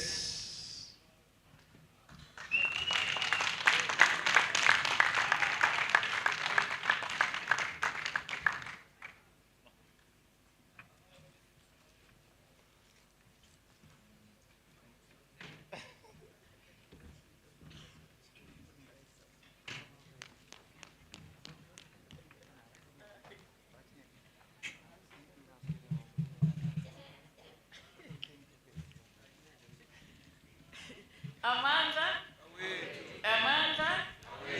Yeah, hey comrades, it was really an honor to serve you for the past 5 years. Yeah, my journey also started when I was very young, when it was still Vendor Nursing Association. Even when the concerned nurses called us as provinces to vets to challenge Chemis Hazen and Charlotte Sell, I was there. I was there in 1996 when it was formed. So what really inspired me to first go to academia was Brannigan, Elaine Brannigan, when we were still busy negotiating. I saw that she was really very intelligent because she was talking about industrial laws and everything. Then I decided, right, these people will really rob us every time. Then it means that we must study. So I left Simpiwe, I went to study so that I can challenge them with more information and knowledge. Thank you, my comrades. I was just back to serve the the organization that made me who I am. Thank you, Prof. I think the young ones and all delegates, one of the resolution is that we must produce more academias, more managers, because we must contest that space. So, Prof, we hear the message and we'll follow in those footsteps. Thank you very much, Prof. Gender, where's gender? Pumalanga, while gender is coming, take the podium. Who's going to present on behalf of gender? Oh, okay. President, we are still contesting that let the issues that are left then be deferred. On the basis of that already, because the manner in which gender is raising the issue, it's like they are seeking validation by like their victims. And now we are already... Can I ask you to withdraw the word validation? Then you continue. No, I withdraw. I withdraw. Thank you, leader. What I'm saying is that already, actually now, almost less than half of the Congress delegates are here. Whatever gender will present will not find expression amongst a majority of the delegates of this Congress. So we are pleading with gender, please, let us defer this commission, then, because in the interest of time, I mean, it's our circumstances that all of us, we never anticipated or wish to find ourselves in. We are asking, President, please. All right. Comrades, Free State, Gauteng. Yeah, Northwest. Comrades, I'll caution you, the more we talk, we would be finishing.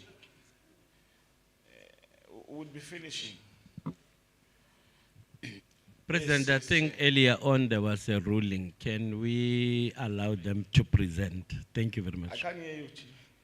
Earlier on there was a ruling on the matter. Yeah. Can we allow gender to present? All right. Let's allow gender. Gauteng, are you different with that? Chair, we are agreeing with you to say that as we have alluded, Chair, let's just move fast. Fast, gender. Over to you. Thank you, comrades. Revolutionary greetings, comrades. Thank you, Chair. We are not seeking any validation. We are a constitutional structure. I just wanted to say that, Chair. Thank you. I'm going to move fast. Ne? I think the presenters before us, they've said a lot in terms of introduction. And then we as the gender structure, we note that there is limitation of the gender structure as per the organization constitution, especially on decision-making provision. Further noting that DENOSA constitution recognizes gender as a subcommittee on clause 16.1.2. We believe that this limits gender structure in decision-making processes. For example, the nominations, we saw what happened, moving and seconding. And then we further believe that the gender structure can have more impact if they are constitutionally empowered. We resolve that the gender structure should be recognized as a fully fledged structure with full decision-making rights, resources, and allocated budget. Furthermore, be allowed to release media statements as a structure guided by the organization's communication policy. And further resolve that the organizational constitution must be amended in chapter Roman figure 6 to address gender issues fairly, and that the gender structure should have its own structural conferences. For example, what is happening with when COSATU has its congresses. We know that the gender conference will start, then the mother body congress will follow. So we request as such when it comes to DENOSA gender structure. And then point number 2, we note that the organizational structures are mostly led and dominated by males in a female-dominated profession. We believe that if women can be empowered and capacitated, they can be eligible to be elected in leadership positions. We resolve that the organization should comply with the Constitution in ensuring that there is at least 50% women representation in all the constitutional structures. And we further resolve that to conduct gender training for all structures, starting with the higher structure and further cascading it to the lower structures and ultimately to the general members. We also note point number 3 that there is lack of capacitation and mentoring of the gender structure on gender issues in the organization. We believe that with capacitation and mentoring of shop stewards, a surge in female leadership in the organization can be achieved. We resolve that there must be capacitation and mentoring programs to shop stewards on gender issues that is ongoing and monitored. Point number 4, we note that the shop stewards are part of their respective families, of their families, and thus have responsibilities towards their families. We believe that for a shop steward to strive, the organization must look after the shop steward in fulfilling their responsibilities while attending to DENOSA meetings. We resolve that there is a need for childcare facilities with qualified and trained childcare minders. And then point number 5, we note that the shop stewards who are members of the LGBTQI plus community and vulnerable groups in the organization are overlooked. We believe that as a democratic organization, all our shop stewards should be treated equally and with respect and dignity. We resolve that there should be a database established by the organization with reference to LGBTQI plus community and vulnerable groups. Point number 6, we note that the employer has a dress code policy which does not address the needs of all persons at the workplace. For example, what I've talked about, the LGBTQI community. And we believe that there should be freedom of choice in the context of uniform dress code. We resolve that the employer should review the dress code policy to accommodate LGBTQI plus community to exercise their choice of what to wear. Point number 7, we note that male nurses are prone to sexual harassment allegations while executing their responsibilities at the workplace.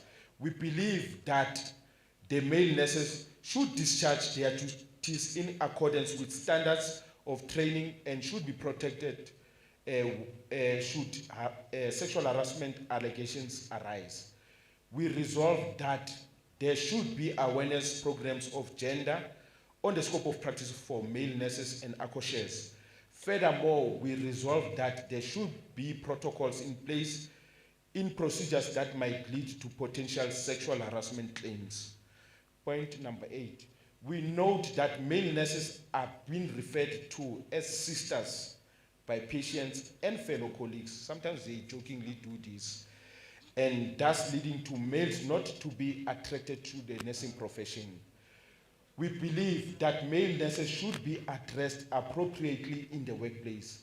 We resolve that the regulatory body, the South African Nursing Council, should address the matter and issue public statement as to how male nurses and accoucheurs should be addressed.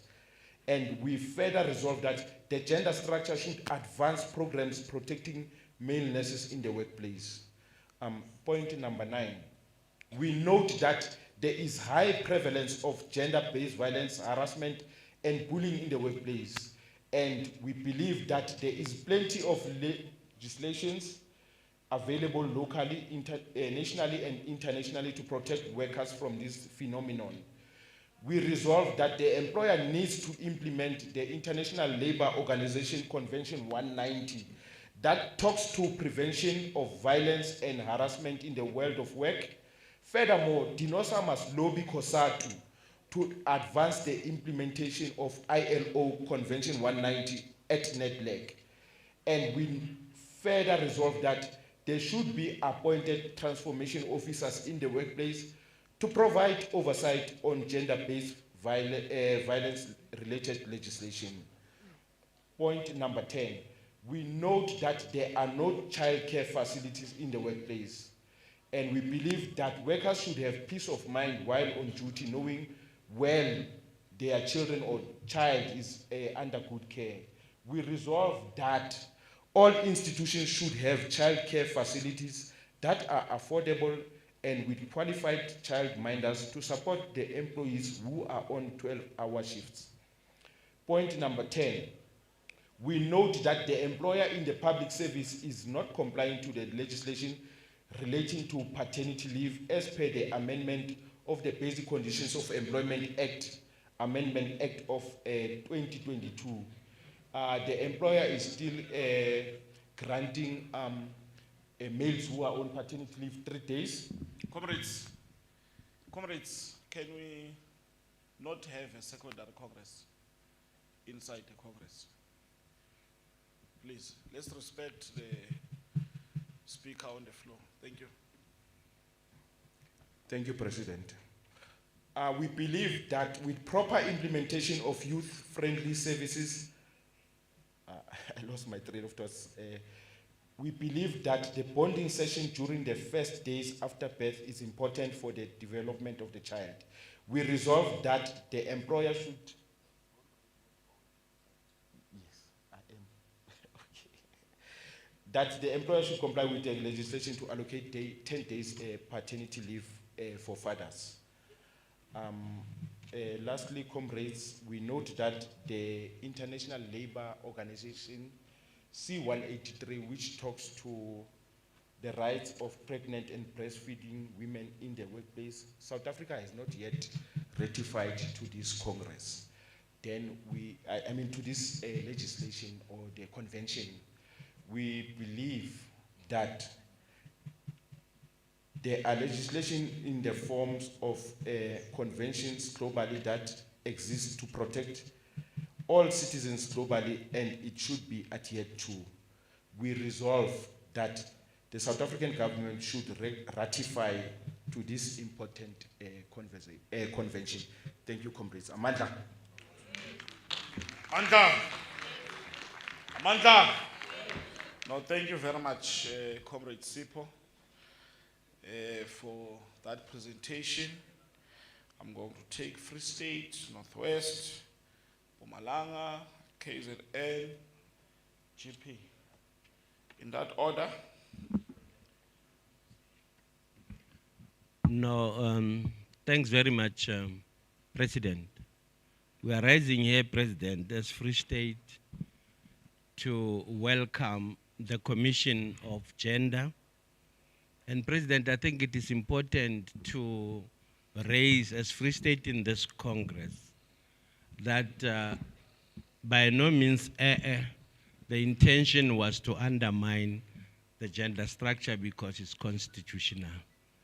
And President, we have noted in the presentation the concerns of them to have a separate conference for that. But I think it was because we were nearly to be overtaken by events. That is why it was then handled this way. But in future, President, I can guarantee as Free State that they'll go there a separate conference, President. I'm not going to get to a space of nominations because it will be covered by the little time that we had for gender structure. But that has been taken note by Free State. The ILO, President, Convention 190, I think the government has ratified that. It's now in implementation. Ours is just to monitor the implementation part of it and the progress that shall be made to realize it in full. President, with all these that we are raising, we acknowledge as the provinces that the teething structure, it will need our support to it, that Free State is now pledging from here, and we are proposing a move for the adoption of this commission. Thank you very much. Thank you, Free State.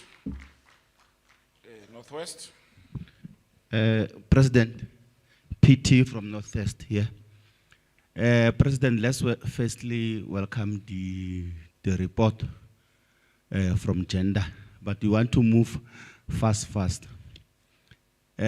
Before we second the issue of the constitution, let's just remove, as previous we have done with the organizational commission, or the issue of the constitutional amendment will not form part of the report.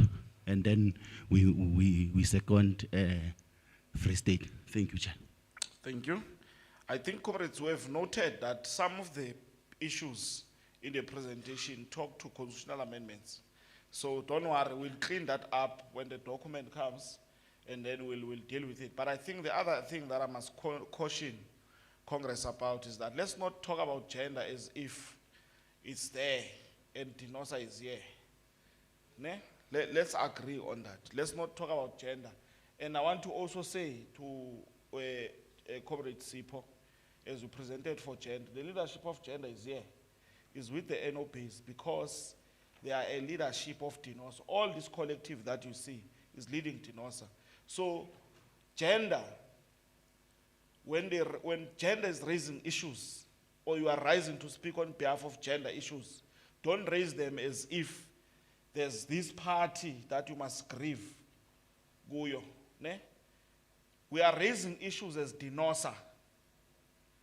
And when we agree on that, then we're fine. We're going to take Mpumalanga.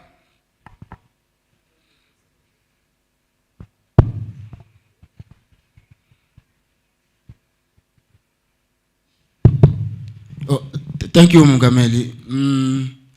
As Mpumalanga, then we rise to second the work of the commission. But equally, we are also saying that we don't have a mandate. I mean, in terms of changing the gender congresses to be separate. I think we can't say we are supporting that. Because like you are saying, we don't view gender as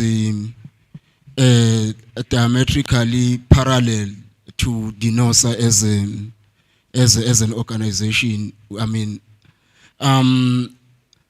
we are also saying that for males to be promoted in nursing, is that in all, whether publications, whether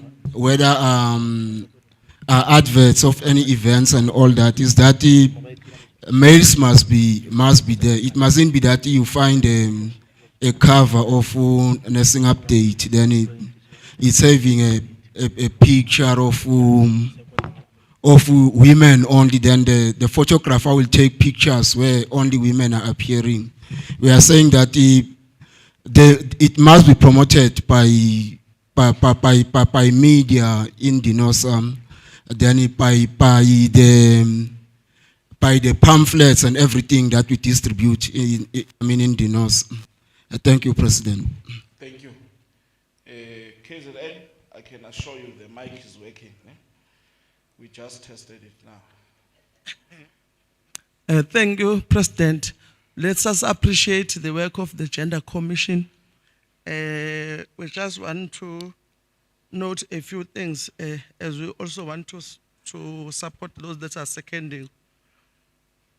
We wanted to talk to the issue of 50-50, that in our view is already in the Constitution. It's a matter of compliance. We therefore wanted as KZN to propose a task team, excuse me, President, a task team that is going to look into those issues and advise the NEC, because the Congress won't be there, and also to look just want to remind this plenary that the previous 8th National Congress resolution was that the new constitution will be shared and workshopped to all the DENOSA members and structures. Maybe also so that we do that, so that we all understand the constitution and we are able to identify gaps as this gap, because the constitution is quiet in terms of if the structure does not comply, what happens, so that that is addressed. And then we also want to add, enriching the work of the community, to review a policy on dress code. We are supporting that, but we are adding that it must also accommodate pregnant women, because at the current moment it's not. And also to talk about, as you were correctly saying, President, that let's not separate gender issues, but we must conduct training on gender mainstreaming and also maybe reviewing our gender policy to ensure that it talks on how are we going to do the gender mainstreaming in the organization, which will assist.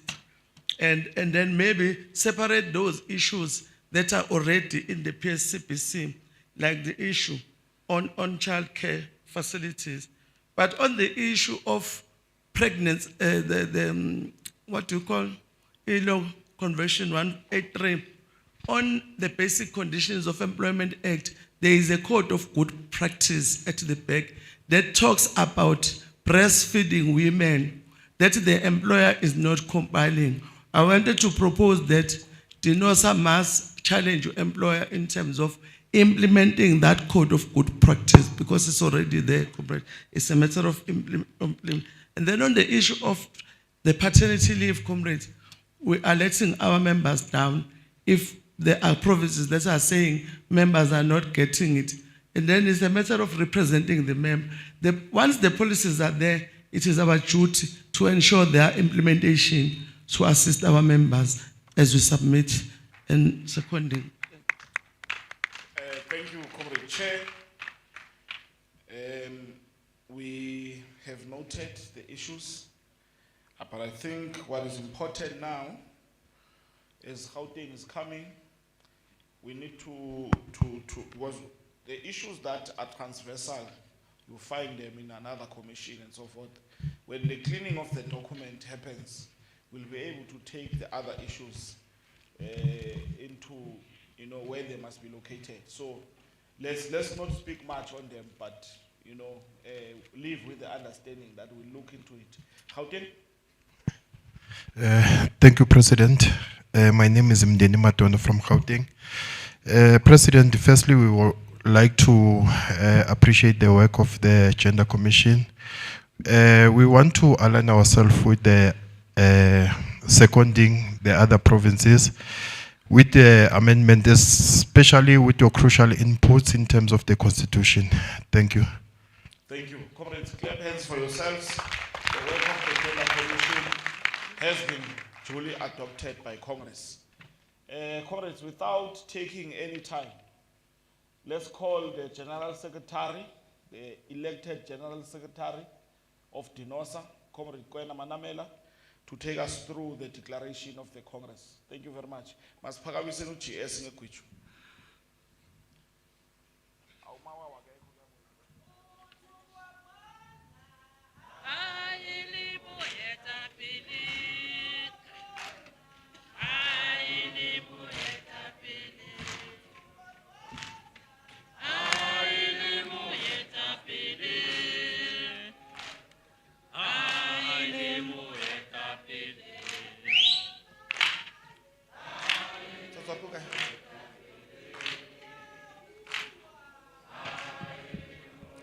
That's what.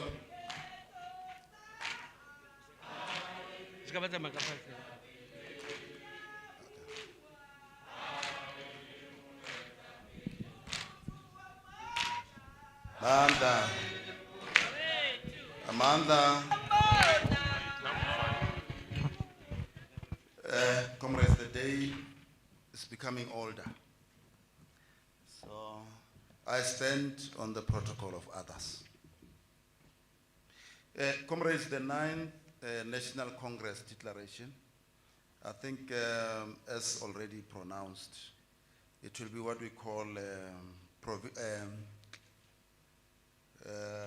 I need the correct word, or maybe it will come at the end. Let me do my work. The 9th National Congress Declaration. The declaration of the 9th DENOSA National Congress held on the 25 to 28 March 2025 at Bedwood Hotel and OR Tambo Conference Center in Johannesburg. The preamble: we, the 490 delegates representing 87,000 DENOSA members coming from the 9 various provinces throughout the country, gathered at DENOSA's 9th National Congress, speaking with one unified voice, call on all our members and all like-minded organizations to support this call of action. This National Congress is convened under the theme Promoting Organizational Growth Through Innovative Practices Towards Resilient Quality Healthcare and Effective Member Servicing. The nurses of South Africa have spoken, and DENOSA, their organization, has listened. We are meeting when the workers are under siege of unwarranted VAT increase and the generally increased cost of living. The Congress is taking place when we are observing the shrinking of the nurses' salaries. Congress is also taking place when the collective bargaining is under severe attack by the employer, with the withdrawal of the employer from the last leg of the infamous PSCBC Resolution 3 of 2018 that didn't go through all its legs. The Congress is taking place after the world experienced an outbreak of one of the deadliest human viruses in the modern time, the coronavirus COVID-19. The pandemic exposed the crippling global healthcare system and put the health services on its knees. South Africa was not spared from this crisis. Various speakers in the Congress commended and praised the South African nurses for fiercely fighting the virus while faced with multifaceted challenges in carrying out their duties.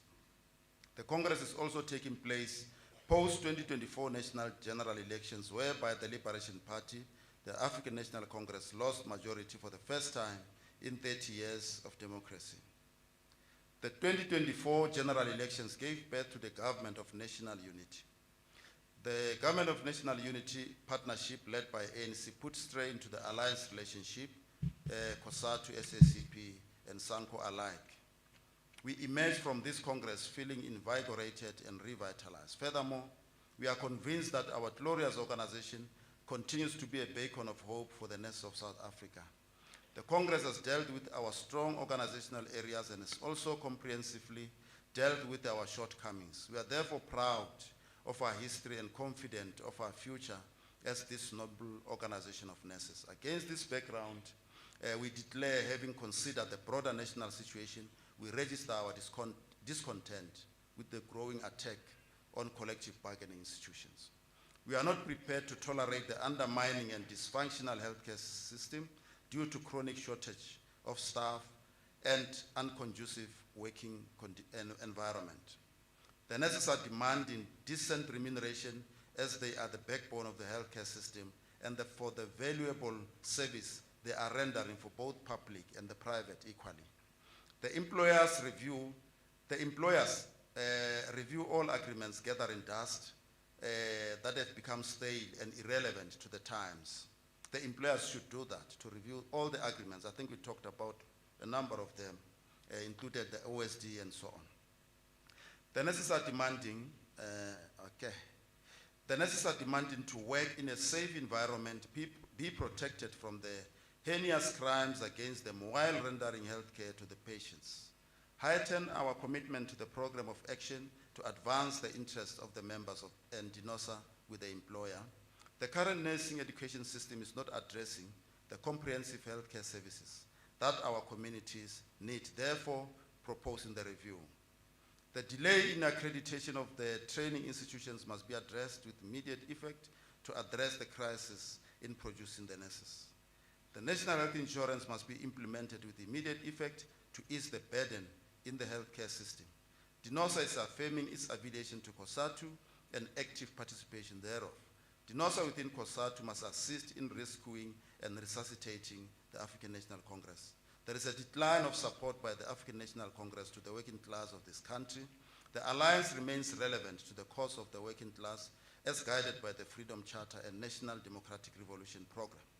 Joint programs remain the ideal vehicle on which to advance the working class interest. DENOSA affirms the call by the South African Communist Party in reconfiguration of the alliance without further delay, and note their resolve to contest elections independently. Alliance partners should be allowed space to engage and convene their forces for a proper informed mandate. DENOSA rejects the Government of National Unity in its current form with unlike-minded formations pursuing and representing different interests. DENOSA should play a leading role in championing gender programs to advance the interests of gender-related matters. The footprint of DENOSA should continue showing in the international arena. We, the nurses, gathered today to pledge on a united program of action to realize the members' legitimate demands and to engage the relevant stakeholders. Thank you. Amanda.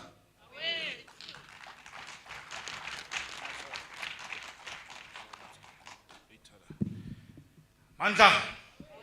Comrades, I engage my declaration. I say engage. Masiye, Free State, Mpumalanga, Gauteng, Eastern Cape. Not unless ufuna ulungisa something. Iza.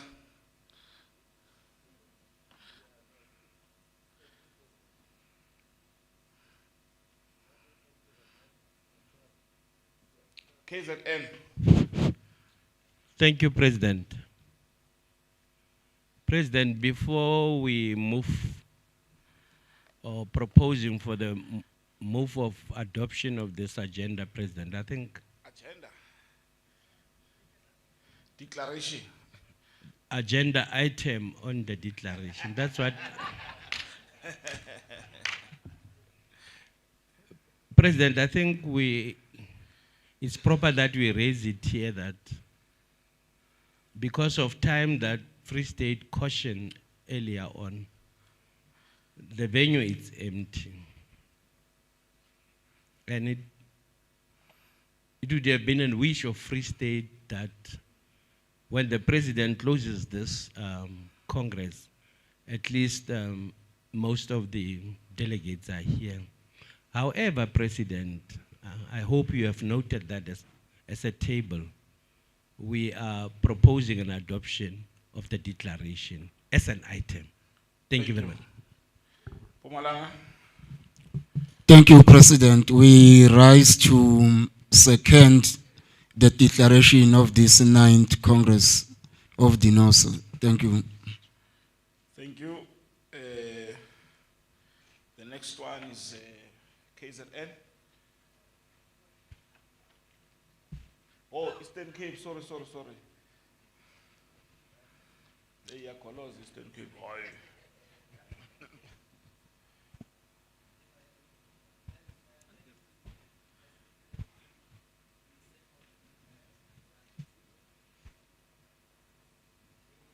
Eastern Cape seconds the adoption. KZN. Thank you, President. We also want to join those that are seconding.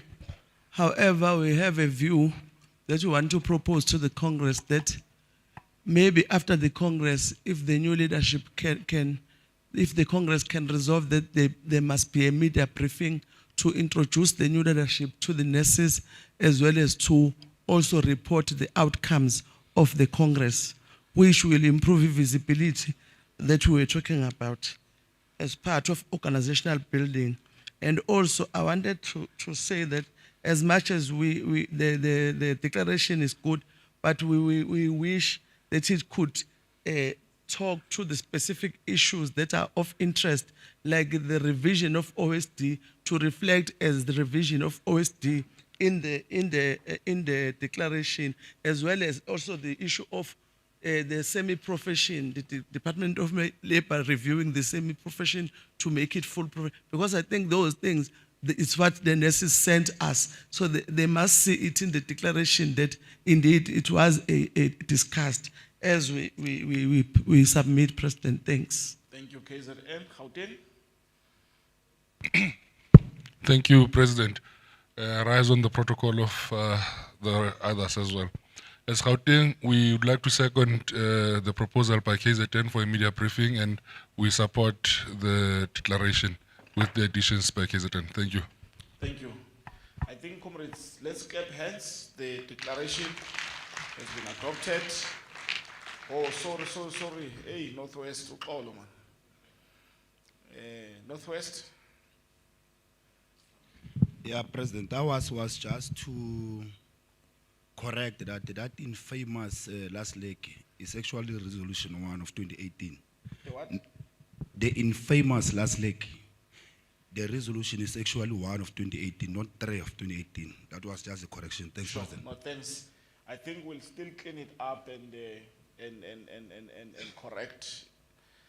Thank you very much. The declaration has been adopted. I am now going to call upon the newly elected President of the 9th National Congress of DENOSA to the podium. Comrade President, thank you very much.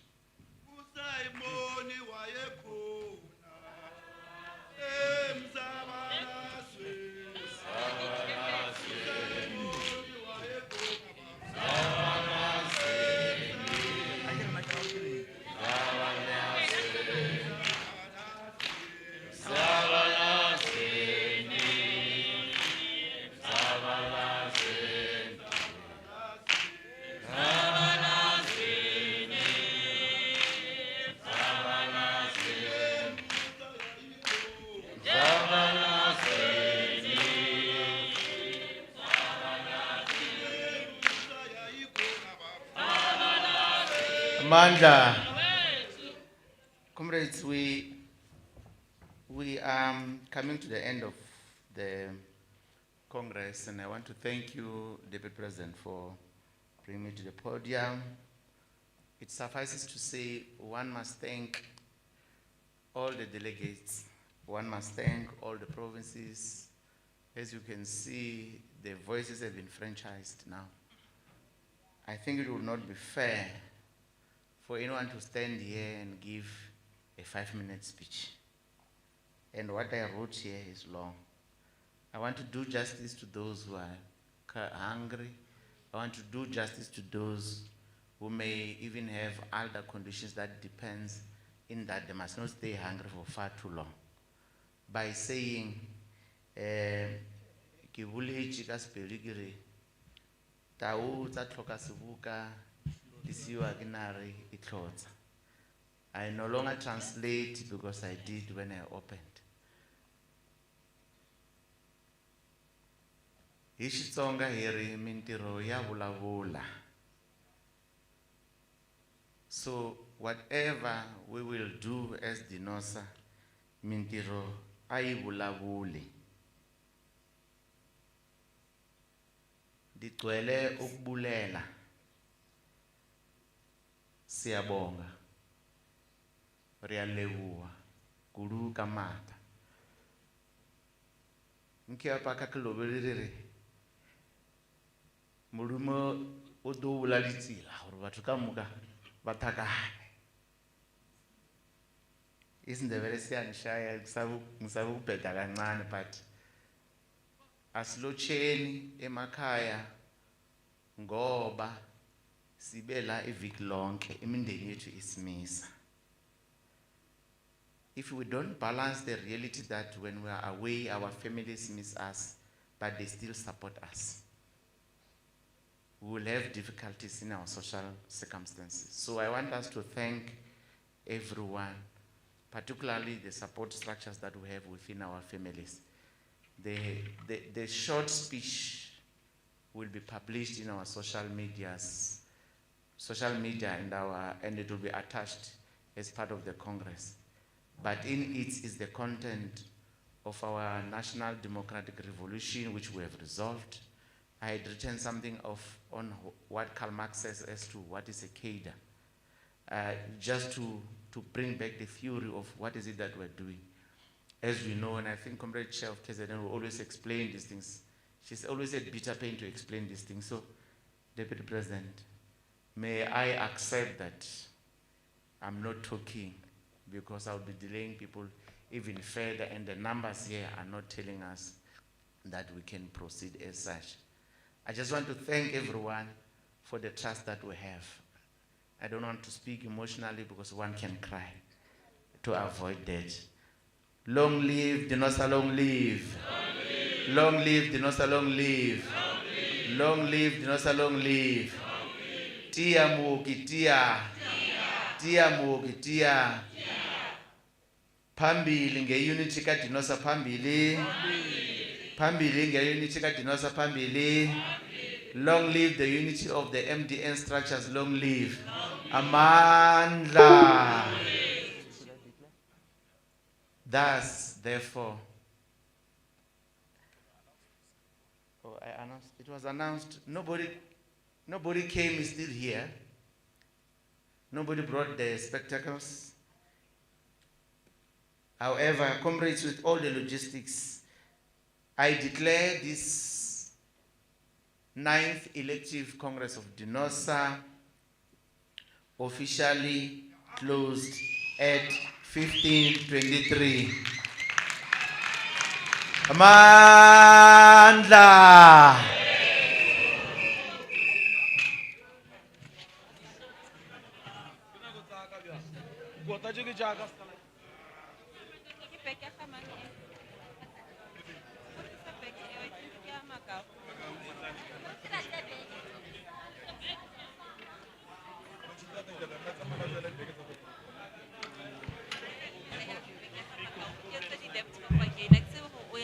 Lead extension.